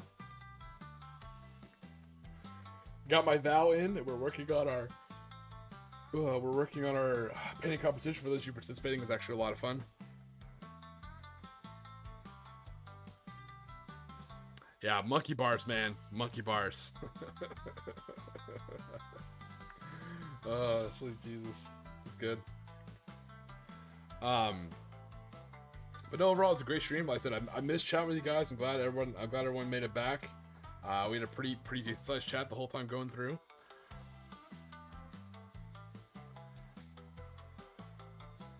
Well, Bad Rabbit, to tag on one last thing, a lot of people don't understand this, and it's not classified, so it's fine. A lot of people don't understand that MTMs, like mini thermal binoculars, usually they don't pierce glass. So when you start dicking with vehicles or buildings and shit like that, even thermals have their limitations. That's why I like to use the term stano. Surveillance, targeting, acquisition, and nighttime observation, stano. So when you utilize stano as a system and you utilize, if you mix nods, night observation devices, you mix nods and thermals, you get a much better result if you just use thermals. It's very similar, like one is none, 2 is 1 kind of mentality, but it's a whole other life left behind. Allegedly, I don't know. I've heard that shit hunter Sean, apparently I'm still in the industry, I don't know. I'm responsible for all the bad things worldwide.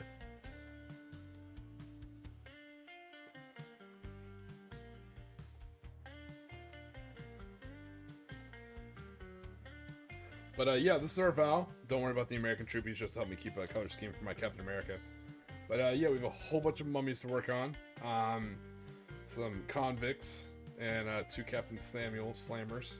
Worked on this one a little bit, we chit-chatted a lot more. Hopefully next stream, gonna want to finish him and I think knock out the automated carrier.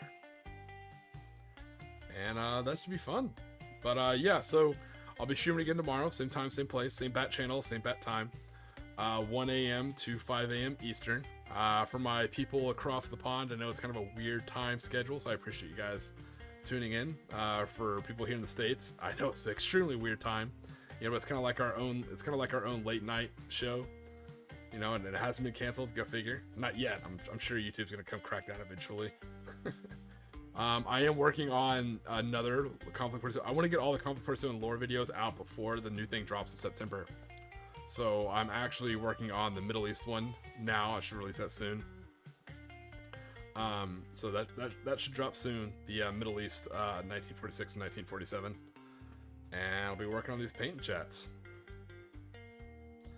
I won't be streaming next week, and I'll put a post out about it only because I will actually officially be on vacation. I won't be overthrowing any governments around the world per Shithar Sean. So I'll actually be on vacation next weekend. I'm super excited to get to hang out with Mrs. Tiki.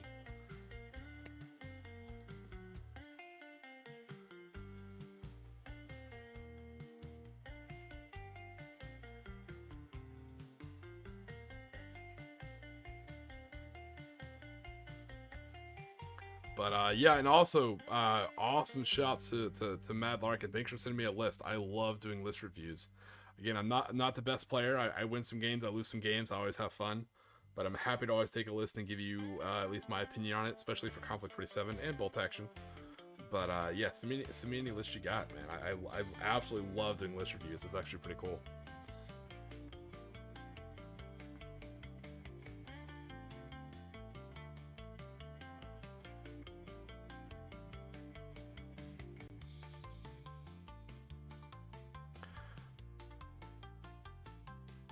Feel free between now and the next stream, think of the next units you want to see. So as far as the unit shorts for the lore, I want to cover all the units that come in the first starter boxes, and then I'll move on to I think what comes in the second starter boxes. But I think I want to wait for the rulebook to come out so I don't get anything wrong.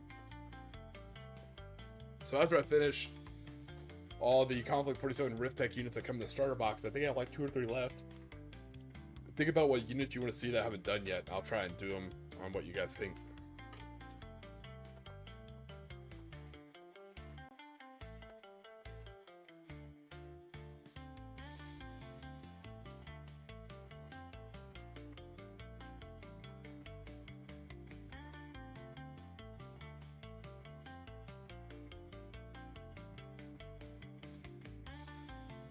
Oh, okay. I didn't know you had 1,200 for that list. Okay, that makes a lot of sense then. I thought you were aiming for 1,250. Yeah. I thought this was a common thing, but I heard Morning Glory talking about it. This is the way I've always built lists. I always build my list from like 500 to 750 to 1,000 to 1,250 to 1,500. You know? Anytime I have like a faction or an army I start collecting, I always just kind of build those lists and then just kind of scale it around as needed. But I don't know if that's like a meism kind of thing. I thought that was common, but maybe it's not. But, just a thought, just kind of thought to kind of throw out there. But as always, I hope you guys, if you are headed off, I always forget my own sign off, it's been so long. But if you guys are headed off to sleep, I hope you truly get the sleep you deserve. I hope it's well rested. I hope you get nothing but good weather, no mosquitoes coming in and biting you while you're trying to sleep. If you guys are headed off to work, like I'm about to be, I hope you have a great day at work. I hope it's one of those things where you go to a vending machine and when you order your food or your drink, I hope it actually gives you 2 for the price of 1. Wouldn't that be nice? But as always, I hope you guys stay safe, stay hydrated, and don't forget to relax today, because you're on Tiki time. Shipwrecked soldiers on wooden stand, type array, rifles in hand, hula gals with summer smiles, no war drums, just beach for miles. Ghost park by Tiki lights, shadows dance in tropic nights, sand beneath where boots once stood, paradise ain't so misunderstood. Lost in waves and hula tunes, tiki drinks and months of moons, forgot the fight in distant lands, just surf and play with tired hands. Bunkers built from palm and hope, coconuts and crude soap, imperial dreams, fading sun, warriors turn beach bums.